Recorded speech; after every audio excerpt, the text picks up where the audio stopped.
Hey everyone, welcome to Adobe Live. Super excited today. We're going to be hosting and kicking off spooky season. Oh my gosh, what is that?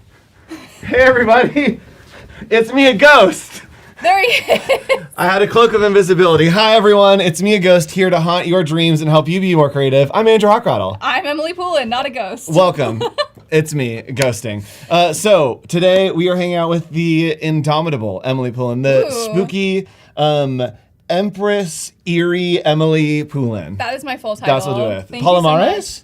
much. Partially, yes. Okay, yes. There's Eerie Emily Poulin Palomares. Lots going on here. So we are going to be creating a fall photo flyer, which is going to be really fun. Yes. And we are going to be doing some cute stuff. No. We're not doing cute stuff. I know. If you know me and you've seen my streams, you know that I'm not a spooky girl.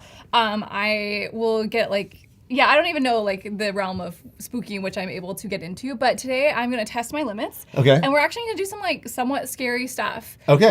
All in Adobe Express. And so we're going to be using the structure reference and the style reference from powered by Adobe Firefly in Express. Cool. And it's going to get kind of spooky. So I love it. You're going to love this. Yes. And Chat and I are going to try our best to be brave today. And Chat, as always, if you have questions, if you have suggestions, if you have ideas, please let us know by putting it in the chat. We are looking at the YouTube chat, hi YouTube, and the Behance chat, hi Behance.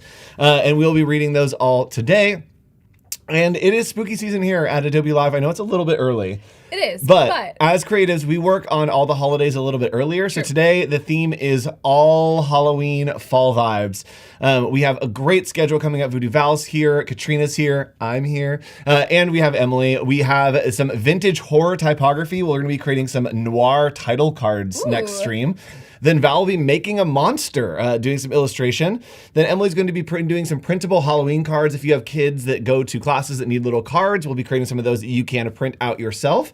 And then a fall vision board at the end of the day with Katrina creating those fall vibes for those crunchy leaves and your biggest dreams.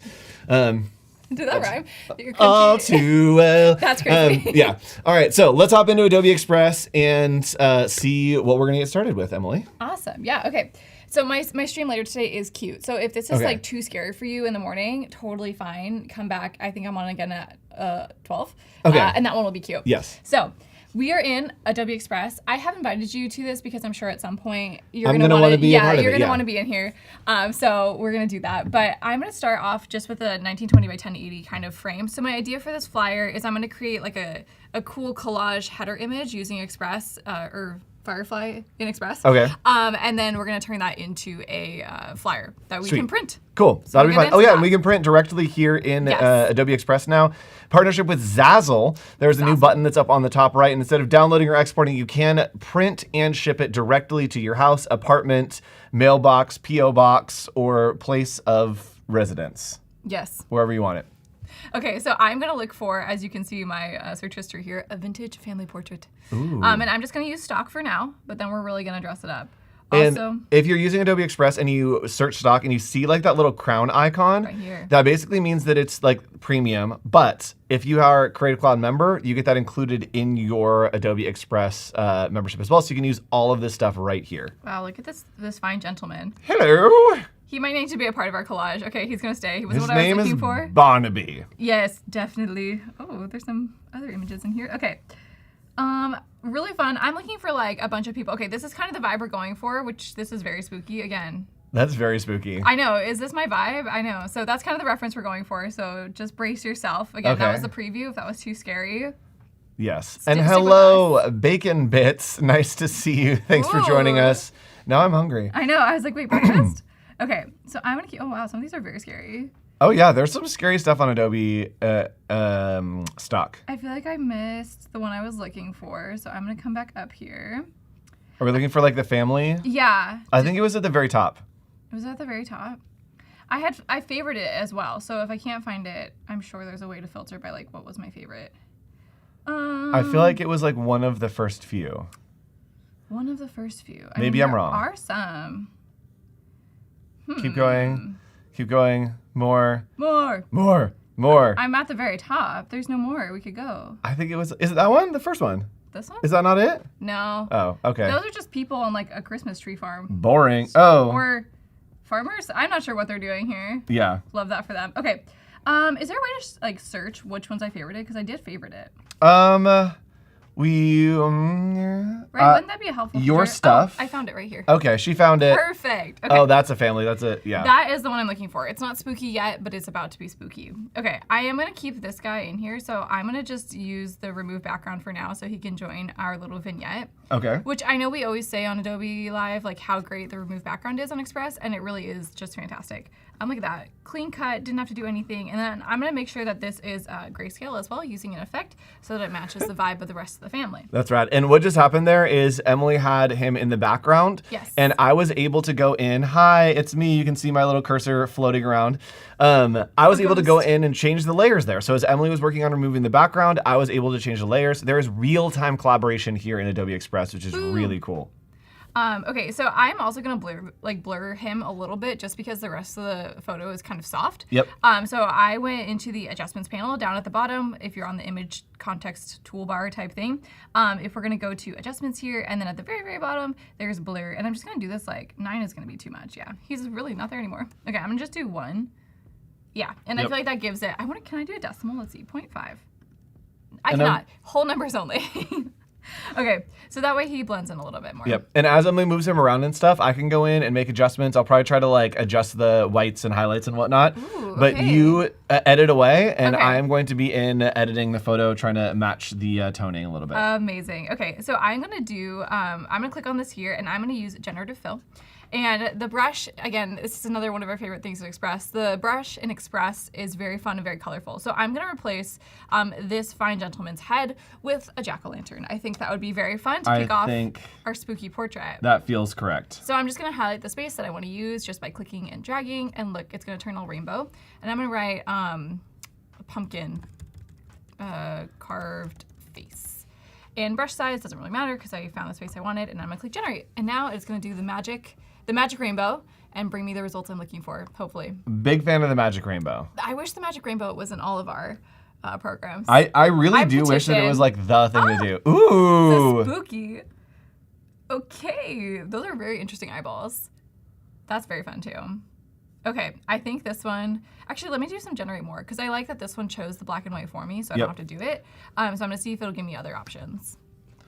And as that generates, if we want to hop over to my screen, here's a little, this is just a little hack for you. What you can do is you actually can, if you need to tone something to black and white, yeah, right? What we can do is I can create a duotone. So we just did the effect to create it grayscale, but I'm gonna go to custom and then do shadows and find like the darkest part of this portrait, which is probably in here somewhere. And that's gonna be my darkest dark. And then for the highlights, I'm going to find the lightest part, which is probably this dog right here. Thanks, dog. And there we have a little bit more of a match by creating that duotone and that black and white by just sampling the lights and the darks. And that way you don't have to go through. And I can actually come back and change some of these adjustments because now it's toned to be pretty much the same as what that photo is for the lights and darks. That looks so much better than like the quick version I did. You know, I try. I appreciate you. You're welcome. Also, hi the chat. Jack dropped in a pumpkin. I love it. Andy joined from Irvine. Hi, Andy. Hi the chat. All of our friends are in chat. Sorry, I was just catching up on our thread there. Okay, cool. So I got some more options from Generative Fill for the pumpkin head. Okay. And there's a really funny one that has a hat. I kind of do like that. So I'm going to use one of these ones that is black and white, though. Actually, change it? I was gonna say, can you keep it in a color version? Yeah, okay. And so I am going to add the custom duotone. I know it looks crazy for a second. Should we save the duotone to the end? I guess you could do it as many times as we want, right? Well, it'll apply to the photo, and so anything that we add to the photo will stay in the duotone. Right. And that is a workflow. That's a workflow, y'all. Welcome. And actually, I'm gonna sample the colors back from the guy's portrait.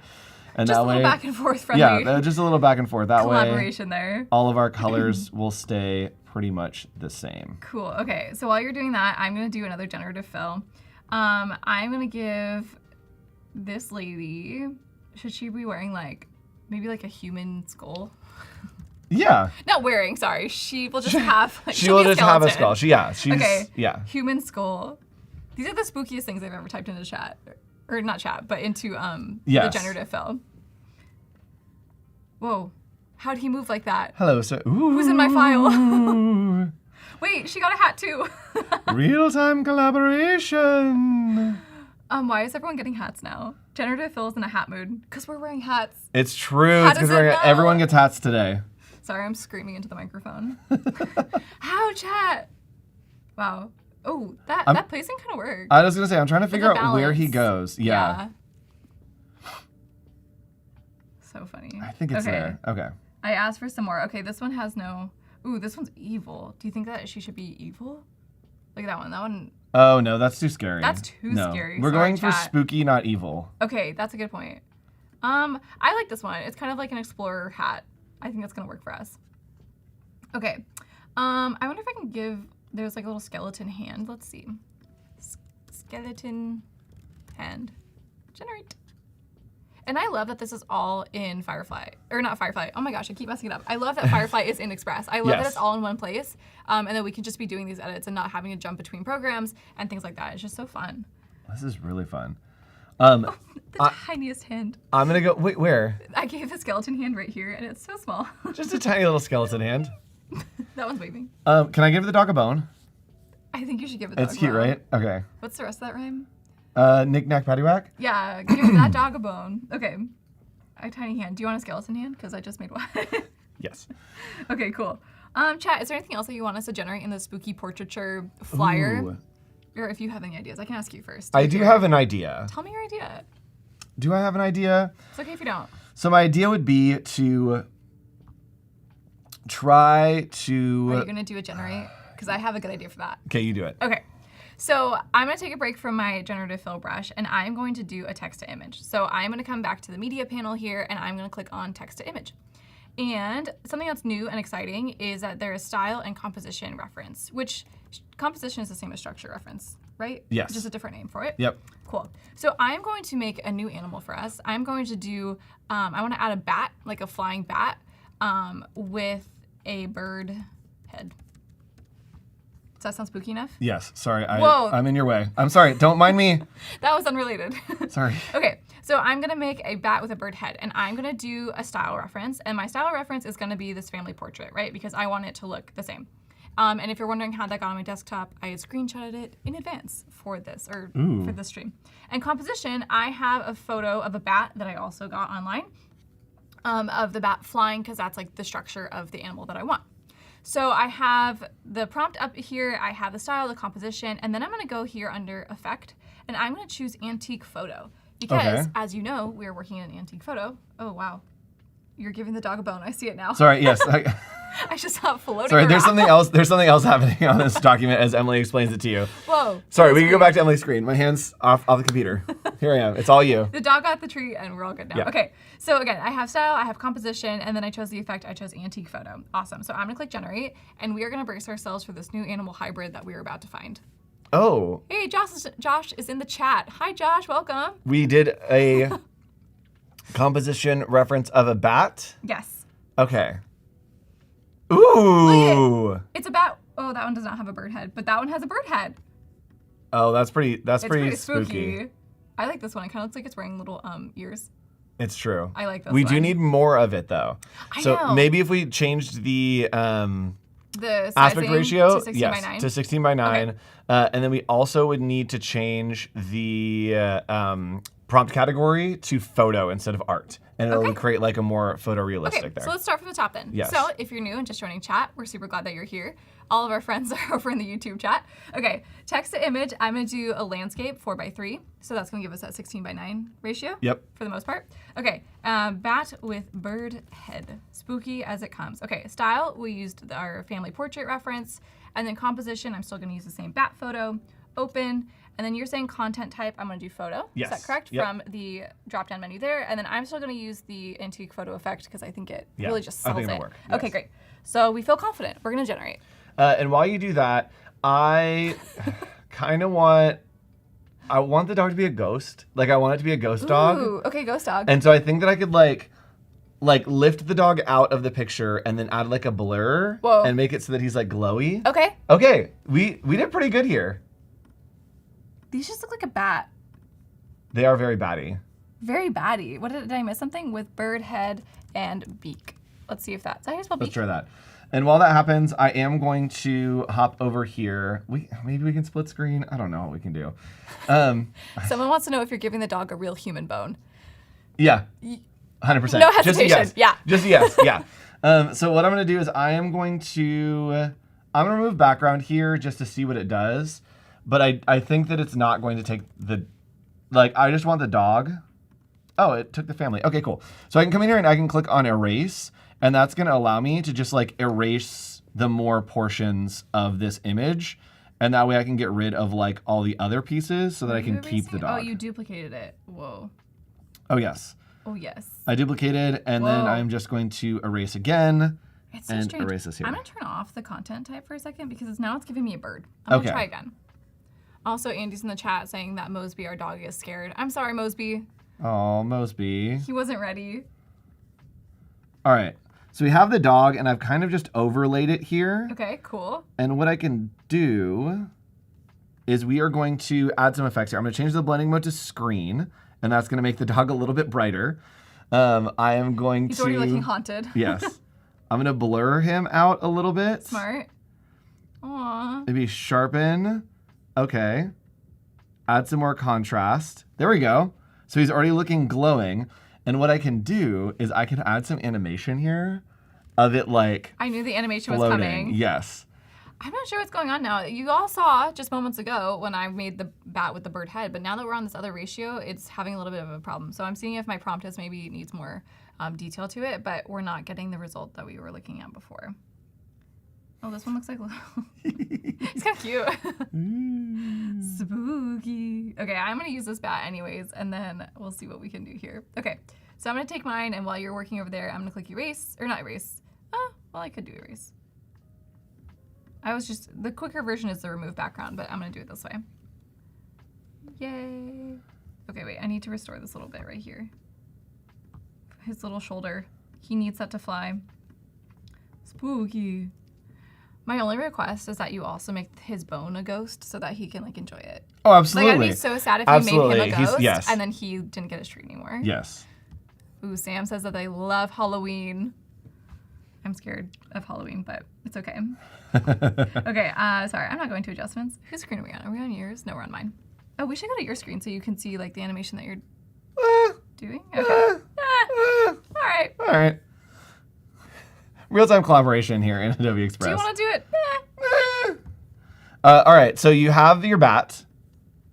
Yeah, it doesn't have the bird face. Oh, but okay, so we're just doing a bat? I don't know what happened. That's fine, we can just do a bat. Yeah, I'm just doing a bat. But I have another one that I'm also going to add that's even spookier. If I scale this up so it touches the corners, is that going to mess with your animations? No, you can do it. No, you can totally do whatever you want. There's no rules. There's no rules. Yay, the bone is it ghostly now? Yes, it is ghostly, and I'm going to animate it so that it does the same. So what were you doing to that? You added just a blur down here in the adjustments panel? Yeah, so I duplicated it, and then I changed the blending mode to screen. Very cool. And then added a blur, so that now, when I play this... Stop. Ghost stop. The soul of the bone just levitated out. Like it died once to become a bone, and now it died again. That's exactly. Crazy. Yes. I love it. Cool. Okay, so I have a bat, and then I'm gonna try another version of text to image. Okay, let's do it. I love this feature so much. So I'm gonna do text to image, and I'm gonna do a portrait version. Why not? And I'm gonna do a werewolf. I'm thinking. Okay. Is that too spooky? I don't know. We'll see what happens. Okay. Werewolf. Standing. You know, I guess I didn't like ask, or wait, hold on, we went style. Style should be the portrait, and then I have a reference of a wolf standing, so I'm gonna use that as well. I'm gonna leave the content type on auto for now. Yeah. Because I think that could have been what our issue was, but I'm not certain. And I'm gonna choose antique photo effect, double check that everything looks good, and I'm gonna click generate. So this dog is gonna have a friend now, or a half friend, a werewolf. What do you call it when you see a werewolf? A werewolf sighting. Their wolf. That's all I got for y'all. Thanks so much for joining us. Yeah, all right, and that's the end. Yeah. I love it. Let me go back into my like secret ghost form. Oh, these are so cool. They're super cool and spooky. Yeah, I mean this counts, right? I think a werewolf has like human hands or something. Which one is speaking to you and the most? The one we did before. This one? That one, yeah. Or this one? That one's probably going to be the easiest to remove the background This on. one feels inspirational. Yes. Like he feels like he has something to tell us. Like It's true. You can do it. Yes. Like it'll be a full moon. Yes. Okay, I'm gonna scale this up before he's looking at something. We're gonna need that. Okay. Find your full moon. It's out there. It feels like it needed to be an inspirational poster. That's crazy. Okay, cool. So I have my generation and I'm gonna click on it and I'm gonna click remove background. And yes, perfect. So there's gonna be a portrait within a portrait if that's fine with you guys. Oh no, we're missing his legs. Okay, hold on. Okay, so I'm gonna use erase because when we remove the background, it also removes some of that foreground, which has like the leaves and stuff, but I kind of need that, so I'm gonna use the erase tool specific. We can actually restore that. So if we remove the background, you can go in. Is there a brush on remove background? Yeah, so you can remove background, Amazing. and then once it's removed, there should be, try that one, and then go to restore. I think I have to do it in the other order. I lied. It's okay. Have led you astray. I'm so sorry. That's okay. So I'm gonna click on the image here and I'm gonna click erase.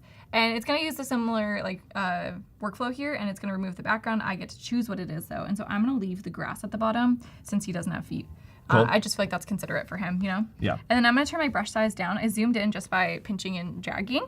And then I'm gonna bring the size down to try and clean up a little bit. I always wanna use my bracket quick shortcut, but you can't. Okay, so I'm just gonna come in here and clean that up. And then maybe a little bit right here. Remove that background. And then I'm gonna use a restore. I think we were missing part of his back here. So I'm just gonna bring this back in. It's so seamless to be able to like do all this and a little bit on the head. Yeah. To be able to like do some like Photoshop stuff here in Express without having to like go into quick masking and like do all that stuff. Yeah. Really nice to be able to do it all here in Express. It's so seamless. Okay, done. All right, welcome to the family. Yes. Do you want to get on the duo toning for that? I got it. Yep. Okay. I think this looks great. Is there another like spooky graphic we should add? Chat, if you have any ideas of what you want us to add in here, you let us know. We are making this super spooky for today's. Can we do like an overlay on the whole thing at the end that's like a little like maybe like paper texture or like an old film? Yes. Cool. Okay, so I'm definitely gonna bring that in. So my goal here is to start with this image, and this is gonna be like the header image for this flyer for a spooky photo shoot. Love it. So I just wanna like jazz this up a little bit, add some characters in. We might need to like expand the background in some sense. So I might jump into Photoshop, I guess. But I'm gonna add maybe a witch's like cauldron or something. I'm gonna add like steel, S-T-A-L? S-T-E-E. Steel. E-L, yeah. E-L, yep. Jeez. Today is brought to you by the word steel. Steel. Steel cauldron? Yeah. Pot. I feel like that's right. Okay. Effects, I'm just gonna choose antique photo. I'm gonna give the style reference of this photo again, and I'm not gonna give a structure reference or a composition reference because I think it can do it on its own. So I'm gonna click generate, and I'm gonna give us, I don't know, a prop, I guess. Everyone got spooky outfits on. Some people were pumpkins. That looks perfect. Nice job. I tried. Ooh, okay. Okay. Ooh, yeah. So maybe this one I should have done photo for, but. Oh, that one's good. This one, I know, this one's fine. very clean. It kind of reminds me, for no particular reason, of like the little toaster that could, or the brave little toaster. The brave little toaster. I don't know why it's giving me that feeling, but I actually have some original animation cells from that movie. Kidding. I do. Are they like?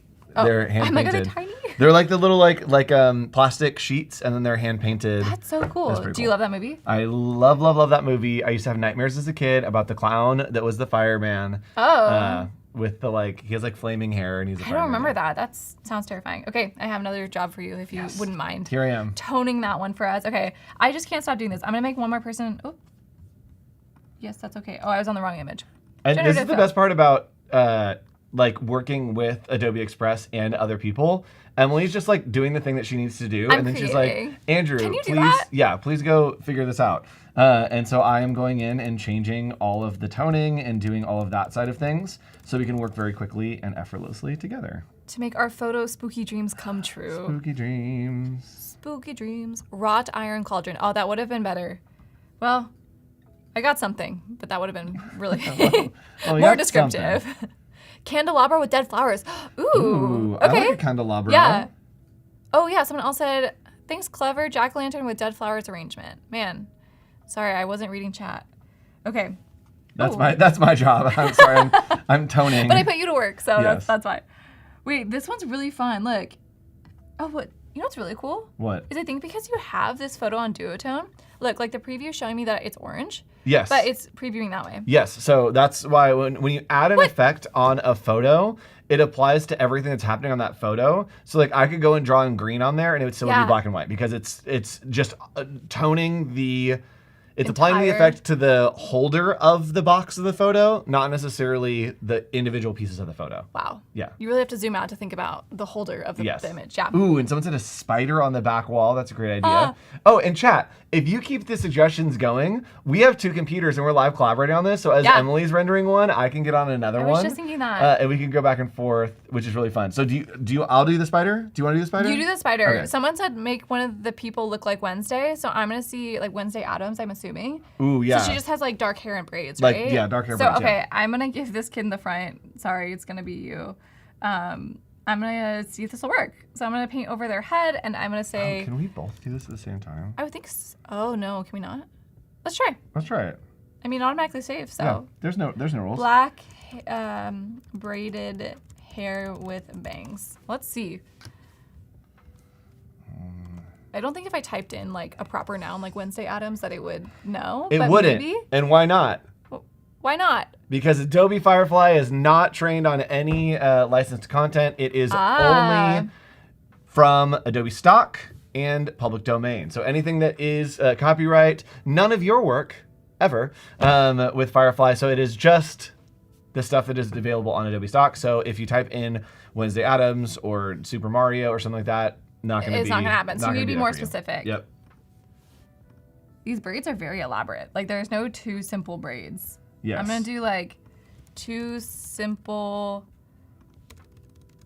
braids. And yes, I'm doing a spider. Thank you to the YouTube Someone in chat. Ooh, that's a good spider. 2 simple braids with bangs. Okay. I don't know why I felt the need to specify black hair when I realized that this is also a what's it called? A black and white photo. Yeah. I was like, Wednesday Addams. The only thing I know about her, she has black hair and braids. Yes. Ooh, nice spider. That looks great. Thank you. Wait, that wasn't the spider I wanted. That was a different spider. Right, chat? Was that a different spider? I think that was a different spider. I think I maybe... Where'd it go? I don't know. I did the wrong thing, but we'll leave it there because it's All right. The braids are not happening, guys. It's not working out well. Oh. I know. I'm going to Command Z. We'll give this kid just a hat. Big spider. I tried with the braids and it just wasn't landing. Okay, I do have an idea.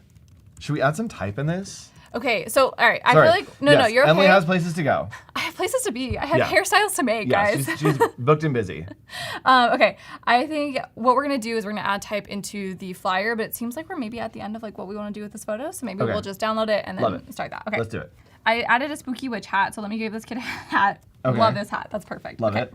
Great. Done. Okay, so this looks awesome. Do we want to add like? I think we'll just crop it in. Yeah, let's crop it in. So let me make sure that, let me move these people into our portrait so we don't lose them. Maybe the bat. What size is it What right happened now? to your spider? Is it? I don't know. My spider. Maybe when I Command Z'd the hair, it Command Z'd your Z'd spider. the Because we were spider doing it at the too, same time. yes. I saw someone in chat saying that they remember when you had to like close the file for someone else to work on it, and that's very true. Yep. Marcy has an interesting thought. Can you use a screenshot of Wednesday Addams as a reference image? No, because we don't have the rights to use that. So you should only be uploading things that you have the rights to use. Yes. No infringements here. Oops, sorry. No problem. Okay, that spider's not as good. I don't like that spider as much. Yeah, that spider's kind of odd. It's like a 3-segment situation there. Okay, let me know when you feel good about it. I might copy this bat one more time. So I mean, Command Z, Command V, the classics. Yes, it's scurried away. All right, I'll put the bat here. How about that? No, wait. Oh, your spider's gonna come in. Okay, sorry. Don't cover the spider. Ah. Oh. Remember when you were a ghost in the beginning of the stream? That was crazy. Whoa. Oh no. I'm gonna patiently wait, and I'm gonna read your chat. How's everyone doing in chat? Are you guys scared? Are you doing okay? How are you doing, chat? We scared? Doing nice and scared? On this fine Thursday morning. Oh, it's a Thursday. Is it? It is. It is. I always bring my mouse and I never use it during these streams. Ooh, did you use it today? I did not. Oh. I have been saying Wednesday a lot, so maybe that's why you thought it was Wednesday. Okay, let's do this one. It's got too many legs, but that kind of makes it like a little more horrifying. I like it. Okay, great. Looks great. So I'm going to download this image just to make my life easier. Or is there a better way? I guess I could merge all the files together, but my best workflow Oh, you're taking away the spooky dog? Oh yeah, I did. Just so we can have like a flat version of it. Okay. We'll bring it back. Okay. I liked his spookiness. Okay. Someone said, I ain't scared. Yeah, Carol. Okay. I was thinking just to download the image and re-upload it to use it in my flyer. Do you think that's the best workflow? What do you want to do with the flyer? I'm just going to design around it, add type to it, a lot of cool stuff to it. I don't want to animate it or anything.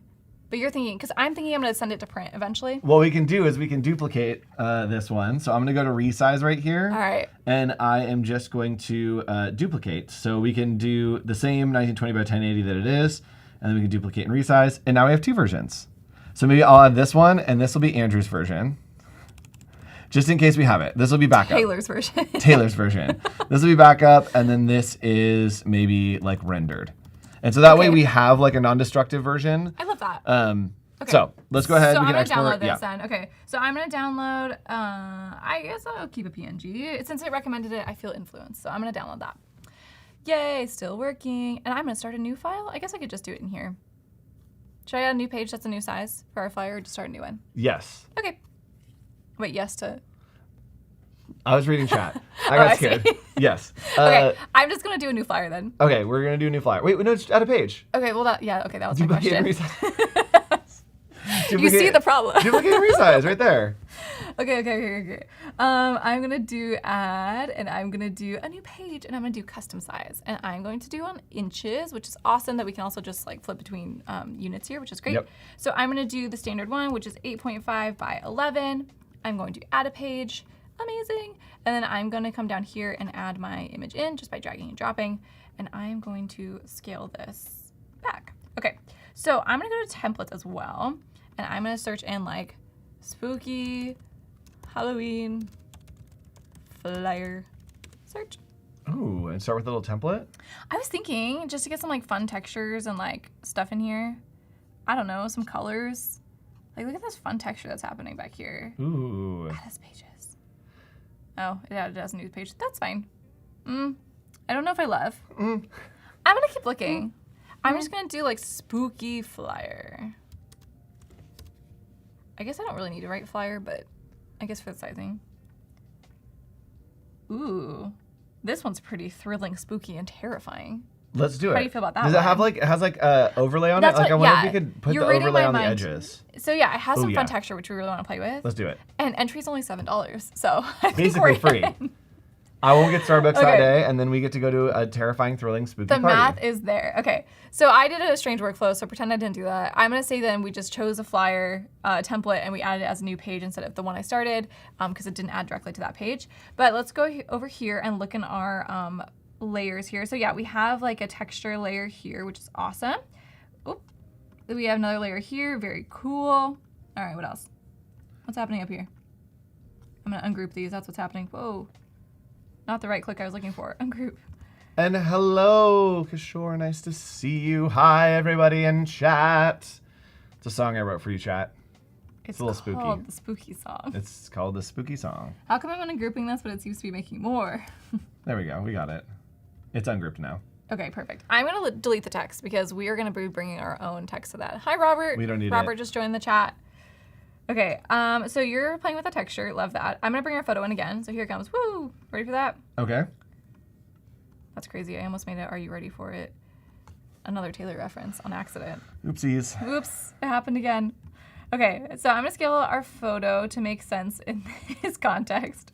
This is crazy. Great. I'm wondering if we like the orange, but let's keep working and we'll see what happens. Yes. So I'm going to add some text now, and I'm going to say spooky, and I'm going to do that. Just one right there, and then I'm going to do portraits. So let's find a fun typeface. So it has some recommended. Let's go ahead and see what's being recommended to us. None of these feel spooky. They don't. But I'm planning to use a text effect. Okay, good. So I'm kind of just looking for like the shape of like a more chunky, like thicker typeface, I guess, that can hold some like fun effects on it. Okay, so I'm gonna go in here, maybe, let's see. And get a font from Adobe Fonts. Yeah, That's should I integrated right go here. there? Okay. Let's switch to your screen briefly so I can jump over to Adobe Fonts. Okay, here we are on my screen. Look at the screen. Is that your screen? Yeah. It is your screen. Okay, cool. So I changed this texture to be more white. I think it's like is just a little more subtle. And what I'm probably gonna end up doing, well, we're gonna print these, so never mind. I always want to add video and make it like move and stuff. Yeah. And we don't need that here. But I think what we do need, chat, is maybe a little voiceover. I don't know. Once we get done, if we have 3 minutes left at the end of the stream, we'll do some voiceover and some music. Awesome. And yes, as always, ask questions in chat. Let us know what questions you have about Adobe Express, about the spooky season, about our favorite fall drinks. Let us know. Ooh, I love that. Okay, I'm on Adobe Fonts now, and I want to show you what I was going to do before I go ahead and click it so that we're doing it together.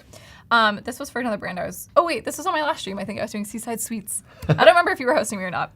But I'm going to come over here to the panel. So this is where you land when you get on Adobe Fonts. And then I clicked Browse All. And then there's a category that exists when I click Browse All again, that is horror. And I feel like that's perfect for this. So we're going to type in spooky portraits. And again, I am going to add an effect to this, so I don't want it to be too crazy. Like this might be way too much to add an effect to. I think it may break it. Ooh. This is cool. I'm not mad about that at all. Oh, I've used that on stuff. You have used that on stuff too. Have I really? It's synced already. Look at that. Okay, there's some really fun ones in here. Ooh, I kind of like this one. It's a little like spooky, but in like a fun, playful way.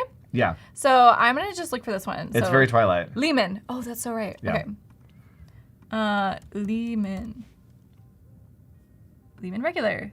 Right there. So integrated Adobe Fonts is integrated into Adobe Express, so you can kind of just search there, find the fonts that you need, and doing yeah, and find exactly what you need. I was reading.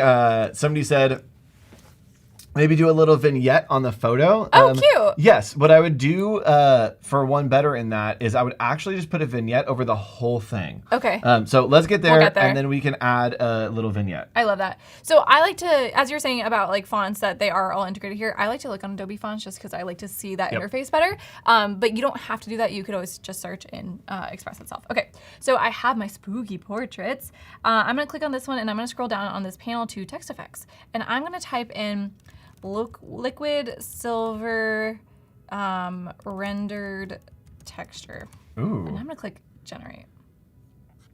And right now I have it on medium for like how closely it's rendering. Ooh. Are you feeling spooky? Is this making you spookified? Ooh. Kind of cool. It's kind of cool. I'm not mad about it. It is not giving us like a super liquidy texture, I think, because it is kind of like a small width typeface. Yes. So I'm gonna generate more and see if there's anything else in there that's like a little bit more what I'm looking for, but I'm not hard set against it. Not mad about it. No. Do you think there's anything you would edit about this? Rendered metal. Maybe that's what I'm missing. Yeah. Okay, generate. Or if not, the fallback is always diamond glitter. So we have options. And someone saying the syncing of Adobe Fonts is so fast that it ruined my ability to wait for anything else in life. Yes, it's true. I didn't even sync it though. It's already just there. You know? Yes. But syncing fonts is super fast. Okay. It's really thinking about it. There's a lot of liquid. Really okay, I like that one. I think that looks good. I'm going to do the same one for this. I'm going to come down to effects, and I'm going to do, or would it be better to just copy that one? Oh, yeah. Copy and paste it. I'm actually holding Command-Shift, drag, which is a fun little Illustrator shortcut, but it also works here. Option. But yes. Option. Sorry. I had to look at my... We got it. We got it, y'all.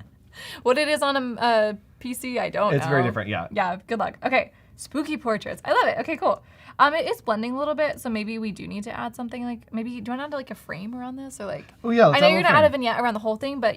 Do you want to do that? Yes, and I'll try to do a vignette over it. So the easiest way to do it, I don't think that it is in the adjustments yet.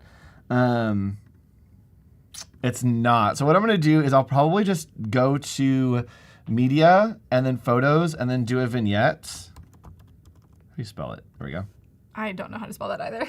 It's vinaigrette. A vinaigrette. Would you like a salad? And something like this, like I actually like how this looks, but I'm going to change the blending mode here to screen so that actually I'll change it to multiply.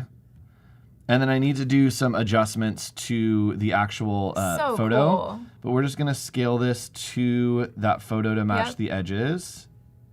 Oh, it's already giving us a really cool look.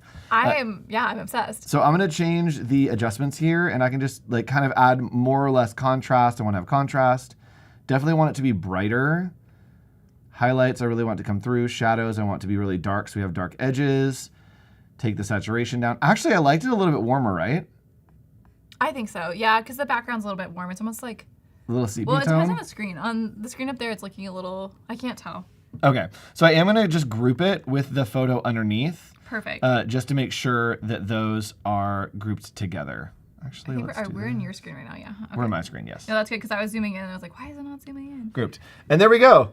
Thank you, Crowder. That was awesome. Thank you so much for suggesting the, what's it called? The vignette that we did. And if we zoom in here, we can see that like it's still, actually the vignette has too detailed of a texture for me. I'm going to go ahead and just like, I'm going to blur it. Nice. Oh, not animate it. I got carried away. I got excited. I'm just going to blur it because the photo is very like, not oh wow, we're really in the texture there. Crisp, yeah. So I'm just gonna blur this out by like 2, maybe just 1. Yeah, that's much better. So sometimes little details go a long way. Definitely. And you can see there that that vignette has overlaid really well and is interacting with all those little pieces of our photo, which are actually like it looks really fun when you zoom in on it. That's so cool. Hello. You've done it. Little Jimmy. That's his name. I named him Jimmy. Little Jimmy. Yes. My dad's name is Jim. I'm sure he'll be excited to know he was mentioned today. Yes, and someone's saying, do all vignettes have a brush texture? No, there are vignettes that have just the darker color on the side. You don't have to have that brushed texture on it. Not essential. Not essential. Well, your favorite Halloween costume? And bring your spookiest attitude? Yeah. Exude your spookiest attitude? Exude. Okay, I'm gonna do some maybe like little sticker overlays. I don't know, like yeah, that'd be cute. Are we set on the orange? You know, I'm not. Okay. Also, should I add a frame? Is it time? Is it like we talked about adding a frame around? We really did. Do it. Okay. I almost want this to be like. Chat, I need some suggestions for what frame should we have around this photo. I think we need something. The vignette's cut off on the left side. I don't see that. Lies. Where? Who said that? We need a fact check. Who? No, it's not. It goes all the way to the edge. Yeah, it goes all the way to the edge. Look at that werewolf. Yeah, we're good. Spooky bat. We're golden. Golden. Sorry, Stony. Thank you for looking out for us. That was a close call. One. What kind of frame should we add to this photo, chat? Let me know. This is looking super cute and fun. Is it fun?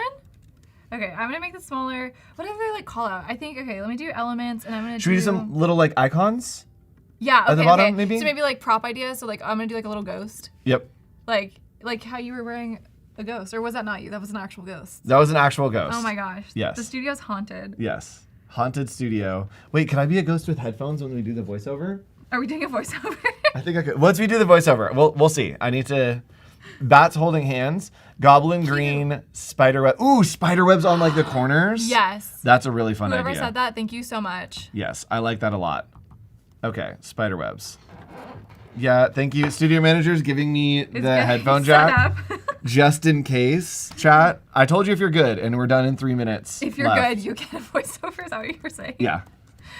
Okay, a bat. I know there's a bat in our photo, but we need a cute little bat. I did not specify a cute bat. Oh, a baseball bat. Yep, didn't specify that either. It really does show you how specific you need to be with your words when you are typing things in here to get the results that you want. Yes. Let me do like flying bat. And hopefully that doesn't give us a baseball bat. That one's cute. Okay, something I do like now that I've noticed in Express, and I don't know if this is, I'm just noticing it or if it's new, but when you start adding icons, it'll start matching to your existing document. Oh. Look at that. Like I pasted the bat. Let me do it again. And it pasted orange, the exact orange. Oh, that's really cool. So it will match, right? If there is a shape that is filled with that color, it'll match it right there. I was building a presentation this week in Express. Love doing it that way. And it was just so much easier. Like normally I would have to, color match it and things like that. It's awesome that it's starting to do that. That's great. Is that new or is that I just noticing? I've never seen that. Look at that. New to me. New to him. Okay, spiderweb. Or I want to do like a pumpkin. Pumpkin. And chat, you wanted the spider web, and so I am giving it to you, and it looks so good. Do you think they should be orange or white? What's your preference here? Maybe back and forth? A solid compromise. I try.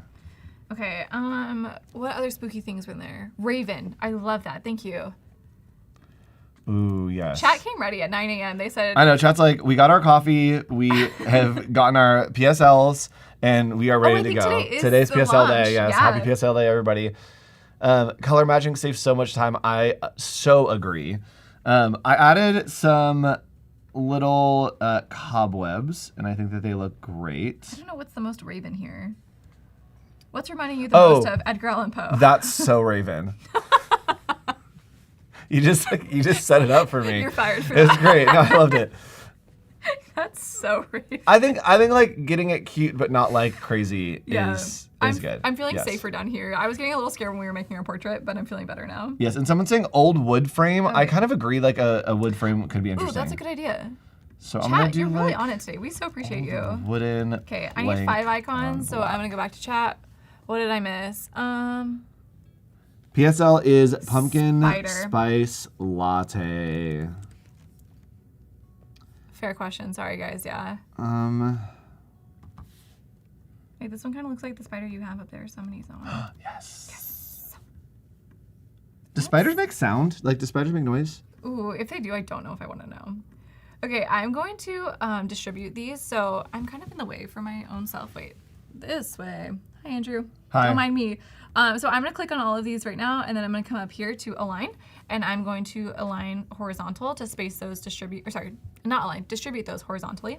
And then I'm also going to click align middle to make sure that they are, sorry I'm in the way here and backwards.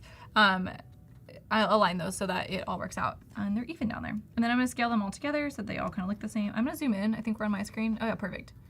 Oh, here, I can zoom up for you or scroll up.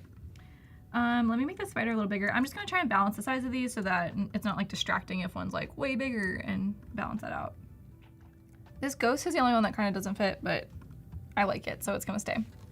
What have you been working on? I see a frame appearing for us. Yes, I'm framing. Be right back, I'm framing. Yeah, I'm doing some framing, and I don't think that it's going to be the right... I think it's going to be way too big. Okay. Maybe not. It's not great. Well, it is the right vibe. It's too thick, though, right? It's a little heavy, I think. Okay. We tried. I'll keep looking. You tried. You're doing great. Okay, and then I might add, I always get focused on like the details here of like, if this was an actual ad, like what would we do? So I'm gonna add a little banner at the bottom, which is gonna cover a little bit of this, and I'm gonna put like, call this number. Ooh. Sorry. It appeared. I have an idea. Go ahead. That one feels very like mirror on the wall. Yes. Yeah. Okay, I'm going to add a little call out. I'm gonna keep the same typeface, so I'm just gonna drag and copy and then right click, bring to front.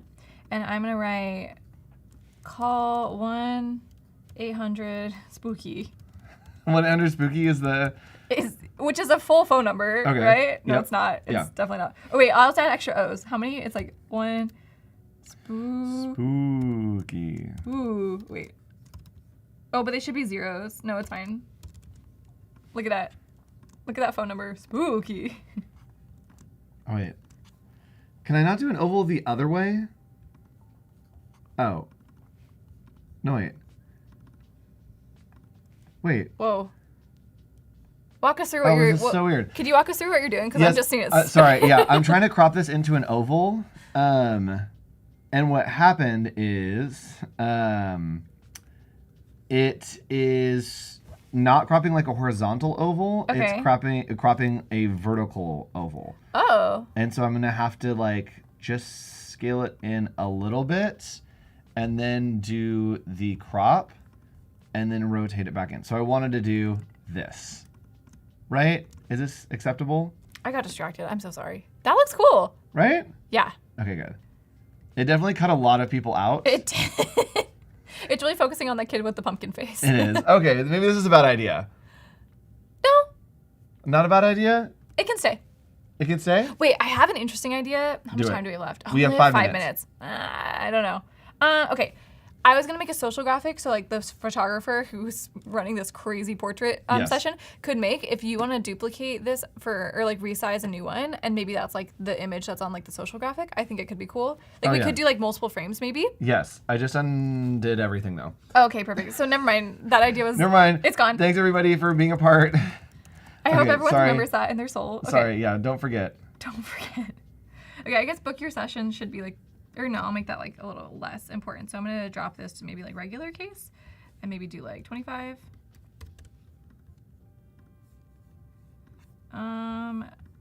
It's too small. Let me drop the size and then keep the weight at semi-bold maybe.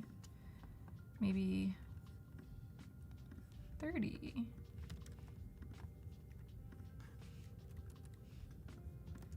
All right, none of these frames are the right size. How dare they? How dare they?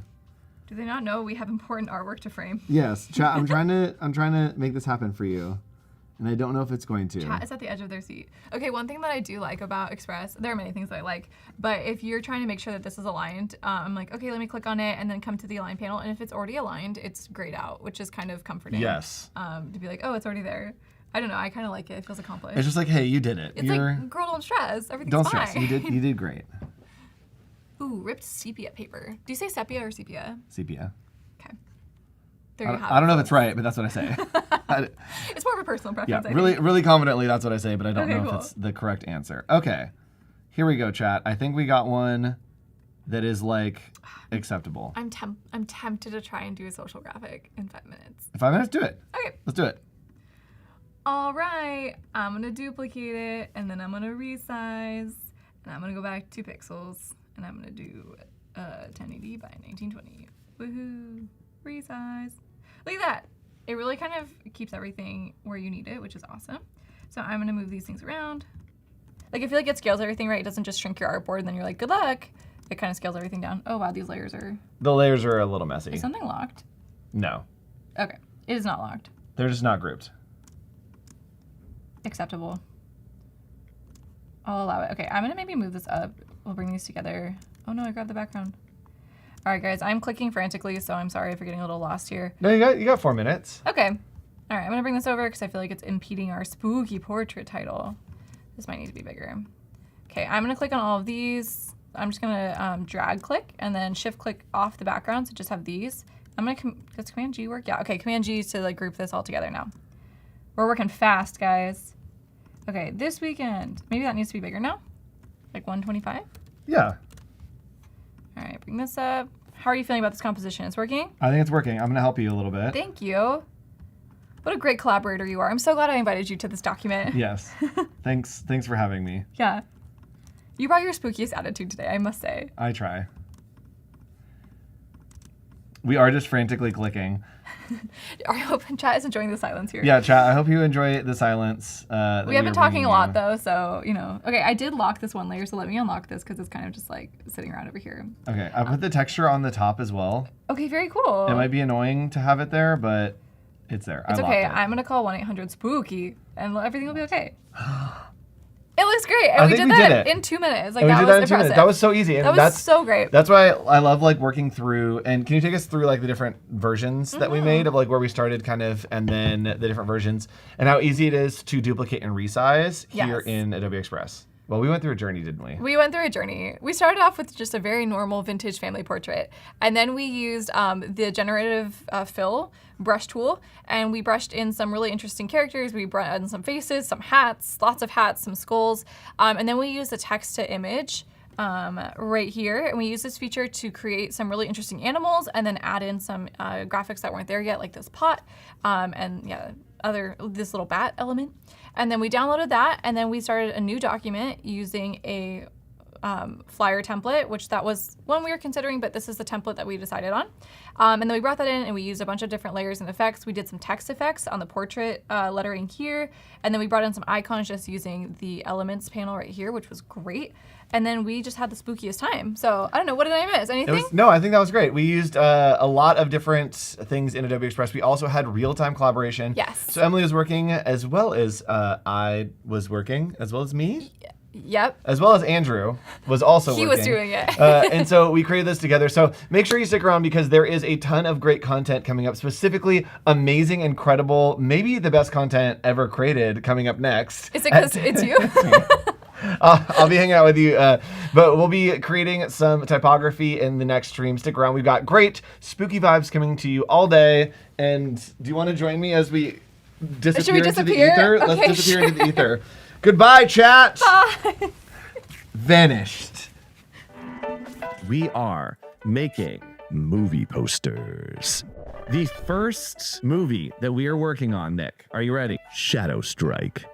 I'm going to get working on our Shadow Strike title design. I'm going to go to stock real quick and see if I can find our hero. So I'm going to license this right here in Adobe Stock and then come over to Adobe Express, and we're just going to place that right in there. I'm going to try to look to see if I can generate a background. Toxic city at night with green ooze on the street. Yeah. Okay, chat. Yes. I'm going to do some style reference. I'm going to do this like neon. And then I also want to have the camera angle. I want it to be a wide angle. And I'm going to do hyper realistic as well. See if we can generate some cool background there. Ooh, Nick. Yeah. Shadow Strike. Right? All right, so I think I got a pretty good background that I'm gonna drop in here as well. And so I'm gonna go into media here and then do video. And I kind of want to do just like electric green on a black background. Oh, yeah. Okay, great. So I'm gonna change the blending mode of this to screen, and then we're gonna take the opacity way down, and then I'm gonna move this into the back. And now we're gonna have like a little motion poster. So as I play this, yeah. Let's go over to your file because I need those colors. So I'm just going to do a quick grab of that and I'm going to put that into Illustrator. So now I have the colors you're working with. Oh, that's cool. So let's go back And you should here. be able to just copy and paste it. Yeah, let's see. Here we go. Boom. Yes. Boom. All right, so we're gonna do effects. We're gonna go to custom. I am going to add in the kind of purple, and then this highlights are gonna go to that like toxic green. I want like a full like lightning bolt. Oh, that's so cool. We are going to go to media. I'm gonna go to audio. Yeah. I just typed in action. I'm gonna try. Yeah, no, I found it. Okay, we need to do a voiceover. Here we go. Shadow Strike. When darkness falls, justice rises. Summer 2024. Only in theaters on Adobe Live.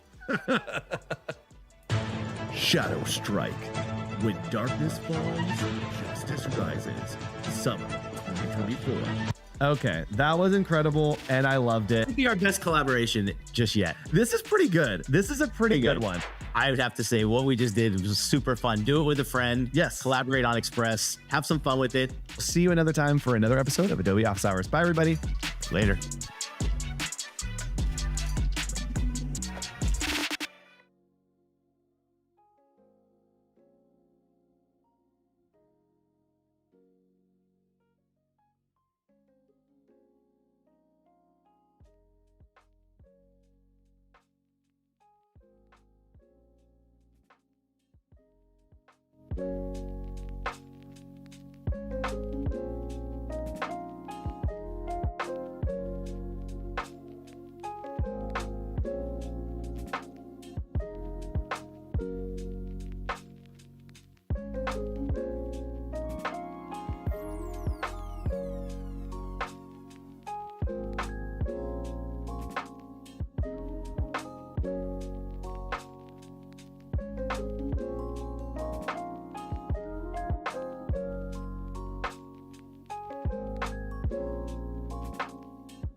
Welcome back to Adobe Live. If you're just tuning in, we are having a spooky time as we get ready for Halloween. It's me, the hitchhiking ghost. And that's Andrew back there as a ghost. Hello, everyone.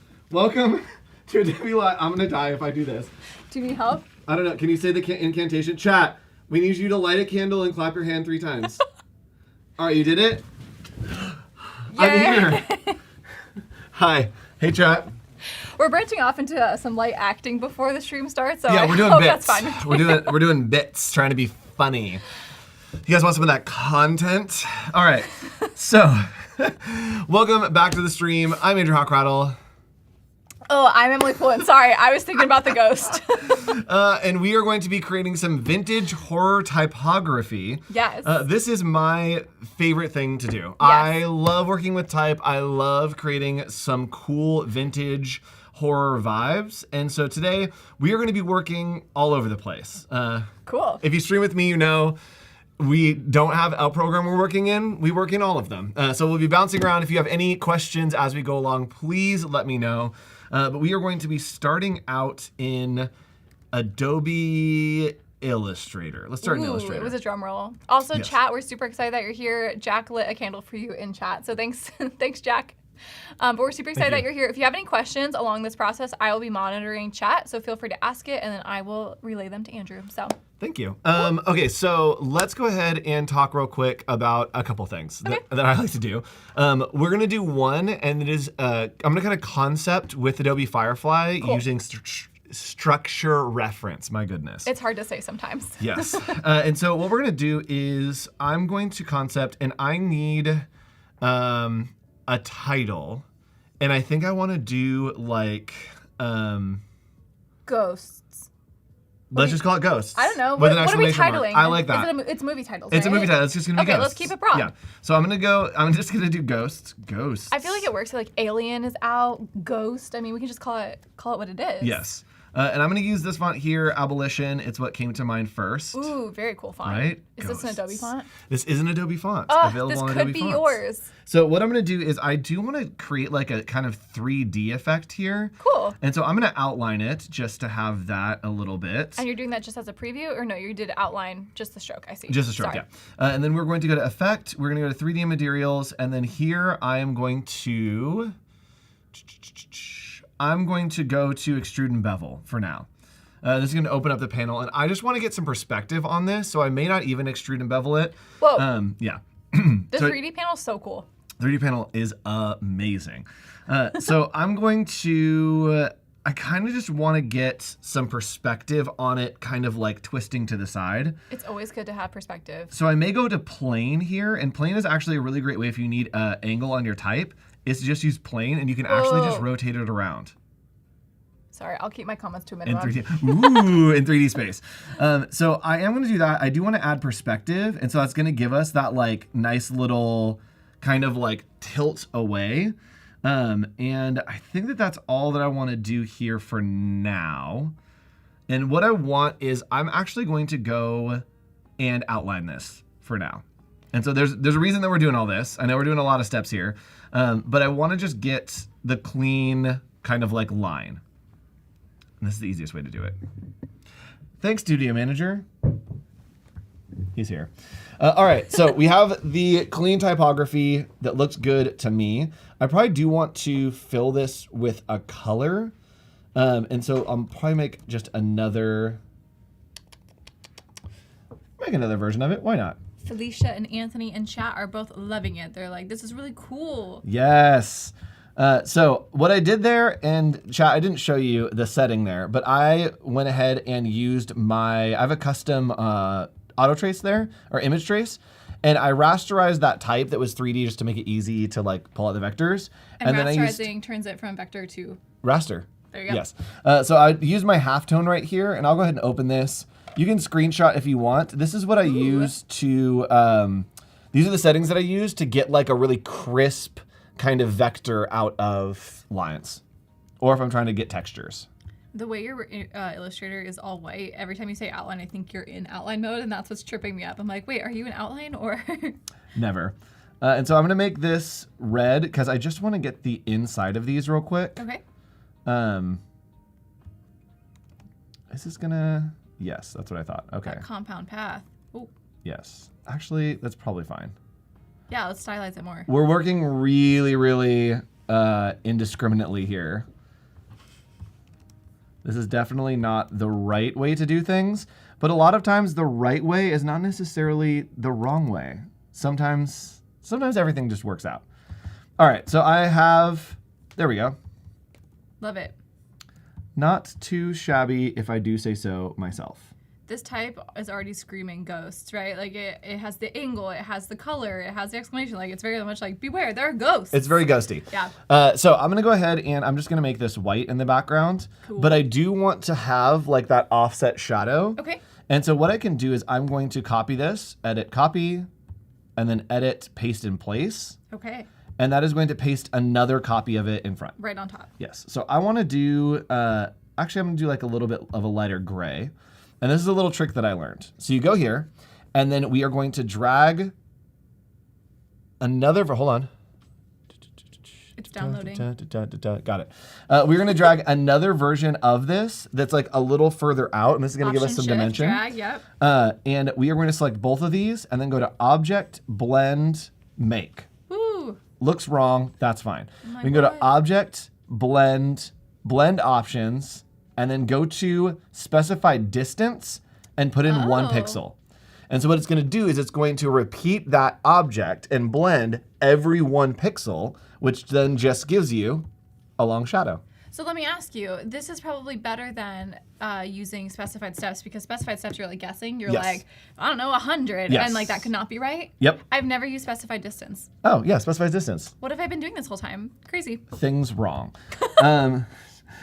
What have There I been you doing this have whole it. time? Wrong. Not it. Yes, and I definitely did. I actually need to fix this because, no,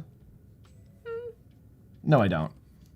All right, it's fine. Your stream, your rules. My stream, my rules, and here's what my rules are going to be. Chat is I'm just going to do this because I just want to show you kind of a quick reference that you can use Adobe Firefly to get an idea of like Cool. if this is going to work or not. So you're just drawing a shape now to fill that in because it didn't fill in the background, right? No, I totally Oh. did it. I totally Never did it mind. right the first time. So what I'm gonna do here is we have ghosts, and I am just going to screenshot this. So we're just gonna go ahead and boom, that's just a little screenshot right there. It's behind me. Wait, And there it is. I don't know where it is. And I'm gonna come over to Firefly, and here I'm going to type in like vintage, black and white, grainy. Let's do like fabric. Okay. Fabric, Are you describing a ghost right now? harsh lighting. I'm kind of describing what I want this to see, or what I want this to look like. And let's do hyper realistic. Fabric is what's throwing me. I want the like, Because ghost, or no. yeah, I want some kind of like Canvasy? canvassy look on there. Okay. Realistic. There we go. So we're going to generate that. It's not going to look like anything good. We're going to do widescreen, and I want this to be photo. Nice. And then composition, this is where it's going to be like really important. Major. Is I am going to go and upload an image, and we are going to upload that screenshot that we have. I like that it. And it's going to generated use a that. dog. Yes, and I'm going to put the strength all the way up, and Okay. it's going to use that as a reference so that I can kind of build out the idea of what I want to work on here. Love it. Yes, and someone's saying a quick trick I do to get fills for my outline stroke path is just cutting it away from a rectangle. Yes, Boom. great answer. Cool. Whoa. Yeah. So really cool. So this is a great way to like play around, and this is more the vibe that I want to go for. And so I'm going to try to go into Photoshop and create something that has this long Cool. shadow, but has kind of the background, and I want to be able to animate it and add some lighting. So we have 30 minutes to do all that. Drink the coffee. We're ready. Let's do it. So again, this is a great way, So cool. and this is how I love using Adobe Firefly, is to concept my ideas. And I do think that this is the idea and the look that I want to go for. So I'm going to go over into Photoshop real quick, and we're going to lay down some layers. So I can see here that we have like these like little materials kind of going on, and we're going to do some very, very simple base layers. Cool. And again, the vision in my head is similar to what's happening here, but I'm just using this as a reference to see like, does this work? And yes, so noir, that's exactly where we're going today. So noir. So noir. So the first thing I'm gonna do is I'm going to render difference clouds for the background, and that's just gonna give us some nice texture. So we're gonna go to filter, we're going to go to other, and we're going to go to render, and we're gonna go to difference clouds. What is a difference cloud? I've never seen this before. It randomizes like every pixel to give you like a randomized texture. Wow. Yes. And what is this usually used for? Just Pretty cool. Texturing stuff? Just texturing stuff, yeah. Cool. Adding fog and stuff or smoke. I need more fog and smoke in my life. And so I need to put that on a new layer. Let's go ahead and filter, render, difference clouds. Oh, I need to, hold please. So here's another tip, is you can fill any layer with a 50% black. Boop. And then now when I do my difference clouds, what's gonna happen is, what just happened? Okay. Difference clouds make the clouds of the two different versions that you have, or the two different colors that you have. Ah. And so if I do a like Gray that's 50% and a black, when I do this, so filter, render, difference clouds, it's gonna create that texture for me. Very nice. But check this out. If I change the blend mode to overlay, it is going to go away because it is just taking the, it's so hard to explain. Basically what it's doing is it is taking the gray and pulling out the gray and just leaving the black. So you'll see if I add in like a different color here, so let's add in a blue. You can see it's only pulling in the lightness. I think I'm following. And then if I invert it, it's only gonna have like the darkness in there. Okay. So what I wanna do is I'm gonna fill the background with a black. And then I'm actually going to use, what do I wanna do here? Let's just leave it, sure. What I'm gonna do is I am going to boost the contrast of this. So we're gonna do brightness and contrast, higher contrast. I think that looks pretty good. And then I'm going to go to my channels, which are down here behind us. And the RGB channel, I'm gonna hold Command. I'm really in the way. And just select, that's fine. And just select it. That's just gonna select any pixel basically that's not white. And I'm gonna use that as a mask on this texture. Studio Manager levitated us to the other side. Thank you, Studio Manager. Thank you. So now this texture is only that white space. Okay. And I'm gonna change the blending mode here to dissolve. And see how it gives me that nice, like, oh, that's so grainy look? Yeah. Yes. So great. So noir. Great little, so noir. Great little tip there is just make sure that you are pulling out the black and white channel or the RGB right here, which is gonna pull out all of the black and just leave the white, and then you can mask it and create your nice little texture. And chat, if you're watching this and thinking, wait, I wasn't paying attention for a second, you can always catch the replay of this and take notes on step-by-step anytime online. So if you need the replay, it's there for you because, yeah, processes like this are awesome to learn, but they do take a little bit. Yes. All right, so what I'm gonna do is I am going to bring in this type here, and we're just gonna start like with layering this type and kind of playing around with it in Photoshop. I love it. Let's get the color here, and you're doing red because... punch this out. I'm doing red just to see it because I didn't want it to be white. And so I am going to... Yeah, so you can see it. That makes sense. It's kind of a big deal. I just need to get rid of this middle part real quick. What's the best way to do this? Pathfinder? Yeah. Which is open? That's a lie. Where is it? There it is. Found it. Call it like it is. That's Call a it lie. like it is. Lies. All right. So now I have my type here. I am just going to make it white for now. Jack just dropped a link in the chat. Thank you, Jack. So if you want the replays on YouTube, there they are. Thanks, Jack. All right, so we have our movie, Ghosts. This is already looking pretty cool. I'm already scared.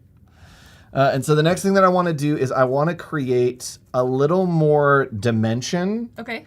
And so what I want to do here is let's go ahead and add in a lot of the toning and light. Okay. And then we can build the actual type with it. So wonderful. What I want to do is I want to match what we create in Firefly with this kind of light that's coming in at, you know, like an odd angle.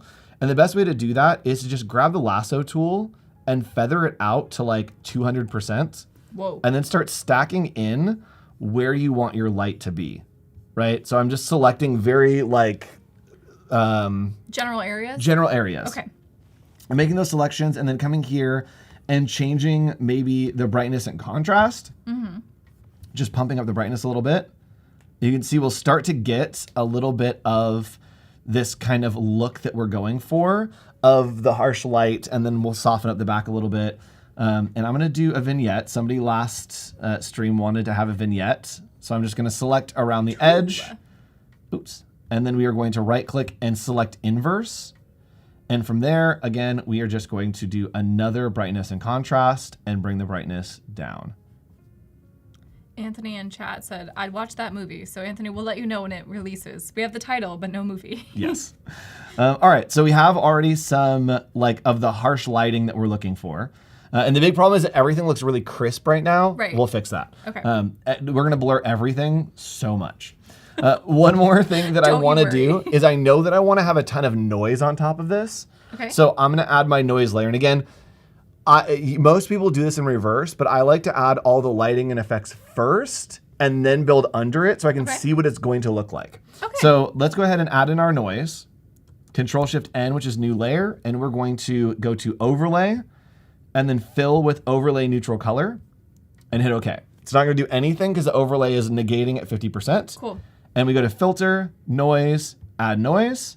And now as we add noise, you'll see that it's only, oh no, we want monochromatic. I was going to say, do you want uniform or? It's going to create this really nice soft noise for us that's going to kind of go on everything.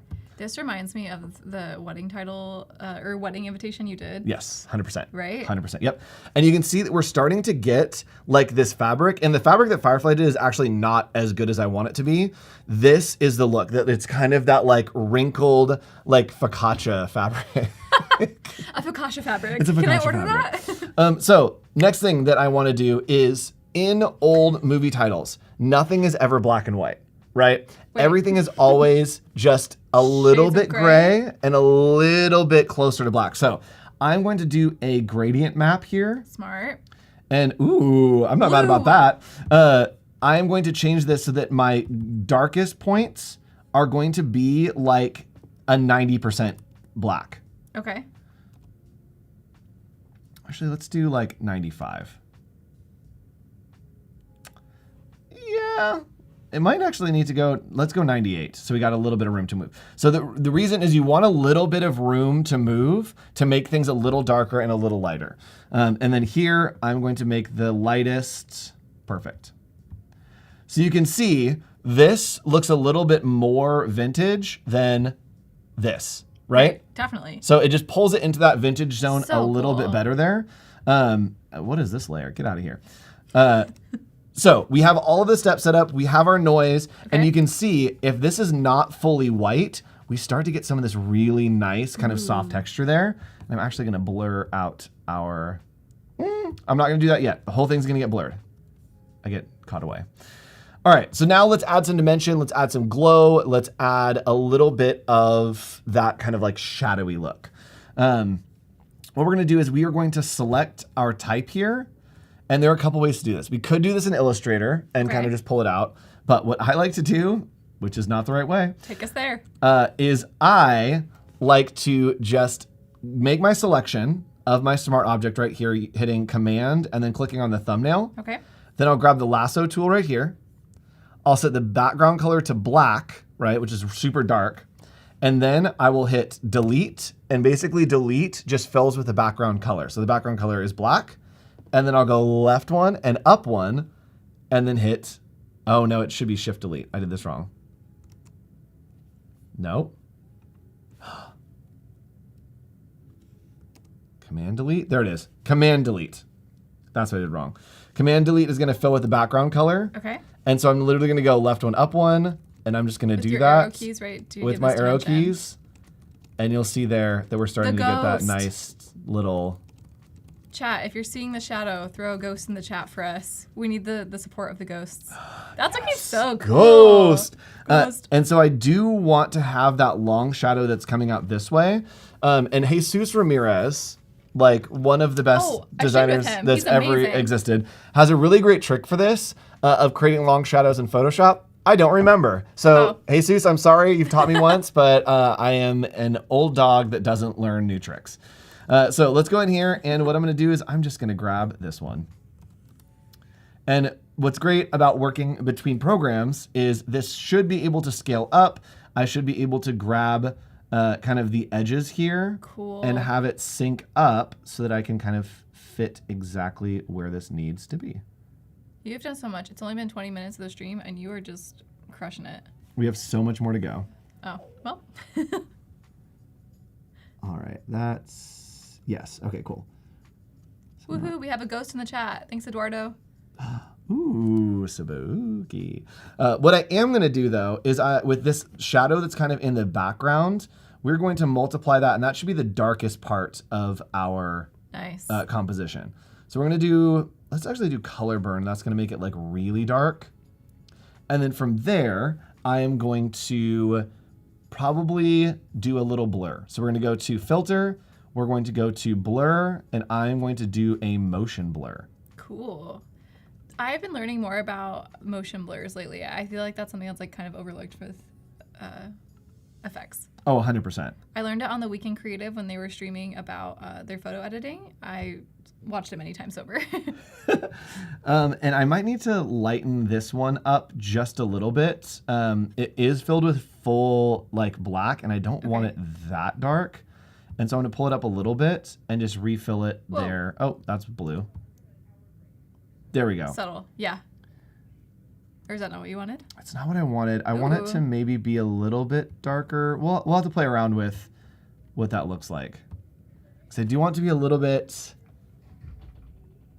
darker.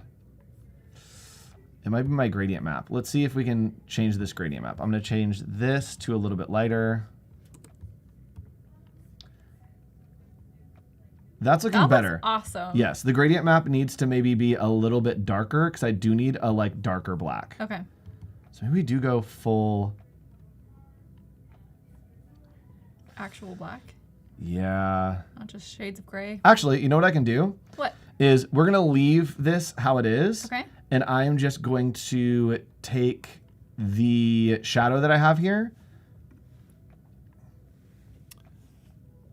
And we are going to remove it from the gradient map, and it should make it, this is probably the wrong answer. It'll make it darker. That's the wrong answer. All right, we're gonna leave it.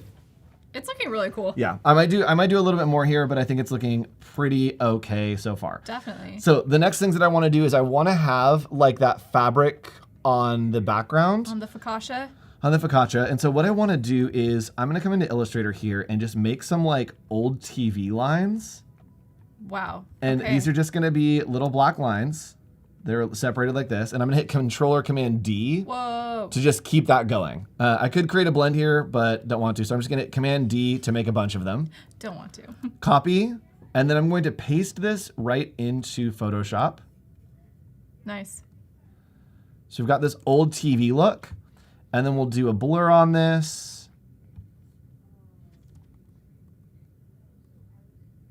There we go. And you can see here, see how these lines have that noise? Yeah. It's because I have this noise layer on top. So if I turn this off, look at how boring it is.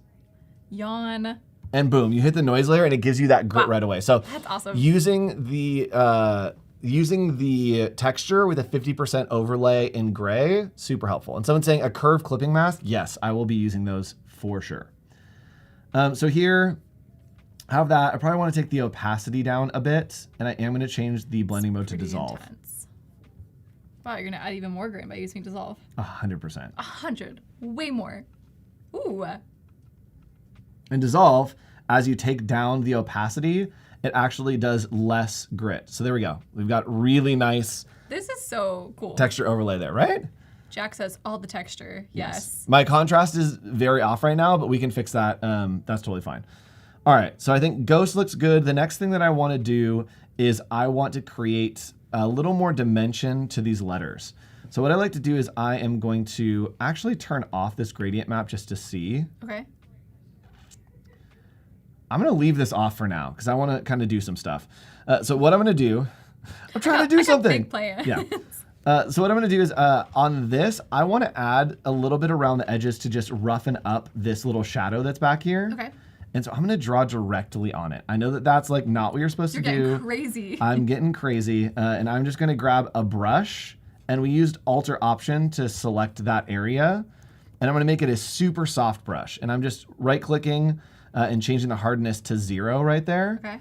And then I'm gonna paint on top of it. I'm gonna create a new layer and I'm gonna change the blending mode to dissolve. Again, lots of dissolves.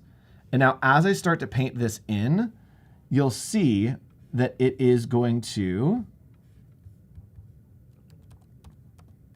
there we go. It's gonna paint in like that dissolve. So it's gonna have the noise, and I just wanna add a little bit to this to kind of have some areas where the text, kind of disappears.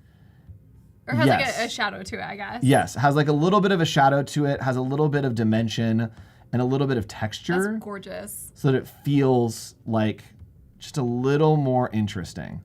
If you're just joining chat, I'm seeing some people jumping in here. Andrew is doing amazing things in Photoshop, making some vintage horror movie title posters, or movie titles. Yes. And our movie is called Ghosts. And he's bringing the ghosts to the party with us. Bringing the ghosts. Yep.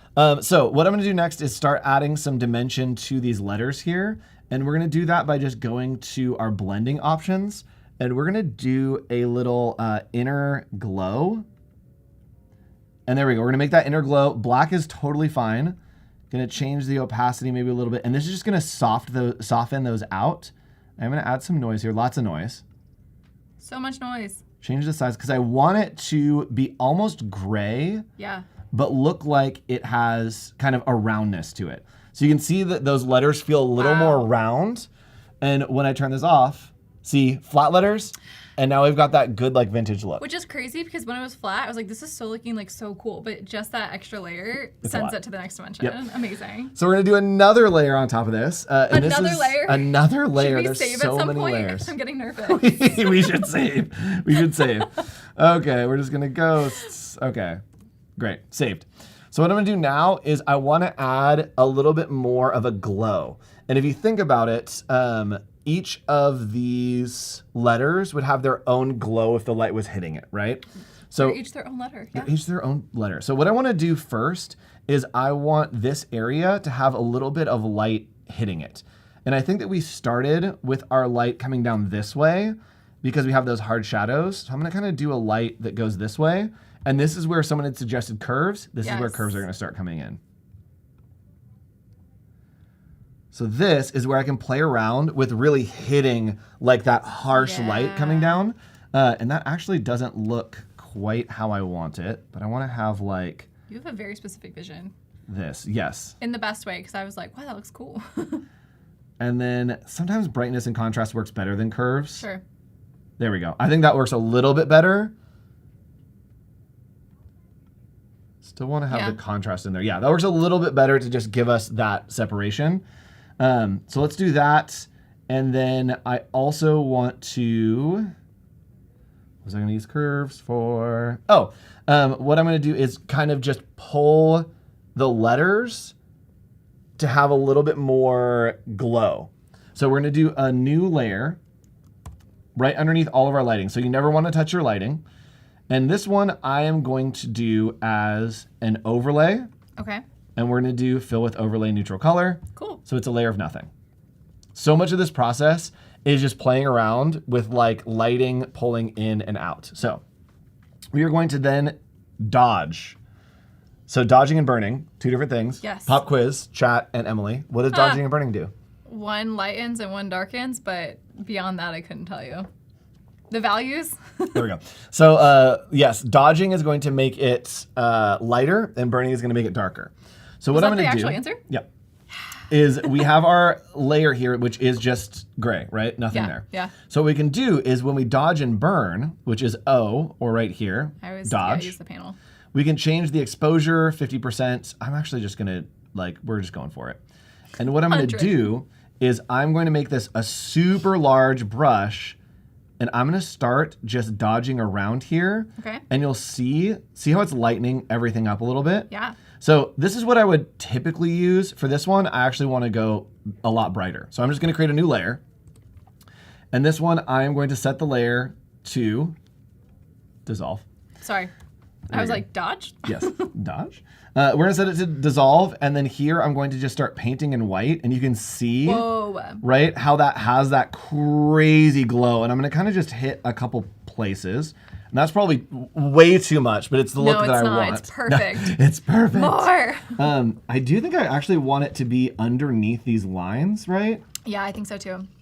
You almost, because you're using a circle brush, it almost looks like marquee lights a little bit. Yes. I don't know if that's the goal you're going for here, but it's very I'm cool. just going to take the opacity down here. Hannah Smith is back in chat saying, this looks this looks so good. 3 exclamation marks. Chat, wait till we animate it. You're going to animate this? Yeah. All right, you got 25 minutes. It's going to be a video. All right, so we're just adding in here some glow. Very cool. Around these, and I think it's probably too much. Like my brush is probably too big, but we're just going to take down the opacity there. Okay. And actually, I'm going to take the brush down a little bit. I am going to tone it back a little bit. Just a little bit calm. And I'm holding shift here. So if you hold shift in Photoshop, it automatically draws a line between the areas that you're clicking. Which can be helpful when you want it to be, or really annoying when you don't want it to do that. Yes, when you don't want to like have to go over like each individual thing. Yeah. So we're doing this, kind of making it so that these glow a little bit. Very cool. And this lighting layer that's glowing may go under a few other layers, because you can see like it gets a little wild over here. And so if I pull this down and it starts to go under different layers, you can see that like some of the vignette is actually looking pretty good. I like that a lot. And actually pulling the opacity up is going to give us that glow that we want. Woo! Is that good? Yeah. Okay, cool. And there's a little bit too much over here, so I'm just going to grab my eraser. And what's great about using the dissolve is as I erase it, it's so super nice. soft on dissolving. It doesn't give you a harsh line, because that would really ruin that. Yep. And I do need to, like, as it gets darker back here, I do need to pull it back more and more. I think you're really hitting your mark on this. Anthony in chat says almost as bright as ghosts. Yes. You're on point here. Ghosts. Okay, so looking good. I do want to add some more lighting, I think. Okay. And this is where I can really test if my values are correct or if I need to throw another gradient map over it. And when you say values, you mean lightness and darkness? Yes, lightness and darkness, yeah. So what we're going to do is I'm going to darken up the edges that I want, and I know that I want to have the letters be a little bit brighter. And so what I can do... You're talking about the white part of the letter, the front part? Yes. Okay, Actually, I think that these are too dark. So I'm going to take this down to like 20%. Ooh. That's a little bit better. 30 might be good. Cool. Not mad about it. Cool. So from there, I do want to have... maybe the background be a little bit lighter. I think the background's hitting a little dark. And so that's where I'm going to throw the gradient map here. Ooh. So gradient map, we are going to take just a little bit lighter into the gray, and you'll see that it will just give us a little bit more contrast from that background. Oh, that's making a big difference. Yes. Yeah, the values were getting a little muddy, I guess. Yep. Oh, but you're getting some really dark patches now. Teal feels a little dark. Like behind the T? Yeah. Strange. Okay. Do we go full hardcore black and white? We're doing noir. We are going so noir. All right. We're going noir, y'all. All right. We're going full noir. How much time do you have left? Quite a bit. You got, 20 minutes. Okay, chat. Do we want to animate this? What's our other option? We can keep building, doing more like layers, and we also can do like a second screen. I think animating would be cool. All right, let's animate. Cool. So here's how you animate in Photoshop using lighting. And actually, I do want to try to augment my lighting just a little bit. I'm going to add in a few more layers here that are just going to be like black layers. And these are going to give me a little bit of that vignette. And again, we're always using the dissolve here. And I'm just brushing very broad, and then I'm going to take the opacity down. There we go. So we have a little bit of that like harsh light coming through. That's the big thing, is I really want that harsh light coming all the way through. And it actually might pull back a little bit in the middle here. I know, this is so detailed. Sorry, no, I was laughing at chat. They would like you to animate it. Okay. All right, chat. Animating it is. you have requested, and here we go. So the cool thing is that all of these are different layers.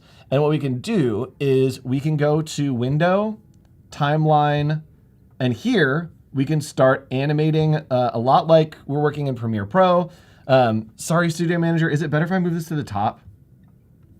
All right. Here we go. We could just wear the blanket again. Yeah. We won't be in the way. We'll disappear. All right, so we're up here. This is the timeline at the top, and we don't want to do frame animation. We want to do video timeline. Ooh. And what we can do here is each layer is its own like piece on this. And let's zoom out here so we can kind of see and move over there. There we go. So we can kind of see this. So each layer is its own piece. And what's cool about that is a lot of these layers are lighting. Right? Right. That are kind of changing things. And a lot of them are like the glow on the letters that we have right here. Wait, that's not it. Where's our letter glow? Oh, did I put that behind the letters? Oh, that's a problem. Okay, yes. That needs to be there. Does it look better without that? A little. It's a little more clear, I guess. But maybe bring it back, like just drop the opacity. It's a lot more clear. I'm not mad about it. So what I'm going to do real quick is I'm going to actually just add an outer glow on this. No, I'm going to do this. I'm going to change this away from dissolve to normal. Actually, let's change it to soft light. Oh boy, I'm going to get stuck here, chat. You're Help doing me. great. Let's take this down.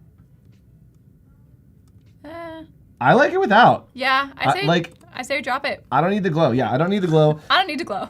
I don't need to go. But what I can do is, this is going to be another little hack, is I promise we're going to animate it. Is right now we have the inner glow to make like these rounded. Right. But you can actually flip this. So I'm going to turn the inner glow.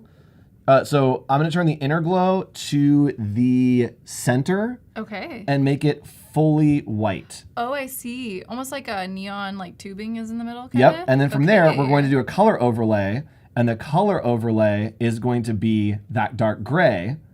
Ah. And so now the text is actually dark gray, but the inner glow is going to be white. And so as I pull the size of this down, you'll see. Whoa. So we can pull it so that it really has. Ooh. What is my contour on this? Let's see the angle. Yes, the contour needs to be a little more rounded. There we go. Yeah. So now just the centers will be like bright white. Cool. And then the color overlay we take to like a little bit of a gray white. All right, that'll make it glow a little bit better. Yep, so now we have that like nice middle Very like cool. glow on it. All right, I hate that. Okay, so welcome to the stream.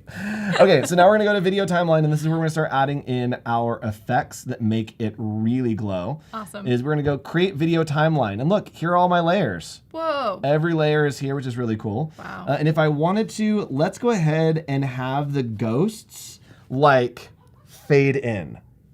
I think that's what they do, so that feels right. Ooh, yes. So I'm going to find all of the different layers that are associated with the actual ghost type, which I think are just these. And I'm going to name this Ghost. Yep, great. So now what I can do is I'm going to find that layer, or that group right here, which is Ghost. And we're going to change the opacity. So as we move through this, we're going to be changing the opacities to fade in and out. Okay. And all that we're doing is playing with light here. So I'm going to change the opacity here to 0. And we're doing this in the opacity panel over here. And then we come over here, and maybe we want it to be, let's just do a like long kind of drawn out to 100. So now when we come over here and drag, we are going to hit play. Whoa. Ooh, I like how the background darkened too. That was very cool. Pretty cool, right? Yeah. So that's just a great way to like help it fade here. in. And I'm going to make this a bit longer. And what we can do in here is now we can start playing around with some lighting. So like this lighting that we have here, which is giving us this like kind of like directional light, is I'm going to find that layer in my composition, which is right here. And we're just going to start playing around with the opacity. So we're going to have it start at 0.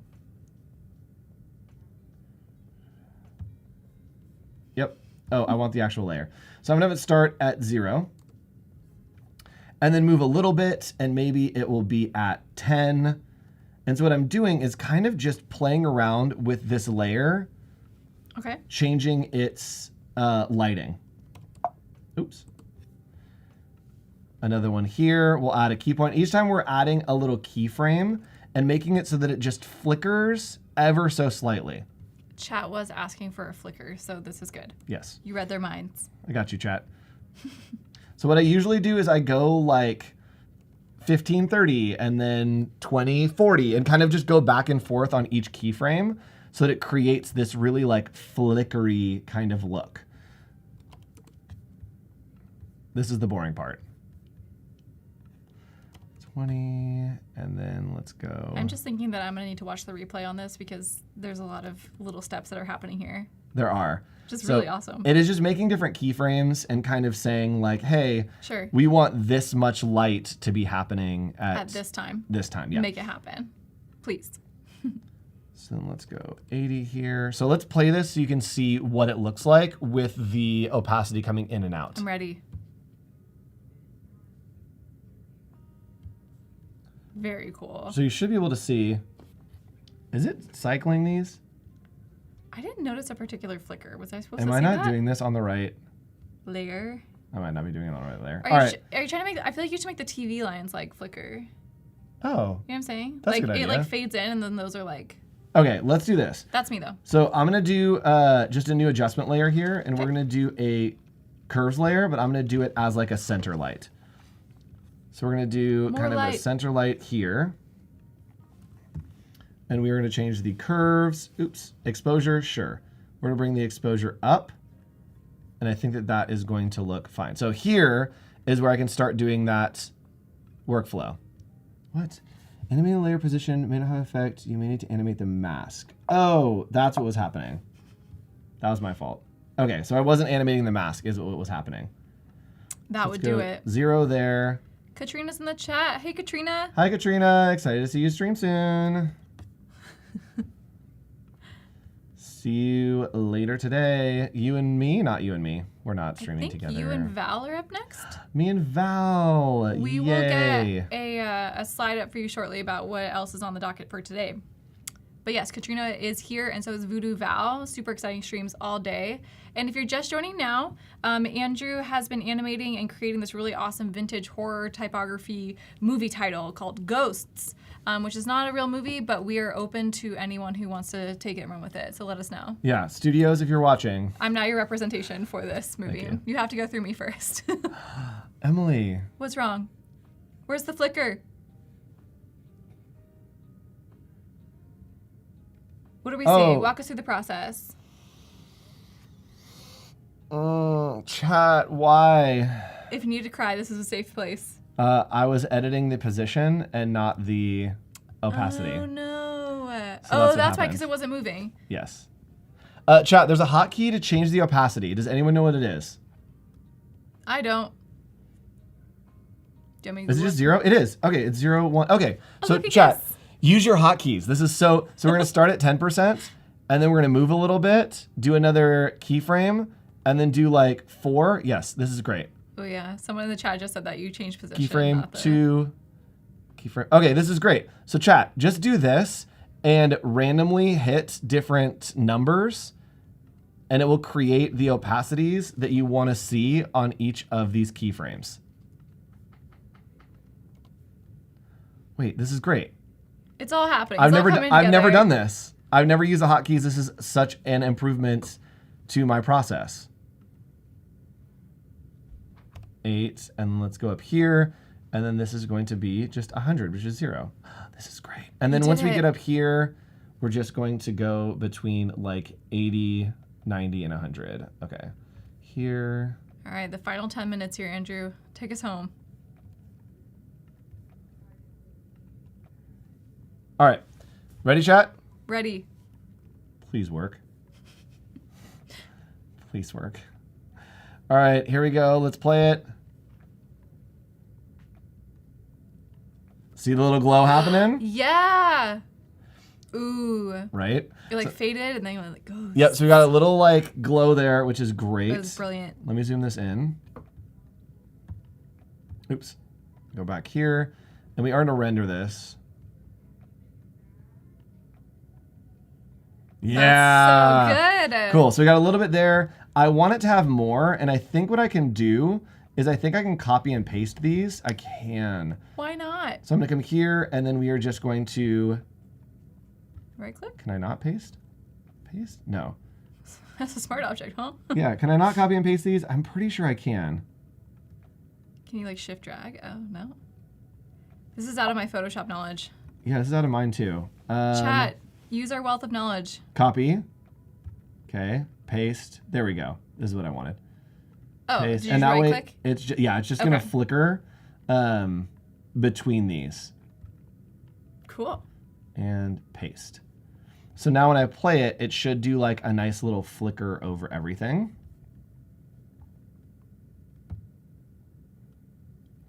Nice. Ooh. That's so cool. So what we can do is, I actually don't like that I'm gonna pull the outro back to right there. Because it just kind of sat for a second. You Yeah. wanted to just cut. I Yep. see. And so what I can do is I'm actually gonna do two things real quick in the next 8 minutes that is gonna save as Watch much time. out. So all the animation that's happening is not necessarily happening with any individual pieces. Most of it is happening with outside of Photoshop, I never have fun. Yeah, most of it's happening with the lighting. And so what I want to do is I just want to kind of blur this whole thing.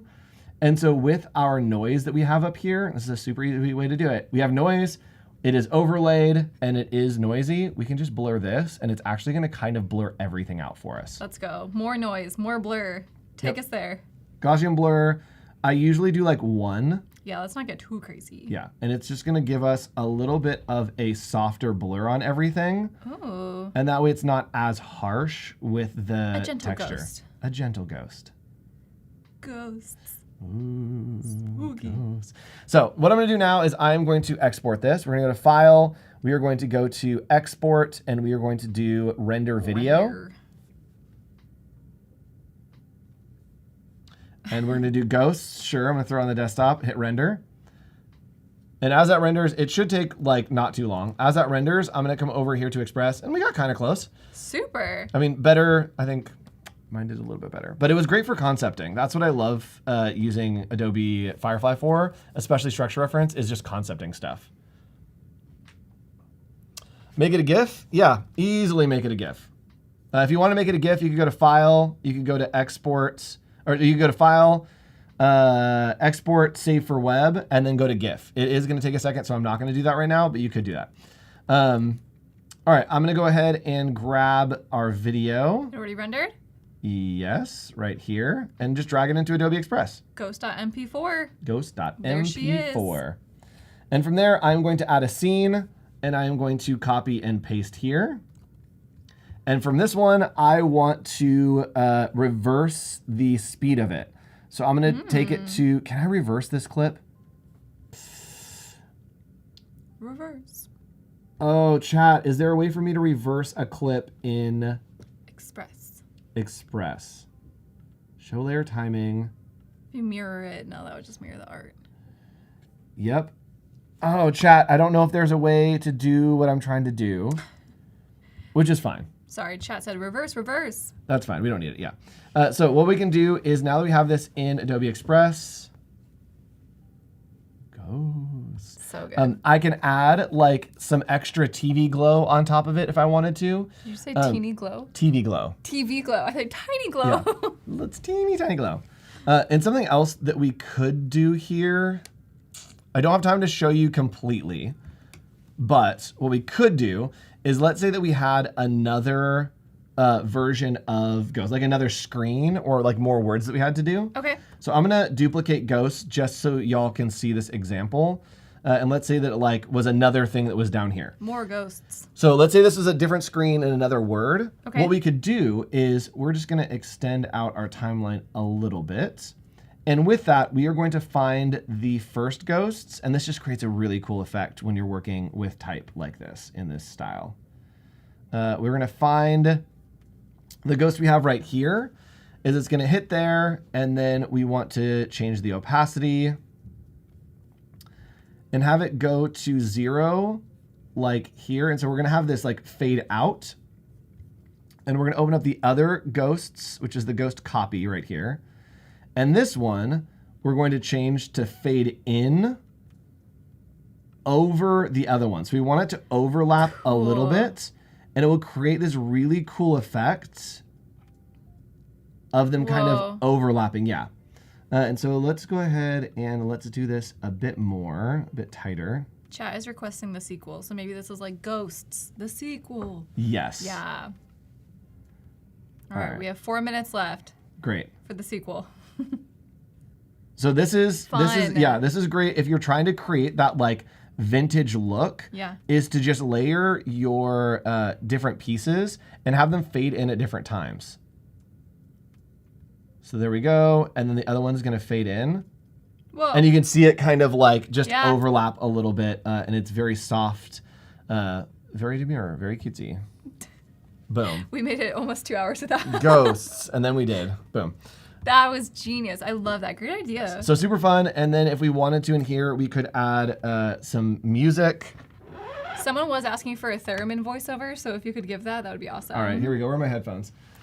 All right, we got how much? 2 minutes? You have 3 minutes. I don't even think these headphones are plugged in, but let's see what happens. No one will hear it. Chat, beware. Sometimes when the sound starts, it's loud, so. Yes. All right, here we go. Audio, record voiceover. Here we go. Ooh, I started the voiceover at the wrong time. Hold on. Hold on. Okay, here we go. This summer, come and see Ghost, only in theaters. I don't know, that's what we got. That's what we got, chat. Okay, we have how long? 2 minutes. Okay, we're gonna slow this down so that we got a little more time here.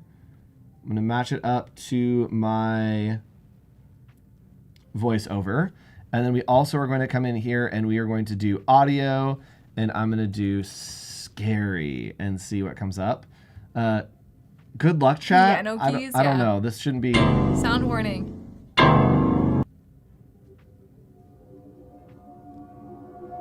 Elephant growls? That's scary on a whole nother level. Just one? Chat, we need music. Maybe put music instead of just like scary. Maybe it's just giving sounds. This one.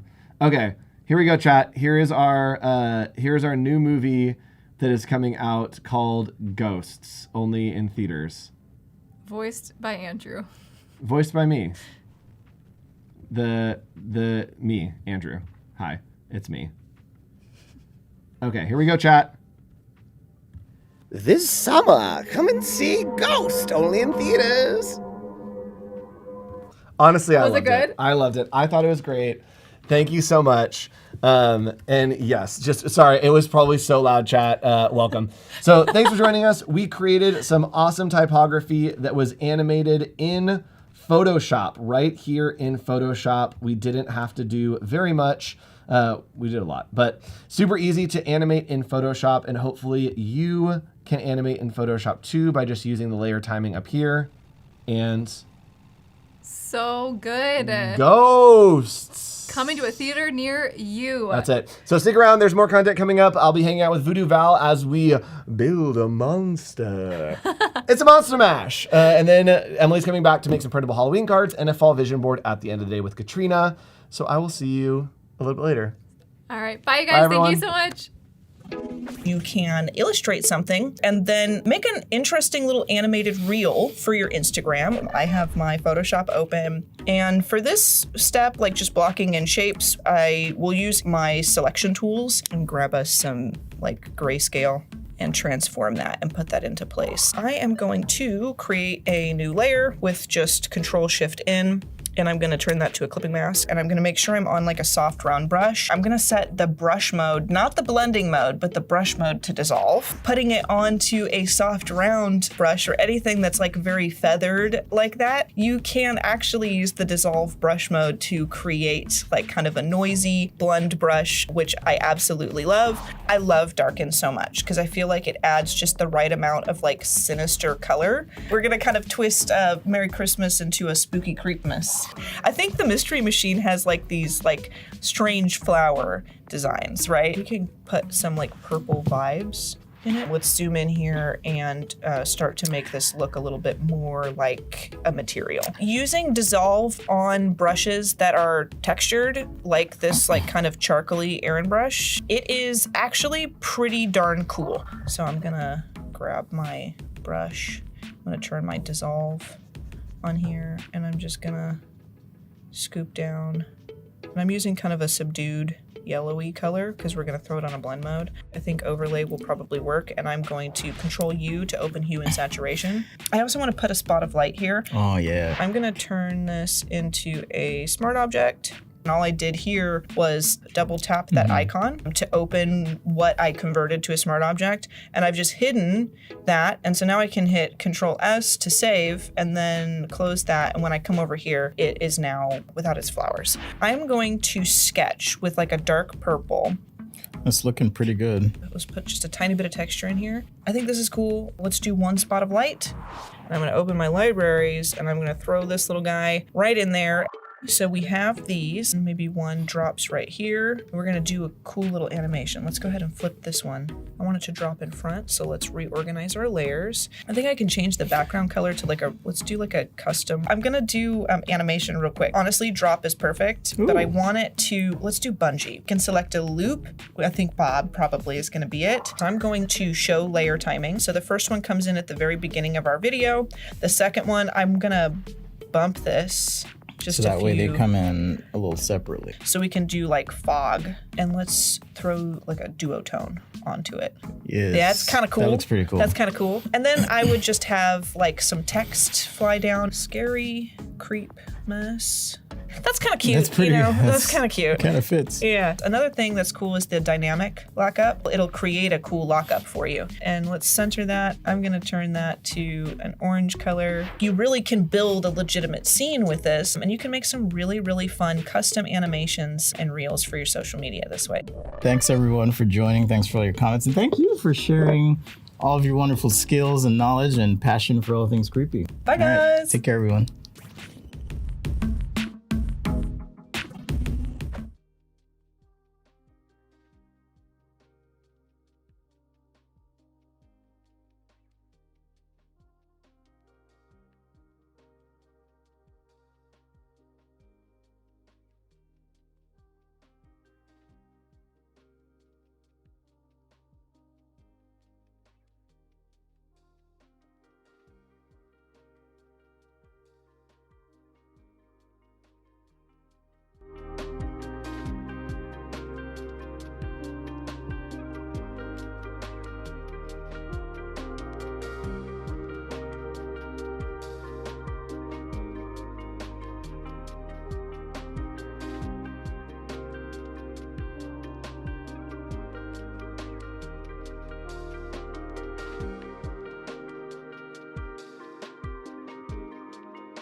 Hello, I see all. I see in my magic crystal ball a great stream full of monsters. Oh my goodness. Wow. Hello, I'm Andrew Hochradel, the floating head. And I'm VooDoo Val, and we're super excited to be here. This is my favorite intro. Yeah. Can you? This is great. Hi, everyone. Hello. Welcome to the stream. We are going to be creating a mascot monster today, right? So you're going to help us make a monster. If you're watching live in the chat, let us know where you're watching from. We are live from San Francisco, but we love to know where you are in the world. And Val, hi, who are you? Introduce yourself. Say hi to all of our friends in chat. Hello, all of our friends in chat. My name is VooDoo Val, and today is my day, I think. A lot of spooky stuff going on today. I am a dark fantasy artist based in Northern California. I specialize in like spooky portraiture, book covers, that sort of thing. But I also do a lot of graphic design, a lot of animation, a lot of doodling. Good doodles, of course, but usually of the spooky variety.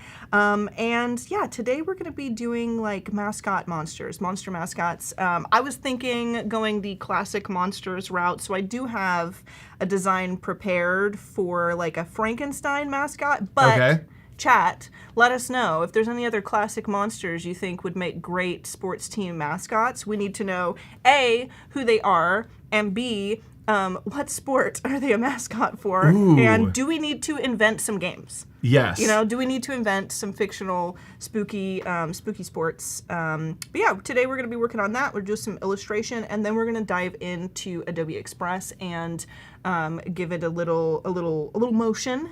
And I may or may not pressure Andrew into giving us another one of those woo-woo over audio voiceovers again. I'm ready for voiceovers. Every time I've tried to do a spontaneous voiceover, it's not that it's not working. It's just that I sound terrible. I'll do it. Yes, I got it. Yeah, I can't do the voices on command. Those are spontaneous. All right, so chat, keep those suggestions coming in. Really fun. And we're going to be working in Photoshop today. And we are... Right, we're working in Photoshop? We're working in Fresco. And then in we're Fresco. diving into and then going into Express. Yes. Got it. So this is my little Frankenstein, my little Franken boy. And I was thinking, this is like the first initial sketch, but I was thinking it would be really cool if this is like a baseball team, that we could have like his stitches look like the stitches on a baseball, that sort of thing. And I'm gonna go through and start like kind of refining this. I wanted to start with something solid so that I could get into the nitty-gritty details of like rendering a sketch and making it like a full illustration. But like I said, if there are ideas in the chat for other ones we could do, I don't see why we couldn't come up with a couple of mascots today. I agree. So chat, keep them coming in the chat. Mr. Potato playing football, the Blob, Crash Test Dummy, Sugar Skull Monster, Mummies, super fun. The one that came to mind for me was love the little Frankenstein monster. I agree. It's so fun. Of trying to do ones that are like location based and then coming with, so like this one could be like Frankenstein High and they could be like the monsters, like something like that is location. The only other one that I thought is like the like Transylvania High vampires or something. Okay. I'm trying to think of what other like classic monsters. Mummies. We have a werewolf. We have like the creature from the Black Lagoon too. We could do like, that's Black Lagoon High. Yeah. That's kind of fun though. Can I go? Can I just be there? It's Black Lagoon High, and then the mascot is the creatures. Yeah. And then it's kind of that's fun. Okay, chat. Let us know your suggestions of what you have. We've got like the swamp thing. There's like a general like swampy monster zone. Oh, the Mothman. Oh my gosh. That's a great one, dude. But what? I need school names or team names, whatever you guys want, because I am a fan of Mothman. I don't care what anyone says. I think he is a sweet, wonderful, precious boy who just wants to hang out. Point Pleasant. Okay, Point Pleasant. Yeah, the Point Pleasant Mothman. Do you have any favorite mascots that stand out to you? Chat, this is a suggestion for you or a question for you. Do you have any mascots that you love? Val, do you have any mascots that you love within current sports? I am not really a sports person, so Okay. I don't, like, when I think of mascots, I don't, like, nothing really comes to mind. But when I think of, like, mascot and sports stuff, like, design, I can, like, you know, like, I can see the vibe, but, like, if you ask me about a team or what the mascot is, I scurry away. Done, yeah. Yeah. I think the best suggestion that I've ever seen that, like, literally out loud laugh, clever, the Invisible Man of online colleges. That is hilarious. You know what? It's funny. That's, like, really crazy because I already did that. It's right here. No. Yeah. Oh my gosh, that's so great. I Isn't really it like good? this one. Yeah. I think love the that- color palette. Yes. I love. The composition's really balanced. Thank you. It's the best thing I've ever created. There we go. Check that one off the list. We did it. I went to a school that we used to play this team that they were the sea lions. Okay. But it wasn't like a sea lion animal. It was like a lion that was made up of water. It was like a lion made of the sea, and they were the sea lions. And I thought it was the craziest thing for a mascot ever. That is. Like the weird. mane was like waves and stuff, and I was like, this is too much. That's weird. Yeah, that's what I was thinking. I was like, that's like a really cool concept in theory, but like my brain is, I am rebelling, Yes. sort of, Okay. but it's still cool. So what we decided on doing Mothman, or do we want to do Black Lagoon? I love Mothman. Okay, let's do Mothman. So if we wanted to do Mothman, I'm gonna do. You guys are gonna see my sketch process. Which honestly, if you are illustrators, or you want to be an illustrator, and you think to yourself like, every time I do a drawing, it's bad, or it doesn't look. You can't force yourself to like go through the process and have every stage of your sketch look good. I struggle with this constantly, but all of my drawings look like garbage until they don't. Yep. You know, like there's an ugly phase, and for some people that ugly phase lasts longer than others. So if you are a little, feeling a little hesitant, as far as like your artist journey, things aren't, coming out the way that you want them to, try to trust the process a little bit, and make your way through a concept. At least you don't have to finish the drawing, but like try to make your way through the concept whenever you sit down to draw, and see if you can't kind of push past that. Because mine, I don't know, I feel like mine are weird when I first get started, but typically I end up with something decent. So Yep. we get there. I was thinking about like the idea that maybe his little moth, what are those? The moth feathers. Yes. The antenna. Antenna, yeah. I feel like I was wondering if we could do them like hair. Yeah, like I was thinking like little pigtail kind of like, yeah. Yeah, like that could be interesting. We could also do, I'm gonna make that small. We're gonna do some sketches here. We could also do something where they are like kind of more in the forefront of the design. So if I do his little head, maybe, because I feel like Mothman also could have like, Mothman's always wearing a coat, right? Like it looks like he's wearing. Yeah. Especially if this is gonna be like a quirky, cartoony Mothman. I feel like he's always wearing a coat. This is the Mothman that like has a trust fund that like he's wearing like a I don't know, whatever it is. very expensive private college. Yes, Yeah. exactly. He's wearing like a morning vest. Yes. Basically. And yes, you've heard about Ivy League. Welcome to the College of Cryptids. Yeah. Like, the Cryptid College. it's perfect. Okay, yes, this is definitely going so. And I think that it has like the symmetry that you see in sports mascots a lot. Like it has that. Ooh, and I love having like a little light or something. Well, yeah, and that could be something there. like it's like a baseball, or it could be like that it's like their table tennis team or something. Yeah. I feel like the Mothman. No, Mothman. Yes. Yes, Susan. Yes. I feel like Susan, the title of Mothman is passed down from generation to generation for sure, because I refuse to accept that sweet Mothman boy has just been by himself this whole time. Oh yes, no, there's a family. A moth family. Yes, it's a moth family, and they're happy. But also, I like the idea of Mothman's team being for ping pong. Yeah. You know, because It it feels seems fun, like yeah. it seems like a moth kind of game. Yep. I think. No offense And if this is anybody hates moths. the but Point loves Pleasant Poulin. Mothmen, right? Yes, Point Pleasant Mothmen. Okay. Okay, so we're sketching here. And do you sketch all in one layer? Are we doing like multiple layers? Will we build on top of this? What's the process? I'm making a new layer for each concept. So there's like my sketches for the Frankenstein are all in a group. And then I have an individual layer for each of the like little possible Mothman sketches. And what I will do is like if I take one, like for this one, for example, let's go ahead and hide that one. And I will take this guy. Because I honestly, I kind of like this, and I want to work with this a little bit more.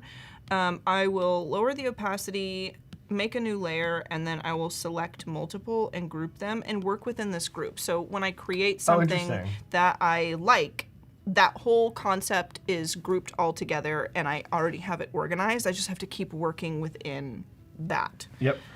So, okay, here's another concept that maybe we can sketch unless we love this one and we're good to go.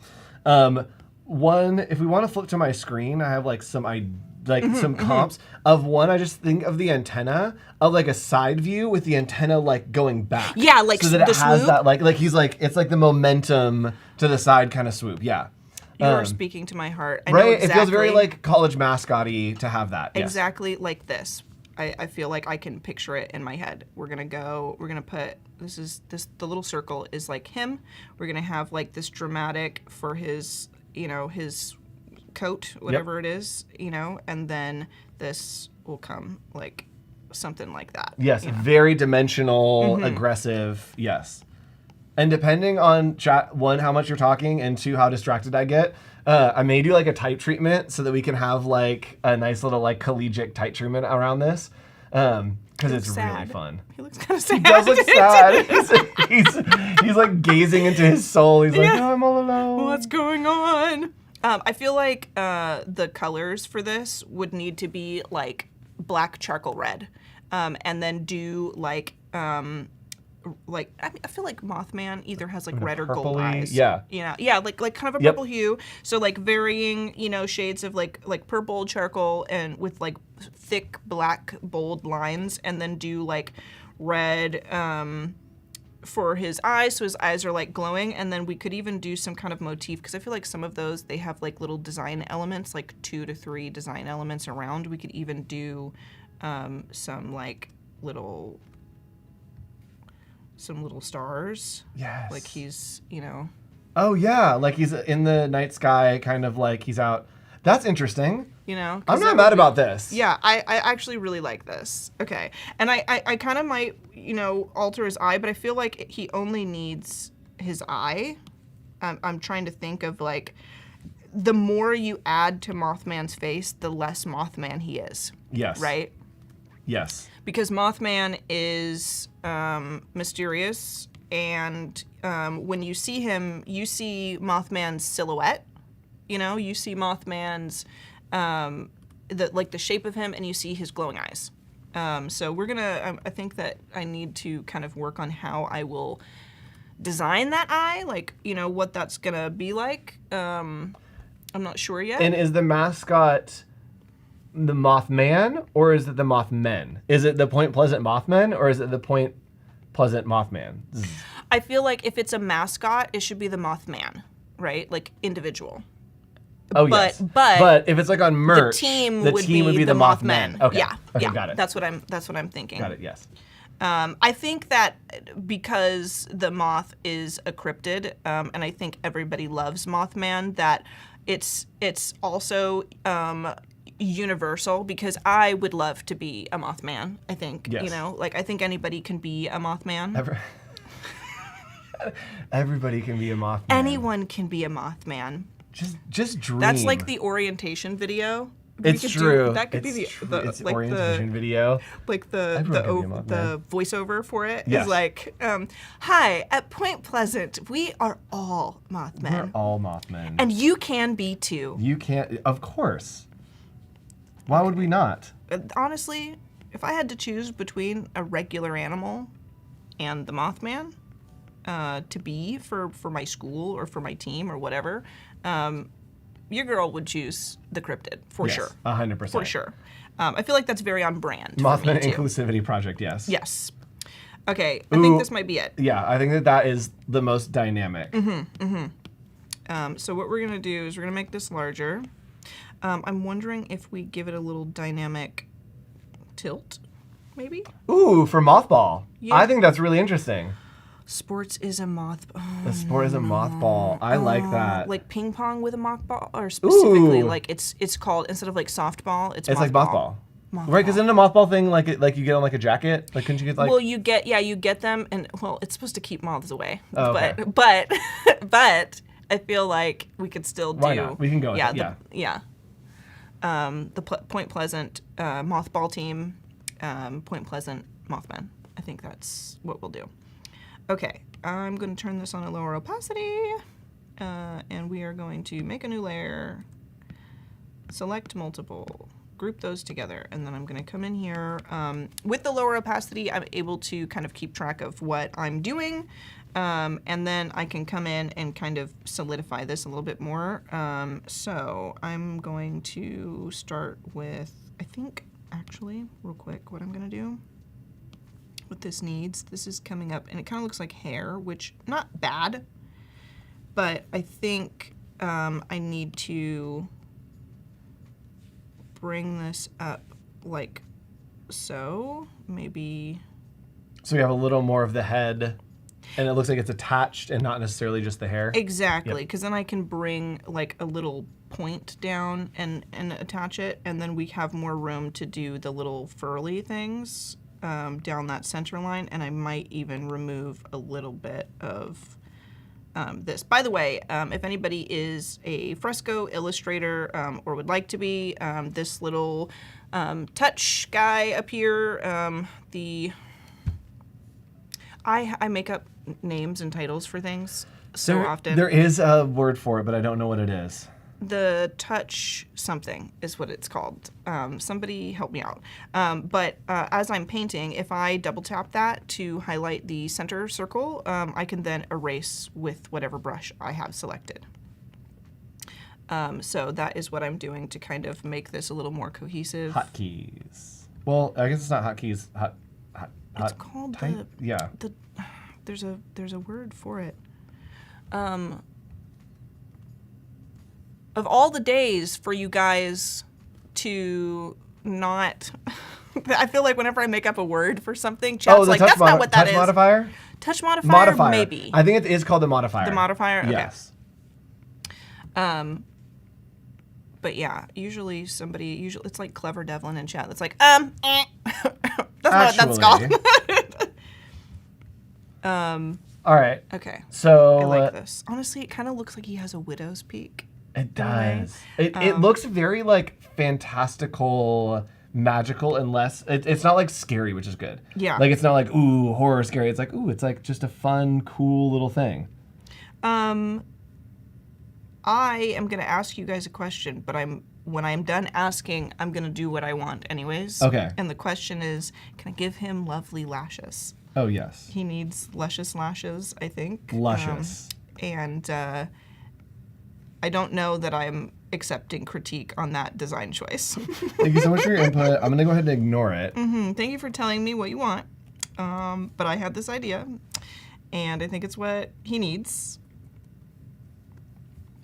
And while Val is doing that, I'm working on I just need a hoodie. And so I'm just working on just like a little type lockup for us to have.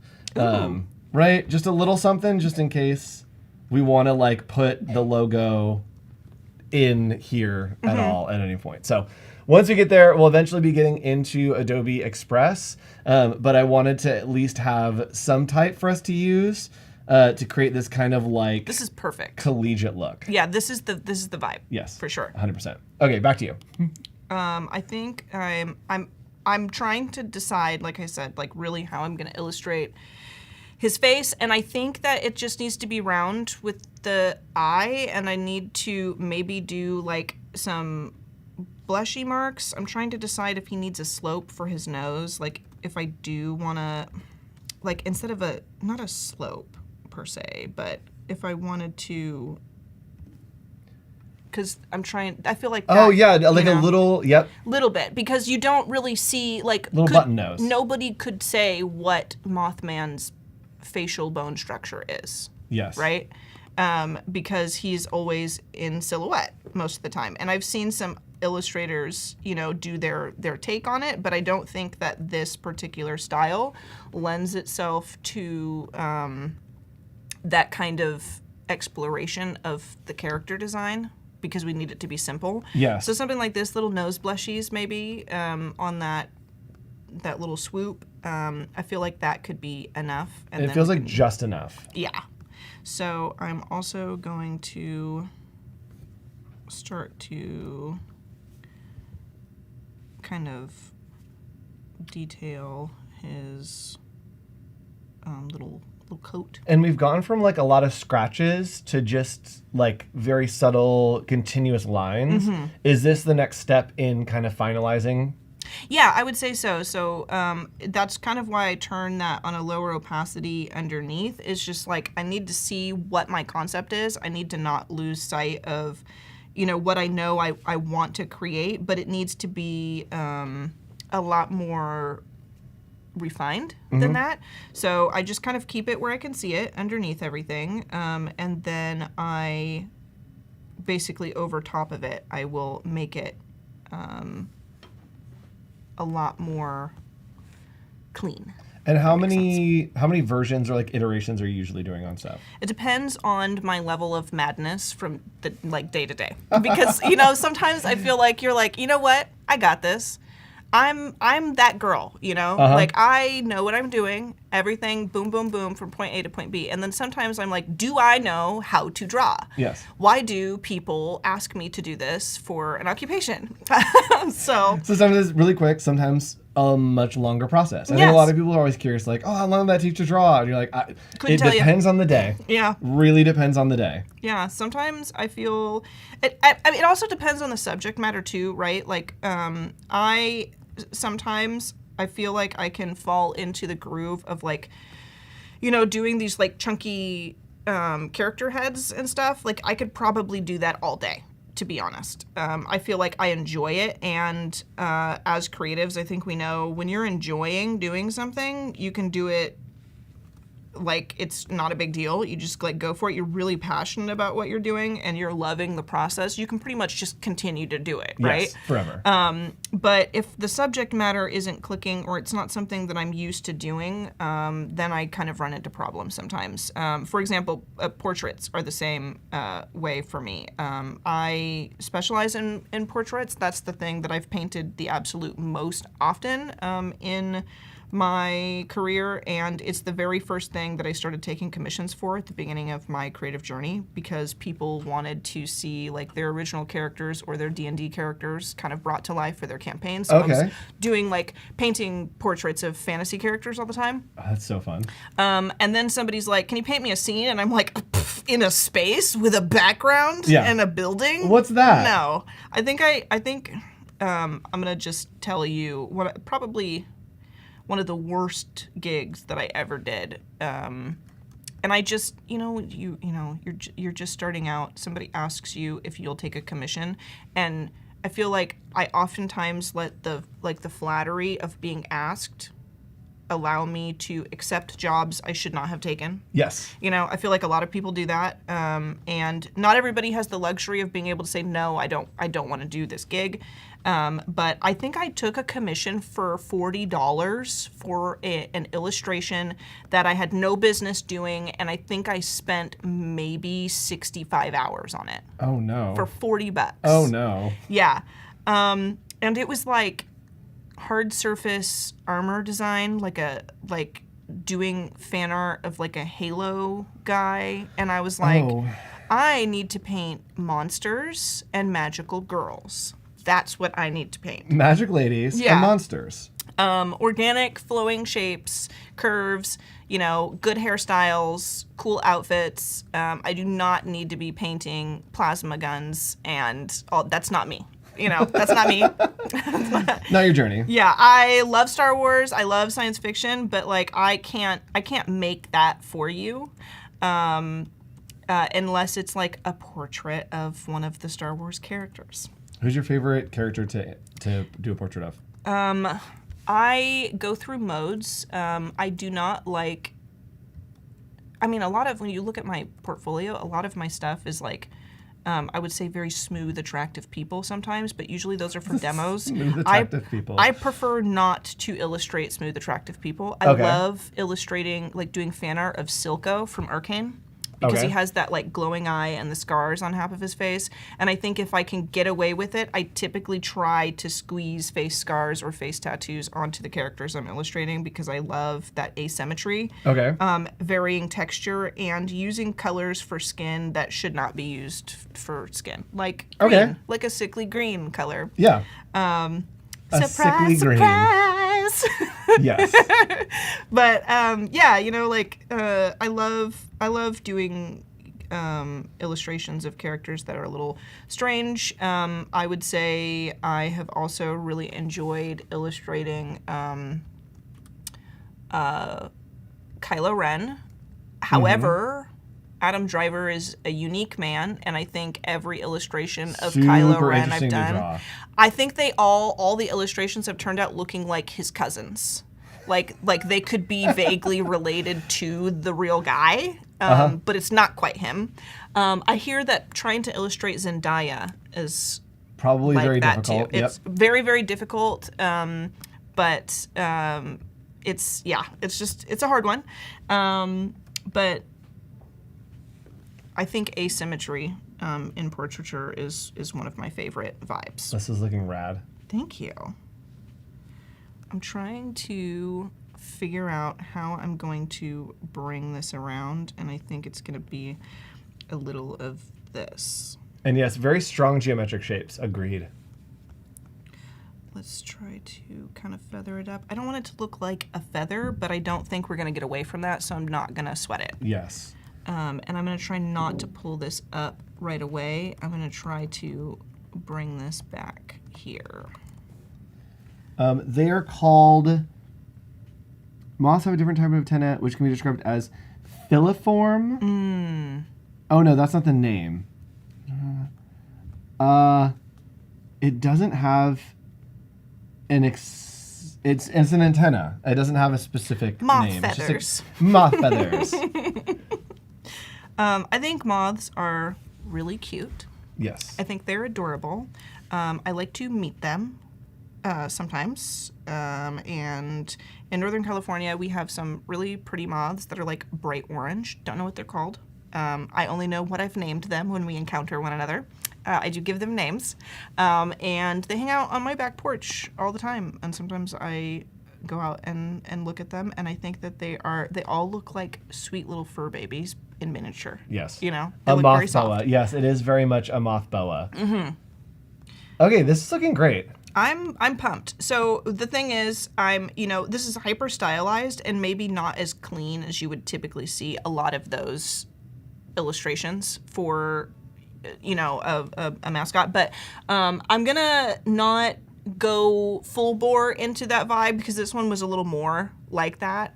But I really like my illustration. Yes. And we are the masters of this realm. We are. So I'm gonna continue with like this kind of vibe, but I'm gonna give it a hard outline and all of that stuff for it, and then we're gonna add some color. What time is it? And for those of you, like 20 minutes left. Okay. In chat, for those that are just joining us, we are creating our own monster, and we've decided to create the Point Pleasant Mothmen. Mm-hmm. And so we are creating a Mothman mascot for a high school, having some fun here, doing some illustration in Fresco. I also am doing some stuff over in Illustrator that you guys haven't been seeing. I've been looking at chat and working at the same time. I just wanted to create a little badge so that if we want to put something on a shirt, or we want to incorporate the logo or mascot into there, we have a little bit. We're going to be taking it into Express, doing some fun in Express with that as well. But we wanted to make sure that we got a really cool mascot going here, and Val is taking care of that over in Fresco. I'm having a blast too, by the way. I'm super pleased with how this has gone so far. I think what I'm going to do is I am going to, with my lasso, I am going to kind of do kind of a haphazard outline. Okay. And I'm gonna eventually like paint bucket it in, because I feel like a lot of these, they have like this really bold outline around it. Yes. And it's gonna look like garbage for a second, and then it won't. So, bear with me. We're gonna do that. We're gonna bring this underneath. And are these vector brushes you're using, or are you using raster brushes? This is raster, so Okay. I'm using the pixel brushes. Something we could do is we could actually use the vector brushes in Fresco, and maybe I can do. It's been a long time since I've used the vector brushes. It's not typically my cup of tea, because I like organic painty Yes. kind of vibe, but we can do a little bit of a demo. And I think something that's cool, because like a lot of people will find, let me make this larger. A lot of people will find when they're using the vector brushes in Fresco, I think that they can be, I don't want to say difficult to control, but it's definitely different to control vector brushes in Fresco as opposed to their pixel brushes. It feels a little different. It's, if you are painting in Fresco all the time, it might feel slightly awkward. I know it did for me in the beginning, but there's a lot of stuff that you can do with the vector brushes that you cannot do with the pixel brushes, and it is worth it, 100%. So just know when you approach these that there's a different groove you have to get into. And one of those things that you can do with the vector brushes, if I'm not mistaken, is like if I have a line, and then I'm gonna grab like another color, and I have another line, I believe, if I'm not crazy, I should be able, yeah, to like start deleting. So if Interesting. So if you have, like, it's vector, so if you have intersecting lines, if you start to do illustrations, and you'll notice that was one of the things where I would like go to draw something and I would be drawing very precisely. I'm used to being able to just like erase very fluidly, kind of blend an erased moment into the rest of the illustration with a pixel brush. Can't really do that with the vector brushes, but if you double tap your touch guy here, and then drag so that it highlights the outer ring, you can draw a line through and it will delete the overlapping areas. Okay. So that you can really clean up and get very precise illustrations. And I like that. So if we're doing stuff like this, and I decide that I'm, adding stuff in and whatever, and I'm going out of the lines or whatever, I can come in and remove portions to keep it into that shape, which I love. I love being able to do that. And you can't do that with the pixel brushes. The pixel brushes are like, well, if you didn't paint it like that, and it's broken. yeah, maybe you should erase it or lasso and erase. I don't know what to tell you, bud. And the vectors are like, would you like quality? Whatever you want. Clean lines. And we're just doing the outline here, right? And then we're going to Yes. kind of fill in. Yes. Cool. And I'm going to drop in some basic colors and stuff. I'm going to try not to be too precious with how I want to color it. We are doing spooky stuff. I want to use the color purple. Yes. Restrain me if Purple, you know. purple, green. Yeah. Yeah. Purple, green, red, blue. Yeah. Also, if everything is closed, this is one of the great things about it. Everything is closed, so I can paint bucket that in with the vector. When you're using pixels, that doesn't work the same. So if I snag my pixel brush and I make a shape that's closed, and then I try to paint bucket in, you see you get these pixely artifacts on that. That will never happen if you're using the vector tools. Brushes. Interesting. Yeah. Hi, Nate. Nice to see you. Thanks for joining us. Chat, let us know where you are watching from. We are in San Francisco, but where are you in the world? I saw earlier we had some friends from India. I know we have some friends in Canada. Every now and then we have some Costa Rican friends. Let us know where you are watching from. We would love to know. And I know that we usually have Netherlands in here too every now and then. Ooh, very interesting. I'm going to go with green, purple, and... Wait, check the spelling on what? Point Pleasant. Point Pleasant. That's correct. It's maybe Mothman versus Mothman, but we're doing Mothman. Yes, this is for the whole team. The Mothman is the mascot, and the team are the Mothmen. There we go. Pennsylvania, Austin, Carlton, Ohio, London, England. Nice to see you all. Thanks for watching, everybody. I'm loving these colors. I think those are the colors. I think that's the move. And I was going to go. Do we go full red eye? We could go for red eye. We could still go. I'm thinking these are very. I at least feel like there's a little earthiness to these colors. Yep. So I'm thinking of a rust. Like a clay. Yeah. You know, something like a rusty clay. Maybe a little bit brighter than Ireland and Iceland. Ooh. Nice to see you. I want to go to Ireland so bad. so bad, guys. One of these days. Pleasant. Oh, with an A. Thank you, chat. Oh. I had your back. Did you see that? Yeah. Did you know? Yeah, we were ready. Yeah. Val was ready to fight for me. Yeah. Thank you, I chat. wasn't gonna let them do and that chat to you. was ready to help. In quotes. Thank you, chat. I appreciate that. It is fixed now. Okay, and I'm gonna grab like a bright red and just give him a little dot. Maybe. Oh, you look so sad. Why are you sad? I did this to you. I did it to you. It does look a little bit sad. It does look a tiny bit sad, sad, honestly. It's all right. But I think he'll be all right. Maybe they're not a good team. They're so bad their mascot is like a sad moth. I feel like the Mothmen would maybe be shy. Yes. You know? And Nate is asking, what are we using to make this design? We are in Fresco currently. Yes, indeed. We'll be making our way over into Adobe Express shortly to do some stuff over there. So a little bit of Fresco, a little bit of Express. I feel like he should be purple. I'm trying to decide how this is going to work, and I'm going to turn the smoothing down. Tip: if you are working, with the vector brushes or the pixel brushes in Adobe Fresco, if you are having trouble where you feel like it's just not.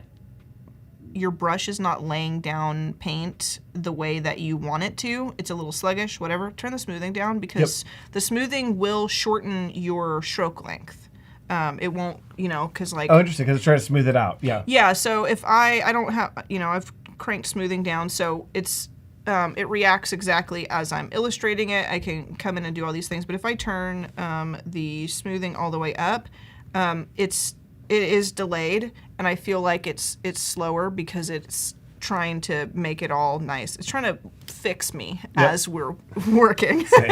And someone's saying, Nate is asking, how do we know which brushes are vector and which are raster? That's a great question. So over here on the left-hand side, the top here is pixel brushes, and it'll say that when you open it up. Pixel brushes are a little bit different in the menu system than the vector brushes because you can find more of them. You can upload your own brushes, you can upload your Photoshop brushes, you can make brushes in Photoshop and put them into Fresco just by hitting the Add Brushes button. You can discover new brushes. It'll bring you to the Adobe page where you can download or you can import from files. You can have your favorites if you want, which I've got tons and tons of favorites. You can go to all of your brush packs that you have. Like these are brushes that I've either collected over the years or made myself in Photoshop that I have. And then you also have this really lovely recent panel. So all of the recent brushes you've used for this project will show up there. And this is universal for project to project. Okay. So if you go back to a previous project you haven't opened in months and open the recent, it'll show you every brush you've used for that and catalog them. So you can, I don't know if you folks use a lot of brushes, but I definitely do. And sometimes I fall out of love with them, but then I go back to a project where I need to be using that brush. Yep. So there's that. There's also live brushes, which are like watercolor and oil, and you can change, how much the flow is. You can change how much the paint mixes, all that good stuff, and you can illustrate, and you can, let me grab that again. You can also, it'll mix. Ooh, so it's like, messy. Yeah, you can do all kinds of stuff. The watercolor brushes are particularly cool because they do simulate water. So if you grab one of these, we can do something like this. And you see how it bleeds? Ooh. Yeah, so you can change the water flow if you want more water. And then if I grab like this red and I tap right here, I should be able, yeah, it'll keep spreading. Like bleed out. That's really cool. Yeah, so really neat. And then under that is the vector brushes, where you have, we only have basic jitter, manga, and outline. And I don't believe that you can import vector brushes, but you can make a favorites if you have a favorite brush. So we got about 15 minutes left here, chat. If you're just joining us, we are creating a mascot for a spooky, scary high school. This one is the Point Pleasant Mothman. And the Mothman is the mascot of the school. The school is called Point Pleasant, and the team is the Mothman. And so this is the Mothman, who is the mascot. And I'm trying to tie this up pretty quickly here because I don't want it to take up all of our time completely. But ooh, I kind of like that. I like the green outline, and then I wonder even that darker or like the lighter green for the... Yeah, that's what I'm thinking. I'm trying to decide if the light green should be the antenna or the jacket or both. I do kind of want to add a little bit of the, oops, not that. We want a vector brush. A little bit of the charcoal, but maybe the charcoal could be some interesting shadow. And I feel like the antenna could be black because it's kind of just like...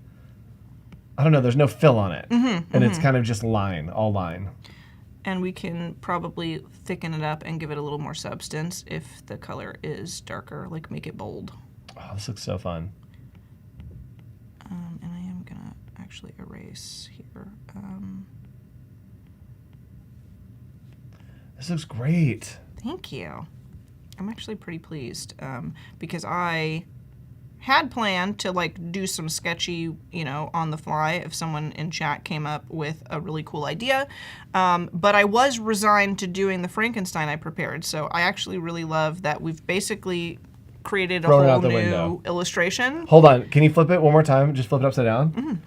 This way? Yeah, this is Halloween Elsa. Oh my gosh. Is it not? It's like zombie Elsa, like 100%. That's so funny. The coat totally turned into like frozen hair. That's funny. And somebody's saying, I've asked before, but uncertainty of the answer. Does Fresco work with a screenless graphic tablet? So there is a desktop version of Adobe Fresco. And I have used it before, and I have a Wacom Cintiq, and I've used it with the, like an Intuos Pro. So there is a way that you could use it without a touch screen where you're painting on the screen. I don't prefer the desktop version, and I got Fresco for like ease of use and mobility. So it's not something that I ever do. I think I used it once when it first came out to demo the, the capability of desktop, but I don't know how you would use it as not a touchscreen. If you're using it on, like, what kind of device would you be using it on? And it's really made to get and feel like you are drawing on paper, like you are really hands-on. This is looking so great. I feel like it might have been a good choice to do like shadow. Yep. Interesting. I don't want to take up too much time though, so we're just going to put the color into the hair. Or I guess it's not hair technically, it's his antenna. I wonder if we could just continue that up. But then I wonder if that looks unfinished. Like if I were just to color this whole thing in, I feel like that would look maybe odd. No, I think it works. Okay. We're gonna go with Andrew. Because he has a better eye for design than I do. I'm monsters, I'm not lock up and layout. Scary stuff, not designy stuff. And then we can pop over to Express so that we can Sweet. get that part of the project on the road. Another thing that might be worth it to do just before we jump over, if I have time to do it, is I'm thinking one more weird outline around the edge, if that makes sense. Why didn't that? Just to give it a little bit more. Yeah, I'm wondering if I could actually just transform this and make it a little Oh yeah, why not? thicker, you know, like that. And then I'm so used to hitting the pixel brush button that I've been hitting pixel brushes this whole time. Something like that. And then I am going to, underneath here, I'm going to grab this maybe and go around the edges. Oh yeah, and do a nice little extra one. Yeah. We do have like 10 minutes-ish left. So make sure you stick around. There is more great content. And if you have friends or if you have kids that are going to be going to school for Halloween, we have a great stream coming up for you next. Emily Poulin is going to be creating some almost like little Valentine's cards for Halloween. So if you have trick-or-treaters that you want to print these out, you'll be able to print them. She'll show you how to print using the Zazzle integrations in Adobe Express. And you also should be able to have a remixable template where you can download those as well. I'm saying that now. Emily, if you're listening, I'll help you generate the QR code and we can share that with our friends so that you can download them and take them home if you want to directly from Adobe Live. We love giving you little gifts here. Nice. That's going to be fun. I think that... I know we have 10 minutes. You know that feeling where you're like, Just a little, I you're like, can do it. Yeah, I can do it. 8 minutes left. Okay. Yes, there we go. So printable Halloween cards are coming up next with Emily Poulin at 12 o'clock. And then at 1 p.m., we have a fall vision board with our friend Katrina, going to be giving us the vibes, going to be taking us into the fall, crunchy leaves. Do you have anything in your fall vision board? Mostly hocus pocus. Oh, yes. You know, I think that's good enough. It's not clean, Yes, but it's I think there. it looks great. Yep. Okay, so we are going to hide that. We are going to hide our Frankenstein. And what I'm going to do just to make this, because I can reorient it in Express, is I am going to do this, and I'm going to make it bigger, and I just want this to take up the whole of the canvas as best we can. I'll say continue. I'm going to hide the background, Yep. and then I'm going to save, publish and export as monster mascots, save image, and then I'm going to come over to my Creative Cloud because I have a library prepared, and I'm going to say upload photo, upload that PNG from my very normal camera roll. Yeah. And then I'm going to pop over to Express. So I'm just going to slide this right over here. Yes, and I'm come on going to over. slide my laptop right over here. And I should be able to, if I come over and refresh, then I should have our PNG right here. Monster Mash. Hey, well, Yay! it was a graveyard smash, guys. I realized I double-clicked this too, so I added two. But we can kind of hide that. We can make this a little bit better, and I'm going to turn my, not my sound, I'm going to turn my brightness up. I've been goblining. Oh yes, in the you know, darkness. in the Yeah. dark. So, so we can add this, and I think that it would be cool to do like kind of a little like it'll like kind of cruise in, Yeah. you know. So I want to add. Let me make sure this is center, and I'm gonna quickly go animation, and we're gonna do like a slide. And I think we can come into the filters, and I want to say energetic. Yeah. Yeah. So we have like that nice little slide in. I think we can change our background color to, let's go ahead and do, we're going to do this? Yeah, Yes. I think we are. Do we have time? We have 5 minutes? We have 5 minutes. Yeah. Okay, can we cut to our heads? Can you share this document with me? Yeah. Because if we are live collaborating, it's super easy on a document that I can put in the type that I've created, and then we can create maybe like a little promo for a game. Yes. And we can do like a little like toned picture in the background. We can add in the type. I should be there. A-N. Do I pop up? Huh? That's me.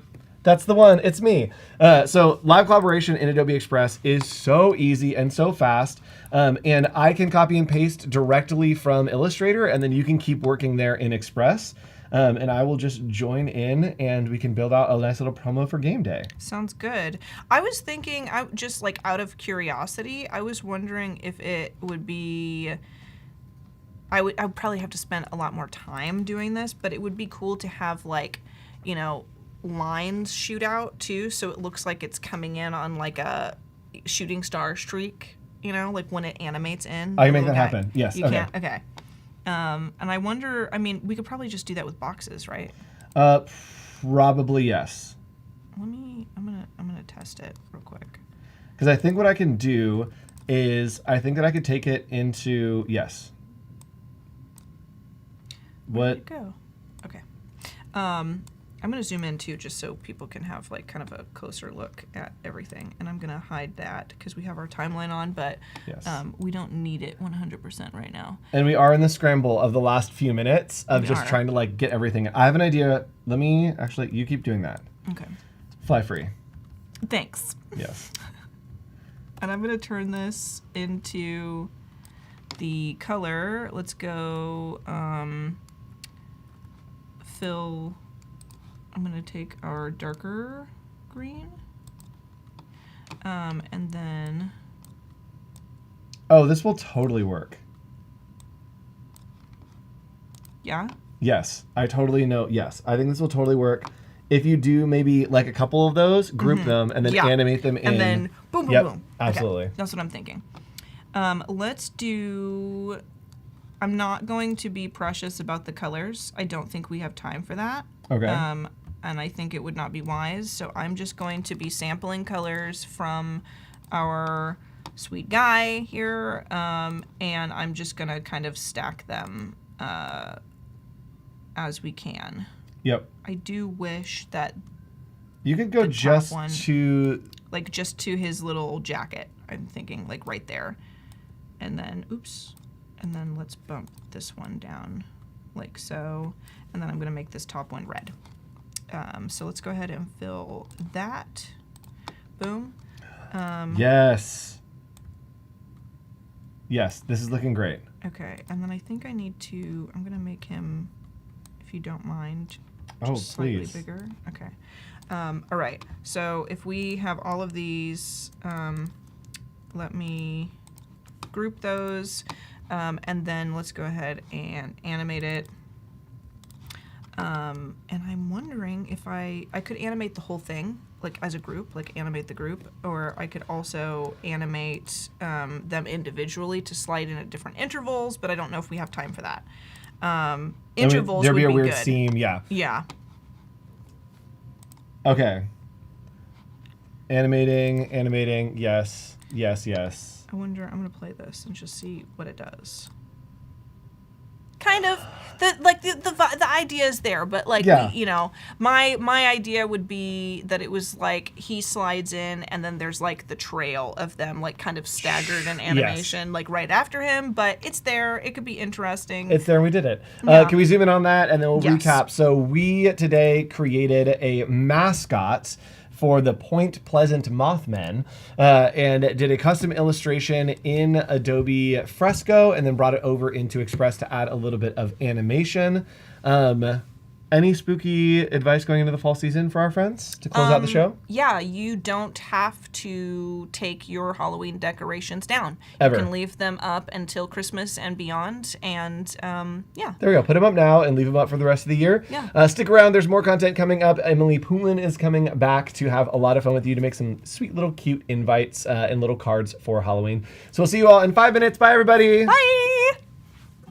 You can illustrate something and then make an interesting little animated reel for your Instagram. I have my Photoshop open, and for this step, like just blocking in shapes, I will use my selection tools and grab us some like grayscale and transform that and put that into place. I am going to create a new layer with just Control-Shift-N, and I'm gonna turn that to a clipping mask, and I'm gonna make sure I'm on like a soft round brush. I'm gonna set the brush mode, not the blending mode, but the brush mode to dissolve. Putting it onto a soft round brush or anything that's like very feathered like that, you can actually use the dissolve brush mode to create like kind of a noisy blend brush, which I absolutely love. I love darken so much because I feel like it adds just the right amount of like sinister color. We're gonna kind of twist Merry Christmas into a spooky creepmas.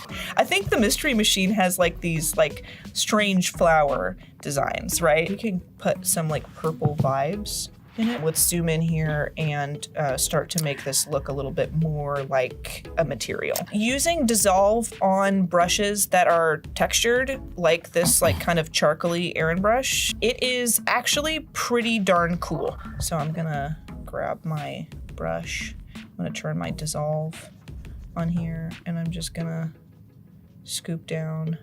And I'm using kind of a subdued yellowy color because we're gonna throw it on a blend mode. I think overlay will probably work, and I'm going to Control U to open hue and saturation. I also want to put a spot of light here. Oh yeah. I'm gonna turn this into a smart object. And all I did here was double tap that icon to open what I converted to a smart object. And I've just hidden that. And so now I can hit Control S to save and then close that. And when I come over here, it is now without its flowers. I'm going to sketch with like a dark purple. That's looking pretty good. Let's put just a tiny bit of texture in here. I think this is cool. Let's do one spot of light. And I'm gonna open my libraries and I'm gonna throw this little guy right in there. So we have these, and maybe one drops right here. We're gonna do a cool little animation. Let's go ahead and flip this one. I want it to drop in front, so let's reorganize our layers. I think I can change the background color to like let's do like a custom. I'm gonna do animation real quick. Honestly, drop is perfect, but I want it to, let's do bungee. You can select a loop. I think Bob probably is gonna be it. So I'm going to show layer timing. So the first one comes in at the very beginning of our video. The second one, I'm gonna bump this.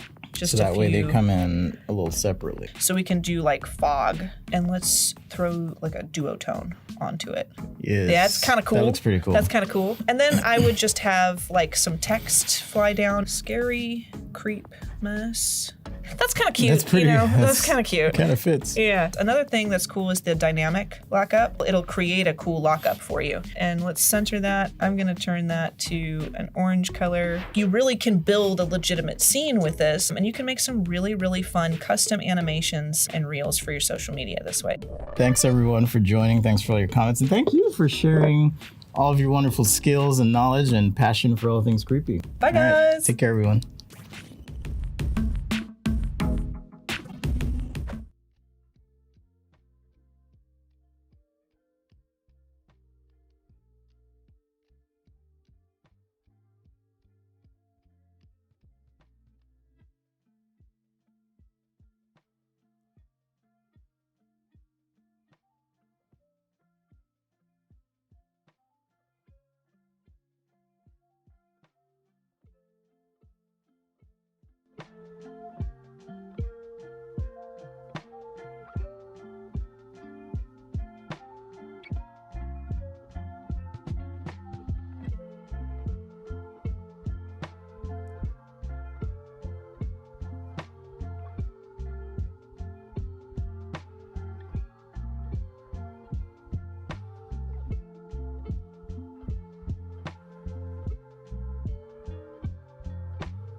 Hey everyone, welcome back to Adobe Live. I am your host for this session. My name is Katrina Torrijos, Adobe Express Evangelist, and I am here with Emily Poulin. Yeah! So today we are making printable Halloween cards. Do you want to talk more about what else we're doing? Yeah. I thought it could be kind of fun to make like little cards that you could give out with the candy or without the candy, depending on what you want to do, how much you like the person. Almost like little Valentine's cards, right? And so we're going to do some like fun puns, and we're going to use some structure reference and style reference in Adobe Express, which is awesome. And then I don't know if you know this, but I'm sure you do, that you can print from Adobe Express. Yes. Yes. So we're going to highlight that, and also don't let me forget to highlight that as we're working through this. I'll remind you. I got it. And if not, chat will remind you. Yes, perfect. Chat, be like, wait, we want to see it printed. Yes, so that's kind of the workflow and the idea of what we're doing today, and I'm really excited. This is my last stream of the day. It's been a really fun, spooky day. There is no green screen happening on this stream. I should have done so the yeah, green screen. if you want to go find it, we'll be ready for it. But it's been a really fun, spooky day, so yeah. Nice. Cool. Okay. Before we get started, let's say some highs in chat. Hi, Erin. Hello. Hi, Cody. Hi, Keys. Hi, Penny. Hi, Anthony. Penny says when we give out those little boxes of raisins. Yes, maybe I can make a raisin-specific card. Giving raisins? At Halloween specifically.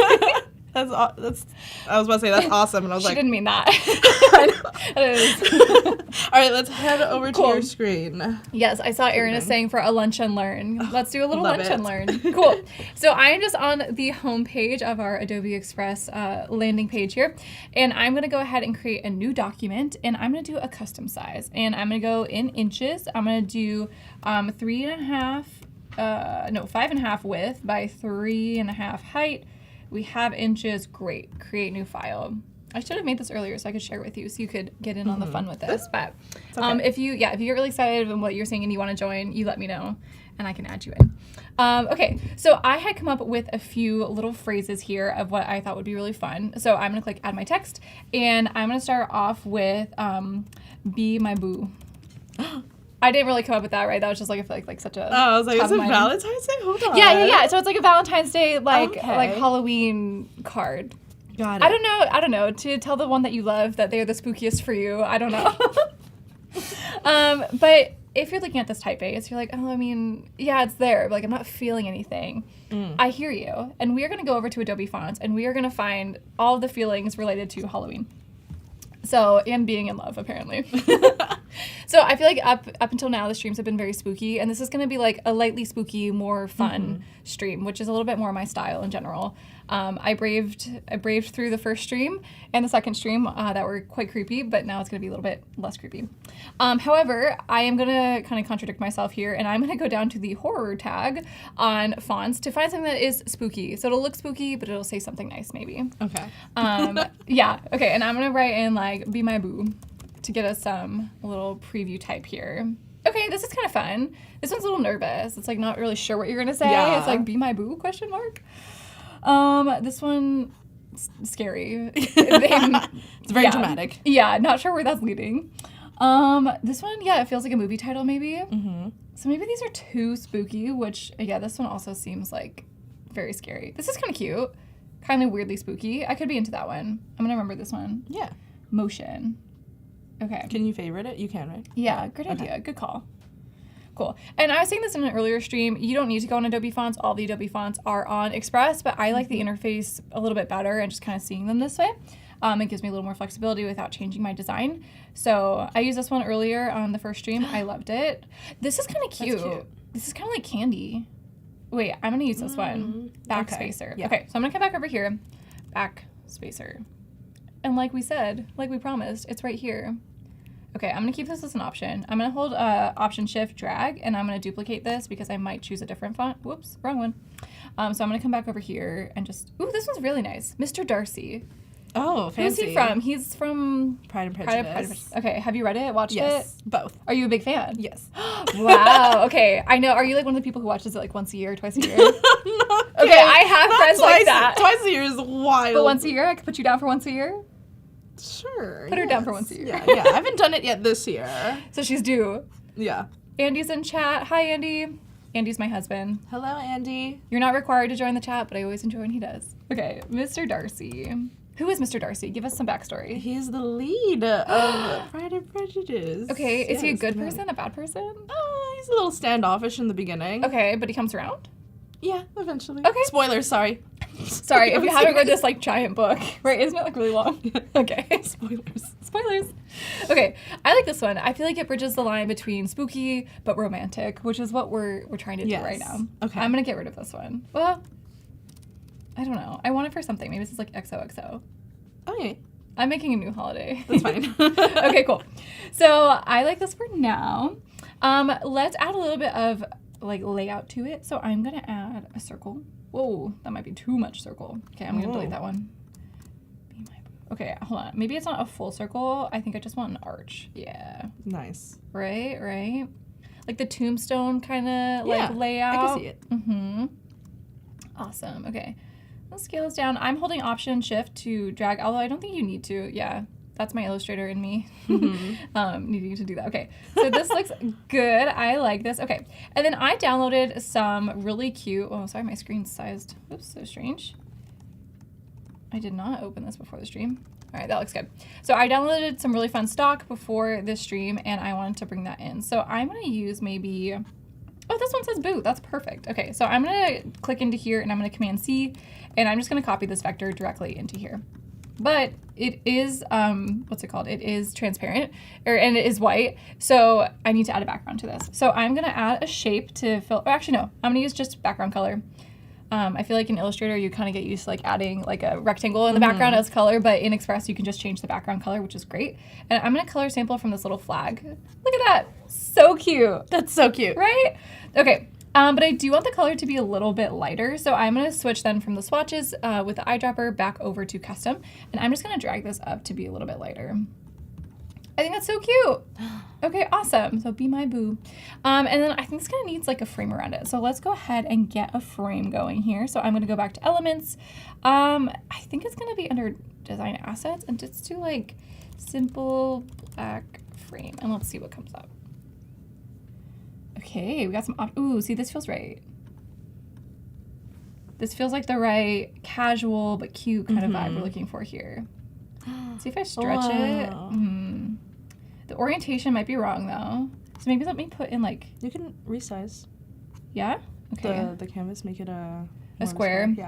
But I have a printable thing in mind, you know? Okay. You see the vision? Okay. Yeah, what you could do is... Crop it? Yeah, crop it and then just do the top and You bottom. are the Express guru, so tell me as you're going, if you're like, do it this way, I'll be like, teach me. Okay.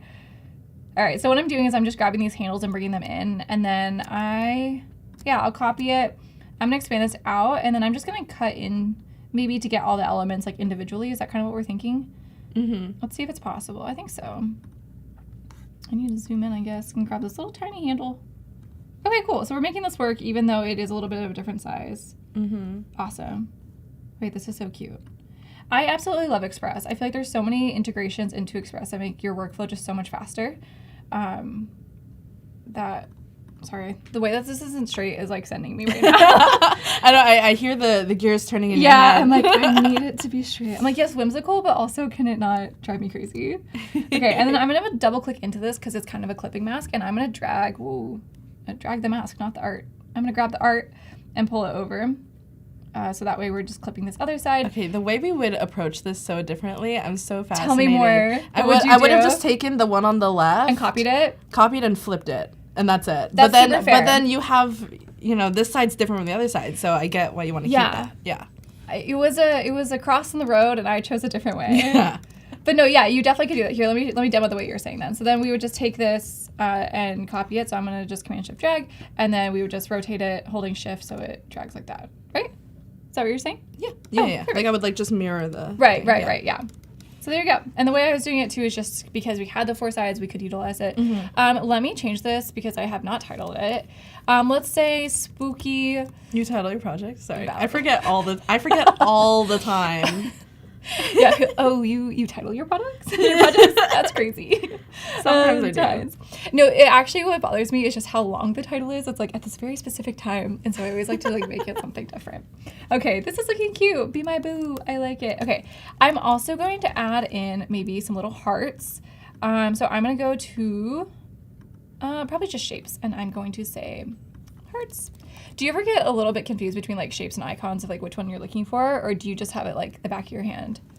Sometimes I know shapes are like more like generic. Right. So I have like that part memorized, Okay. but sometimes I will misclick and click icons. Right, and you're like, why am I not finding what I'm looking for? Or especially in a template, I won't be able to tell like if it's a shape or an icon quite yet. Sorry. Like if it's a basic shape. Right, yeah. I know, it is a fine line. Okay, sorry, I realized that part of it was getting cut off here. Can I erase part of it? Yeah, all right. Oh, it's really big. Let me make my brush size a little bit smaller here. And change it to brush, not quick selection. Oh. Yes. Circle brush. What's the difference? Quick selection is... So quick selection kind of like does it Grabs. by like color in the rough area. Cool. So if you like, for example, if you were to do quick selection on the ghost and you just brush over the white parts, it'll get rid of like all the white parts. Right, okay. Yeah. Wow, this is awesome doing this with you. You're telling me all the pointers that I don't know, which is great. Oh, cool. And you can change the hardness and the opacity and invert. Interesting. Yes. Wow. The more you're in Express, the more you learn. Like, I feel like it's like anything. You don't know until you know, until you need the tool, but that's amazing. Cool. Okay, so I'm going to scale my little heart down. I'm going to Command Shift. I'm going to copy this. I'm thinking maybe I'll just do like a few in the corner. Let me scale this up so it has like a little difference to it. And then I'm going to change the fill, and I'm just going to custom fill match to the pink on this little banner, which is so cute. I'm going to copy both of these. Just some ASMR clicking going on here now. Oop. All right, another duplicate here. Cute. All right, now every corner needs one. I did it now. All right, fill. It's all about balance. Yeah, right? Okay, maybe I'll scale this one up. Okay, am I really zoomed in? I really am, sorry. I was getting a little large there. Should I title this page? Was that really gonna send you? You know, do you title your pages? Sometimes for demos because I have really bad memory, and so I'll put the instructions as the page. Oh wait, that's really smart. Yeah, so what a hack. Yeah, so if you have like a multiple page kind of thing, I'll be like, on this page remove background, next page add text. Like that's how I'm gonna start doing that. Yeah, because sometimes when I share my screen, like for example on the live, I can't have my notes on, or you all will see my notes. I'll be exposed, so I will like. Where's the magic there? I will subtly put it as the title of the page, so you'll see it in my next stream. Actually, now you know if you're watching Katrina's streams and you want to know what's gonna be next. Yeah, read just the look at the title of the page. Oh my gosh, chat said unbelievable. Oh my gosh, I love it. That's perfect. I love it. Cool. More puns, please. Yeah, for cards. That's what we're here for today. That'd okay, be so fun. This is so cute. Be my boo. Okay, so I'm gonna do something fun here. If you're ready for fun. Okay. Which I think I can do, but I may not. On a vector, can I do generative fill on a vector? Let's find out. Yeah, okay, let's find out. So I'm gonna give this guy a little hat, which it's gonna be cropped out. So let's see. Let's do like top hat, or no, like straw hat.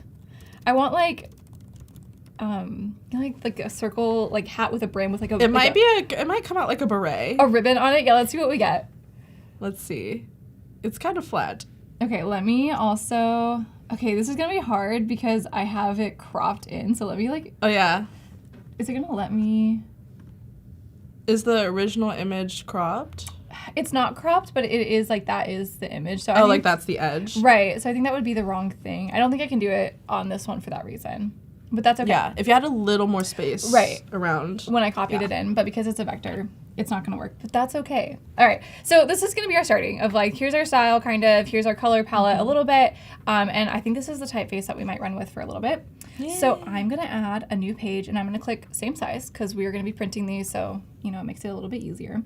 And I really like that, that graphic and that style that we're doing. Okay. But I want to use, I want like a dog next to a pumpkin, okay? And I want it to be the same style. So what we're going to do is we're going to go to media, and I'm going to do text to image. Do you like dogs? I do. I'm a dog person. Okay, great. If not, you're going to have to really No, I love get dogs. it together for this. Okay. So I'm going to do corgi puppy with pumpkin. Yay. Okay. My reference image is I'm going to use a ghost that was from, so I just had screenshotted one of the ghosts from this vector art that I'm using, okay? And then I'm going to do a structure or composition reference of this little cat next to the pumpkin. So instead of the cat, I want a ghost, okay? Okay. And I'm going to do, I want a graphic, and then I'm going to let it just do its thing from there. I could choose a style from here, but I think it will do just fine. Yeah. Okay, let's click generate. Clever says, when you think you've seen this ghost before, deja vu. That's amazing. Oh my gosh. Keys says, be my boo, the owls will as you who too. What? There's a lot of rhyming happening there. There's I'll give a lot you credit of for rhyming. that. Look at that dog. Look how cute. So what you can see is that it's pulling right from these colors and then from this reference, right? It's like kind of behind the pumpkin, which is just so fun. Look at this one. Oh my God, that one's so cute. And okay, something that I'm really loving too, I'm gonna jump back to Illustrator so you can see the artwork a little bit bigger. Yeah. Is that it's, why does that background seem so light? It just is, okay. Is that it's having there's not a hard outline on these shapes, right? Like it has a gentle, just like no stroke outline to it, but it has these like harder lines on the inside. And you can see that it is pulling that same exact style, right? So there's not like a hard outline, but there are those like details, which I think is just really impressive. Okay, that one's really cute too. It looks like his face though is like melting into the pumpkin. Not sure about that. I'm gonna do generate more just because I want to see more. We want options. But I really do like that third one on the bottom left. So wait, that's so cute. Isn't it so cute? Okay, so if you think of something else that you want to see behind the pumpkin, I'm let just inspired because I draw a lot in Fresco and I'm like, amazing. This would be so great. Look, there's two. Wait, are they like wearing the pumpkin? I need to know. They more. are the pumpkin. What do you mean? Okay. I see no difference. Oh, this one, they're both. It's a dog. Who's who here? Wait, this one's so happy. He's happily inside the pumpkin. Oh, okay. My. I feel like there could be something funny about this. Like, what's like a relationship, like pun? Yeah. That we're both in the pumpkin. I don't know what it would be. Okay, I'm gonna keep working with this and chat. If you can give me some fun messaging to go on this, like 2 peas in a pod, but like 2 people in a pumpkin. I don't know. Okay, I'm gonna zoom out just because it's kind of close. Someone said Oliver said pumpkin. Oh, that's cute. Pumpkin. Yeah, like a pumpkin. Yeah. I see what you did there. Okay, I'm gonna click on this and then I'm gonna edit this one. So I'm gonna go and remove the background so that we can add a different color. And it did a great job. It's kind of hard to see because there are elements of white in here, but it's doing a great job. I love this. Actually, sorry, Command Z, before I do that, let's do the generative fill because it didn't work on the previous one, which was my fault. Yes. Okay. We're gonna do hats. Whoa. Okay, let's do a little top hat. Tiny, cute top hat. And I really don't need to write tiny. It's more for my personal gain that I'm writing tiny because it sounds cuter. Yeah. Aaron says he's always down to see more corgis. Thank you. I am petitioning to get a corgi in real life, so this is part of my petition. Wow. Wait, it's so cute. Oh, it did not give us a 4th option. It said 3 is It enough. said, yeah, you get, this is all you get. I love it. Okay, which hat do you like? Do you like this one? Do you like number 1, number 2, or number 3? Oh my gosh. I think the first one. Me fits the too. best. Okay, Yeah. great choice. Okay, what does this one want? Does this one also want a hat, or what should it be wearing? A party hat? I think so. Yeah. Okay. You're like, yeah, that's exactly what I was gonna say. Exactly what I was gonna say. Party hat with like what's on top, like a confetti? I don't know. Party hat with. Is it like a pom pom? Yes, that's what Is it that what is. it's called? Pom pom. Okay, let's see how that translates.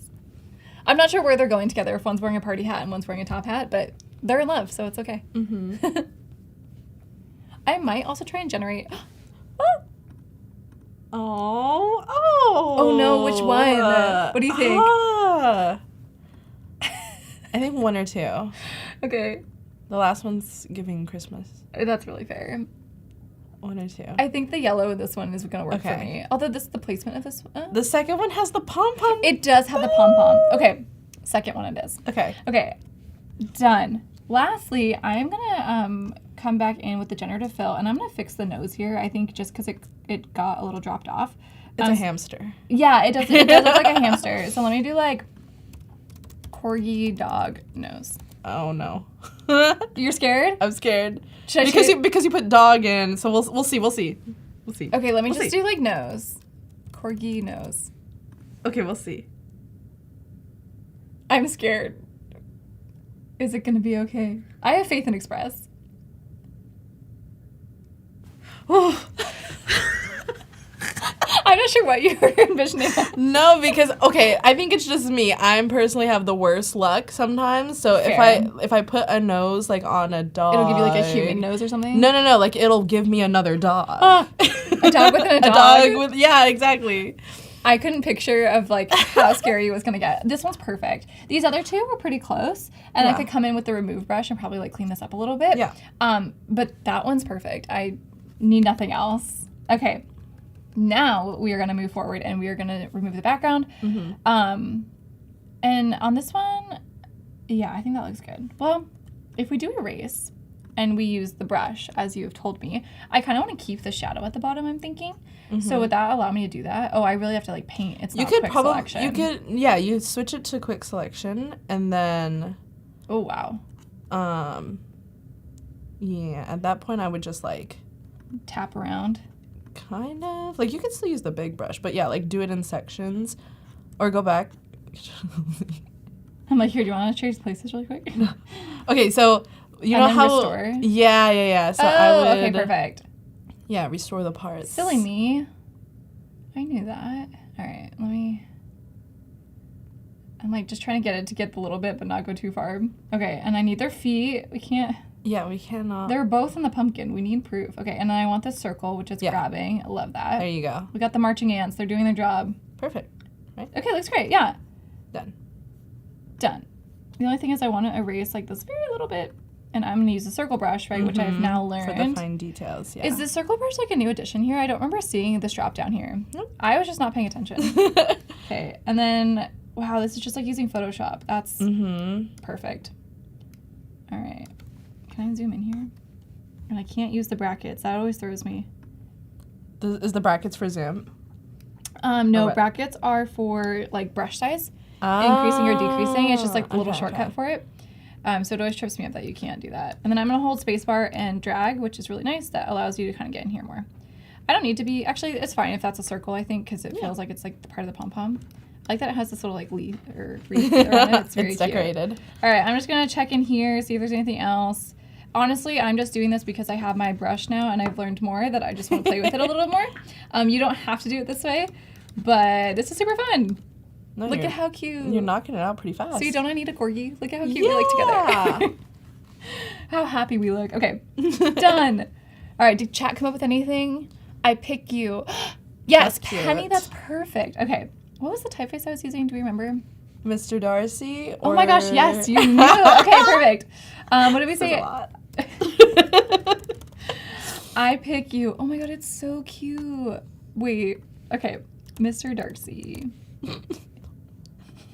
Why is that the one thing? Why did I spell it like that? Exposed. I pick you. Oh. Or this could be us. I'm just kidding. Yeah. If your crush doesn't feel the same way. Okay, so fun. Background color. Let's do custom. And, okay, I'm going to do this orange, but never fear. I am just going to bring it. And I was just like, you were like, huh, interesting choice. I know, yeah. Where'd the pumpkin That's go? a choice. It's so fun. I love it. Okay, I pick you. Should we do like something else to this text? Let me see. Maybe a shadow? Maybe. Shadows are cute. It's not as like, okay, this could work. Okay. And you can go to custom if you want to change the direction. You already knew. I need to bring this distance up because it was too much. Angle. Whoa. Do you have a certain angle that you like? I tend to go this direction. Like bottom right. Same. Yeah. I don't know why. I don't know if that's right. Yeah. Can we do a personality test on what that means? I know. They're like, that means you're an optimist. Or they're like, no. Okay. I think it should be like a solid shape. Like I feel like blur is like not the vibe we're going for. Or let me say that more specifically. It doesn't necessarily correlate well with how this is like a line drawing. I think it should be like a firm shape like that. You said that so eloquently. I would have said, not the vibe. Not it. Move on. Okay. And maybe some like kind of border around it or something. Let's think. Let me go back to our reference here and see if there's anything else really fun from here. Oh, maybe some leaves? Okay, let's do that. So I'm going to do some more structure reference because I think it's really fun. So I'm going to do square again, and I'm going to do some fall leaves. Yeah, fall leaves. I don't know. Yeah. I think that's good. And then I'm going to use the same style reference. I'm going to use our little ghost. Great. And let's do auto and just see what happens. Let's be amazed Okay. because I think it's gonna do amazing work here. Yes. How's chat doing? Ghosts are gonna be blushing this Halloween. They Facts. Oh man. Cool. Corgi say Oh my spice gosh. it up. These are cute. Wait, that's perfect. That is so Isn't? Yeah. amazing. No, it's so fun. Okay, I'm gonna see more just because I want to see more. amazing. Oh my gosh. Have you used this a lot in your work yet, or no? Not so much for illustration. Okay. Mm-hmm. What have you used it for? Just like images or? Yeah, mostly images Cool. and things. Oh wow. Okay, I think it's this one for me. I really like this one. Okay, so I'm gonna remove the background on this one. Oh, it got rid of the little, okay, so let's see. I'm gonna Command Z because I like the little sparkles. Mm-hmm. So I'm gonna try the R erase thing, and I'm gonna do quick select and see if I can keep it. No, Oh, it kept the big circles. it did. When in doubt, though, since those are circles and stuff, you could just use You're so right. the shapes or icons. You're right. You're right. Wow, thinking like a true Adobe master here. Okay, the professional. I'm gonna come in here and cut this out. Cool. All right. Very nice. It's so fun. Okay, click done. And then I'm gonna, sorry, I couldn't tell if the like leaf was getting cut off or that's just, it ironically really fits Yeah. that edge right now. Okay. Oh, weird. Something's happening there. No worries. I'm gonna come back in. I'm gonna erase like this. Goodbye. Goodbye. You're gone. Nice. Cool. Oh, I didn't realize I was still in the context. Okay, I'm gonna bring it here, and then I'm gonna erase like a bigger, like this leaf. Mm-hmm. So that way I just have the two to give me some, variety. Yeah. Done. You're just knocking it out super fast. I'm trying my best here. Gotta, You're doing gotta give great. people something to watch. I know. Is it weird if they're facing up? I feel like they should be like Down. down, right? Because they're like, They're falling. am I getting too in the weeds here? No, Which way is the wind blowing? If the shadow's on this side, where are we going? Okay, I'm gonna get really nitpicky and I'm gonna erase this one too. The thing is like when you crop, and maybe there's a better way, like you could probably rotate within the crop. Yeah. But if I want to crop out one, so they could see. oh, sorry. I was like, where are you going? Wow, you're really supporting me. I appreciate it. I know with the green screen, we could just bring the blanket back. Mm-hmm. Clever says, if the corgis meet with a vampire, do they become bloodhounds? Ooh, we have some hard-hitting questions here. Asking the deep questions. Asking for a friend. My corgi made a new friend. What does that mean? Okay, I'm gonna erase this one too. Sorry, I'm getting really designy. I might need you to That's okay. pull me out of it. I'm learning a lot. Really? What are you learning? I am just learning how to use text to image to make illustrations because I've been missing out. I have recently learned it. That's why it's like my favorite go-to right now. Mm-hmm. Remember how it's like, oh, I want to separate these to not make it the same, and I made it exactly the same. No, this is super helpful because sometimes I make sticker sheets and like, how that's sometimes fun. in the background you Oh, want to you need- add, yeah, but at that point I've used every last brain cell to make the Like, stickers and I'm like, I don't know how to decorate this. So I'm like, That's fun. this is perfect. Yes, exactly. Okay, I might add just like a color block here. So I'm gonna go to elements and I'm gonna go to rectangles. And I'm just gonna add like a little line here and I'm going to color sample from the background. Mm-hmm. Yeah. And then I'm gonna just do a multiply to give it an easy. Wow. I know, look at that. Okay, and then where are my layers at? I'm gonna pull that back here. Man, it kind of makes this like the wrong color. Okay, let's try and sample then from the shadow. Wow. And that feels a little less. Oh, but the shadow's lighter. That doesn't make sense. Let's go lighter. Okay. Oh, okay. Oh, that works perfect. I'm not mad about that. I think I needed the color just to be a little different. Mm-hmm. All right, cool. Okay, and then maybe I want to search, I think it'll be shapes. I'm going to do sparkle. I want to match this one circle that's just like standing out on its own. Mm-hmm. All right, it's not a shape. It's an icon. Yes. See, I don't know why that trips me up. Yeah. Like what's... Well, because the under shapes, there is a star, like a single diamond star. Ah, okay. So that's where I also like get confused too. Interesting. I need a flow chart or something. I need someone to help me. Okay, the circle inspired this, but now it's like not matching. So Yeah. Or actually, no, wait, it can stay. We have to make the sparkle match it. So can I add a stroke to it? No, Just the fill, yeah. Just the fill. Okay, so yes, we do need to get rid of it. Goodbye. Goodbye. Sometimes when you're jumping between programs, you're like, wait, which one does what again? And you're like, wait, I need to refocus it. I do not have that problem. You're like, no, I live and breathe here, and Mine it's is, great. yes. Like, welcome to my home. Yes. It's fun. Okay, who's giving this to someone That like is so cute. me? Dang, should this text be arched? But I did it on this last one, so like, it's so cute. Okay, so we have Be My Boo. We have I Pick You. Are we doing one more? I think so. Yeah, we have time left. Why yes. We have a lot of time. not? Okay.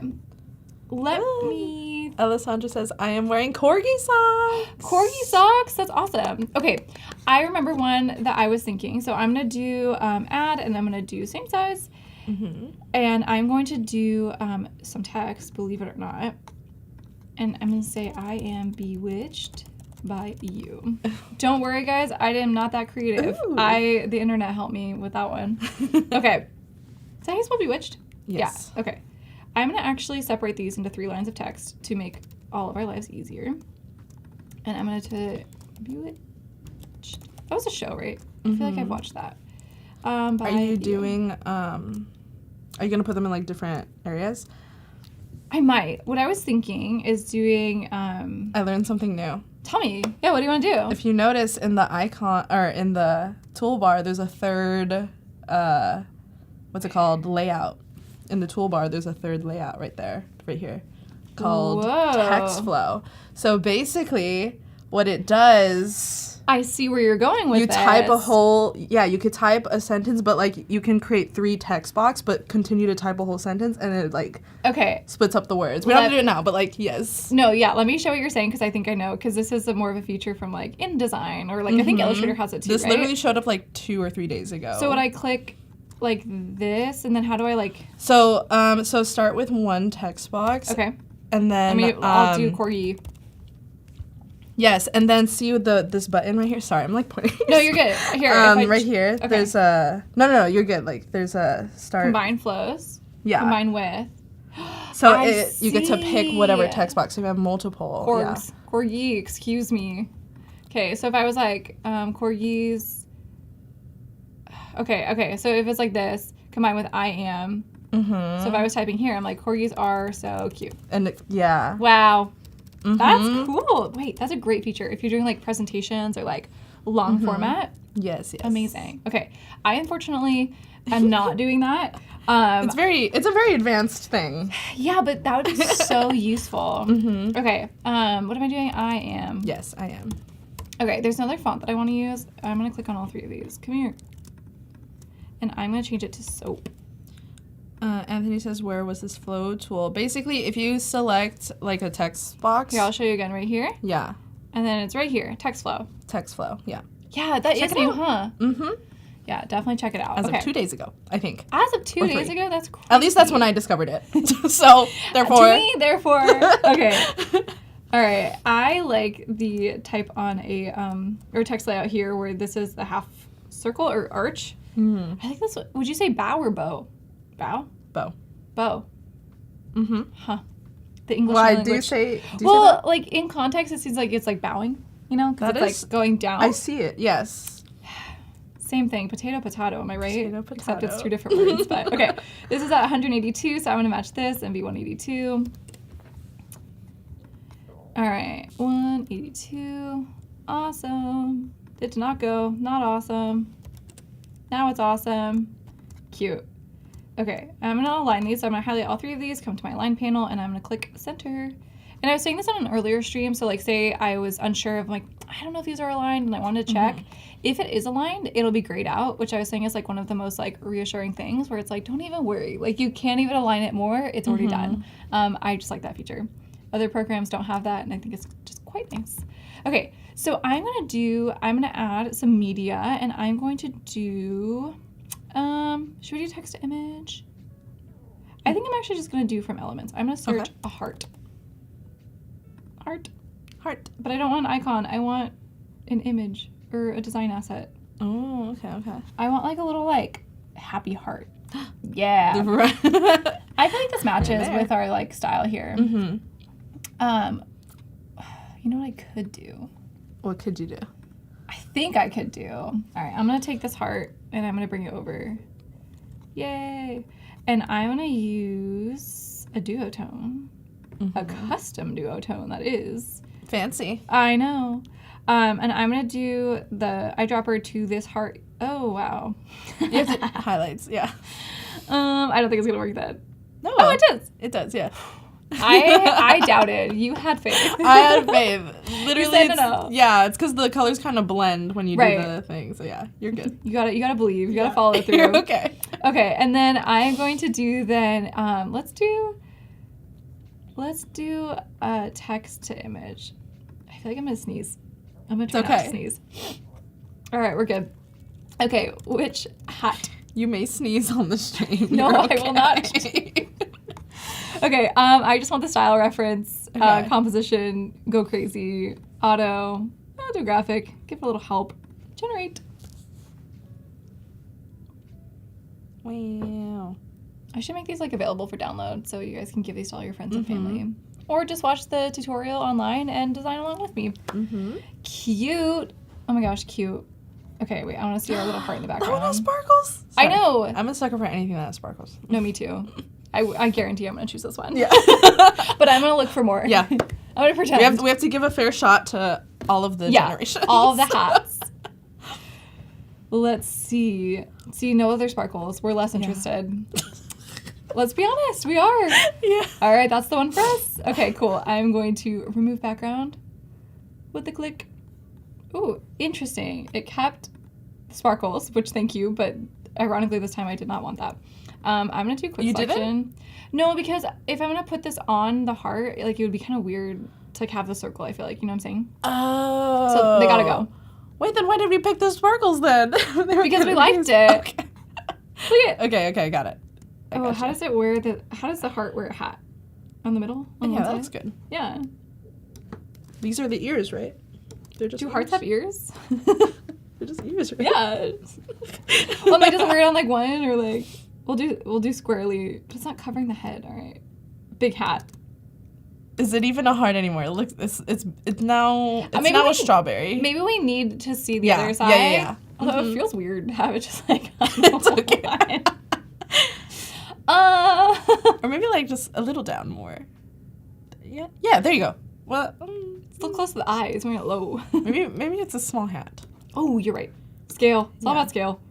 Yeah. There. Yeah. Make you. You know, You can tell it's a heart. You can tell now. Today's hardest decision was, where does the hat go? I Yeah. don't even know. That's amazing. Okay, cool. I am bewitched by you. Maybe we want to like add some other little elements in the background that are like witchy. So I'm gonna just do elements. I'm going to do broomstick.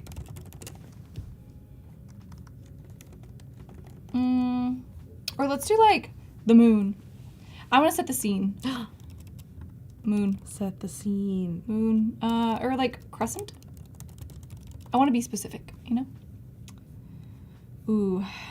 You know what? If none of these match, don't you worry, because I can just style reference and make what I want. I do like this one just because it doesn't match, guys, but I just wanted to have a moment of how fun that is. Wow. That's cute. Okay. Sorry. I got distracted. It is cute. Oh, I do that all the time. right? That's the hardest part about looking through this is you're like, wait, I want all Just of it. pull it up. Oh, wait, that one was cute. Wait, there's a story evolving here. Tell me that they're not in love. I can see it. You can see it. It's in their eyes. The eyes don't lie. They don't. That's a fact. Okay. I think it's gonna work. Yeah. Okay. Their relationship, I mean, and this design. Okay. I'm gonna do this down to 135. No, 145. I needed more room now because now that there's a new person in the chat, we gotta make sure that they're yeah. Okay. So here's the moon. Yay! Okay. Now we need some stars, obviously. And this star is going to be are you crying? Of their beautiful love story. Wait, I typed shape. It's a beautiful love story. I'm trying so hard to keep it together. Maybe we need like a commercial break for a minute. They're broom mates. I'm dead. I love That's that. funny. Okay. I will say nothing. We will only talk about design. Get worse. Okay, I like this background color. I'm gonna copy this code. I'm gonna come back over here. If I built a library, that would be really helpful. So I had colors, but you know, we have about 15 minutes left and it feels too late to build a library. It's okay. Not that it's not a fast process. It really is. No, that's the wrong color. Okay, I think that maybe we do like a light purple, but maybe it needs to be more lavender. Yeah. Actually, I'm just Blurple. Blurple, blue purple. Mm-hmm. Right? Yeah. Maybe it's like... Should it be darker because it's like bewitched stars? Yeah, you're right. I was trying to make it work with the colors I've chosen, but no worries. Look at how easy it is to change this color. I love it. I didn't expect to be matchmaking today, but would you look at us now? Yeah. Beautiful. Okay, I don't want this to be competing with the type though, so I'm actually gonna color sample from the moon. The celestial beings, they will be all yellow. Yes. Yeah. Wow. Okay, I'm just copying these. They're twinkling, living it up. So creative. I'm gonna do something that might not be cool, but let's see if it works. Okay. Can I generate on here? Which one? Okay, I have heard on another stream I was on that they were like, don't generate eyeballs because it gets weird. Like they'll like just start looking scary. Okay. I'm gonna try. Should I try? Yeah. As I tell you, I have 100%. knowledge that said don't do this, but Let's just do it. For the plot. For the plot. Chat, brace yourself in case it gets scary. Okay, eyes. And then clip it. What? And then clip it. To Make it up to the left. YouTube can create clips. Oh, I see. So we can all see it. So we can all watch it. Eyes looking up to the left. Sparkle. Wait, what was the prompt? Eyes looking. Oh. Do you already see failure? Oh.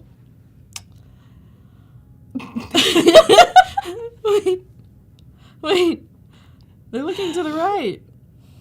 I didn't even notice that. I just was scared. I was like, where are these eyes? Where are they going? Okay, no worries. I mean, if you took off the duotone, it would have been scarier. Yeah. But like, okay. It didn't make it look that I scary. didn't mean to erase the whole face.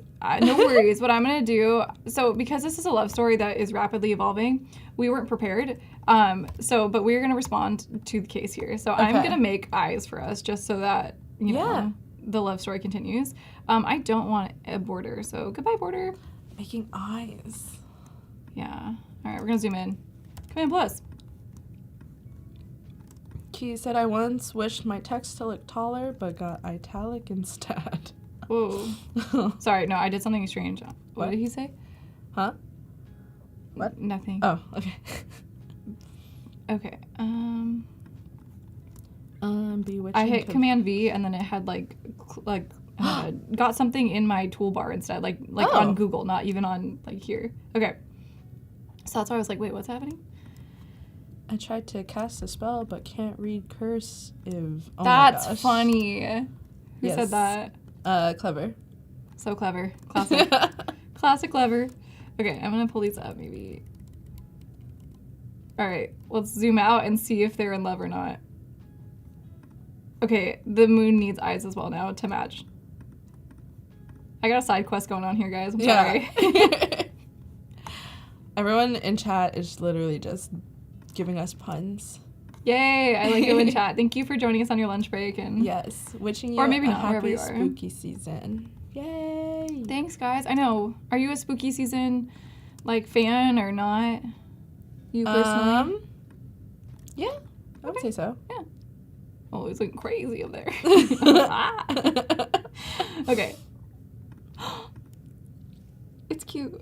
I love it. I love it They're too. looking at each other. I never thought to like make the eyes from scratch. Huh? I said I would never think to make the eyes from scratch.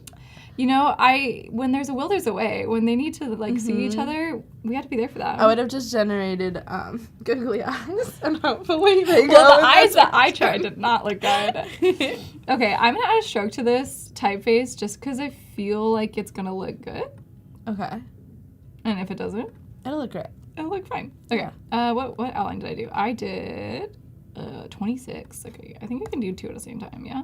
Yeah. Fill white outlined. Yeah.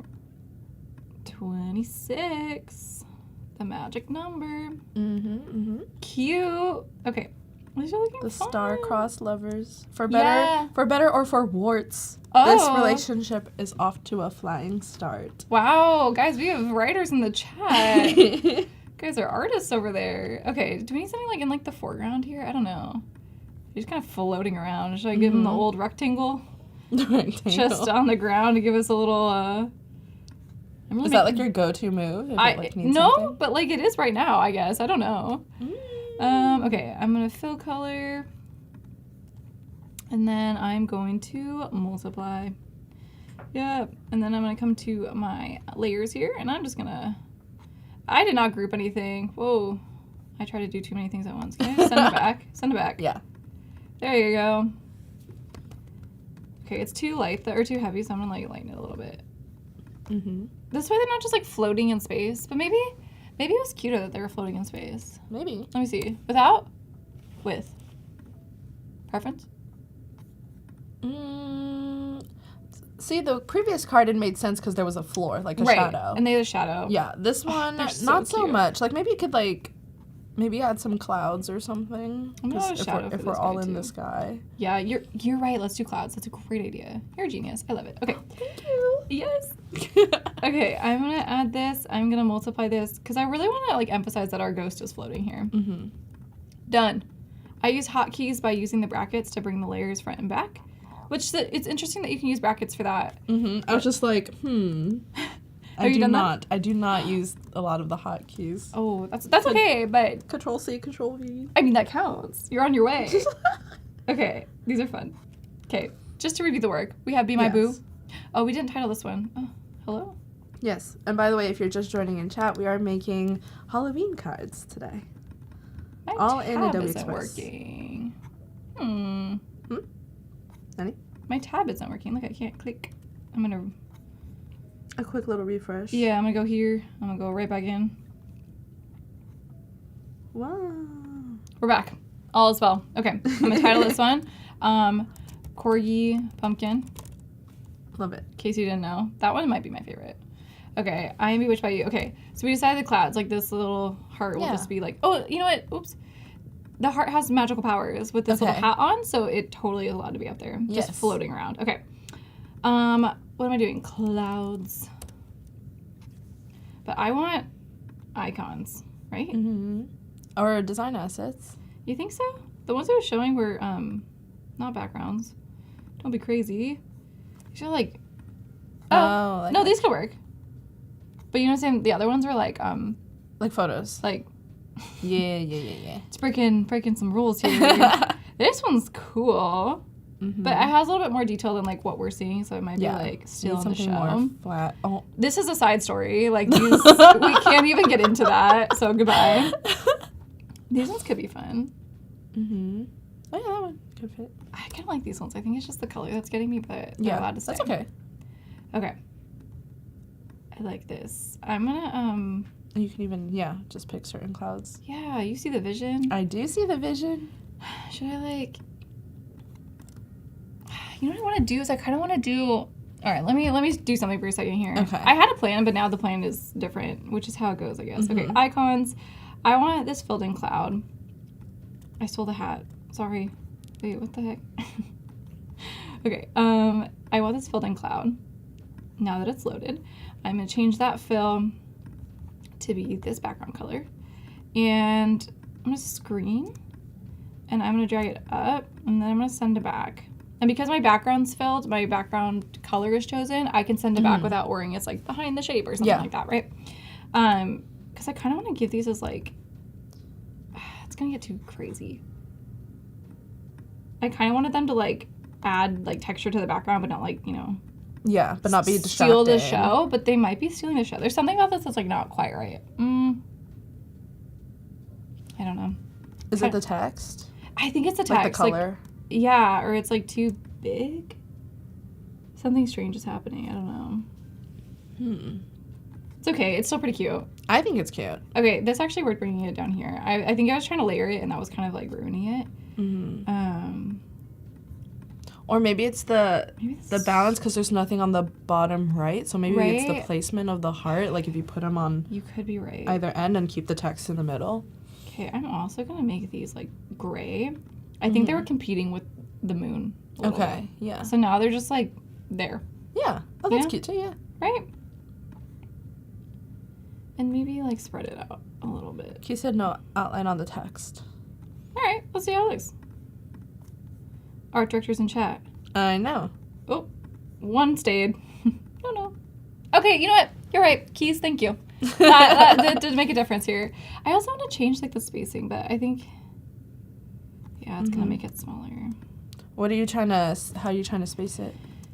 I was gonna space it out, so I'm gonna do these two, but because it was in that arch, I feel like that looks matched. Do you think it's too arched, or do you need more spacing between the letters? I just wanted more spacing between the letters. I think it just felt like too heavy, and so I think that gave it like a little more room. Okay. This is looking cute. I'm feeling better now. I think the gray really is helping. Yeah. How are you feeling about this? I think it looks great, yeah. Yeah, right? Okay. Cool. Oh my gosh, we have 4 minutes left. Great. So say that you've just been loving this. Wait, I'm going to title this. Let's do Love Story. Okay, so these have been all really, really fun. I'm going to use this corgi because it's so fun. So we used generative structure reference, and we used style reference in Express to create these really fun graphics based on some stock vectors that we had. And these are designed to be printable like cards that you could give to your friends. So really new feature, an awesome feature that's been added is now you can print and deliver. So if you wanted to print at home, you can do that, download it, do so. But if I click this right here, what do I want to make? Great question.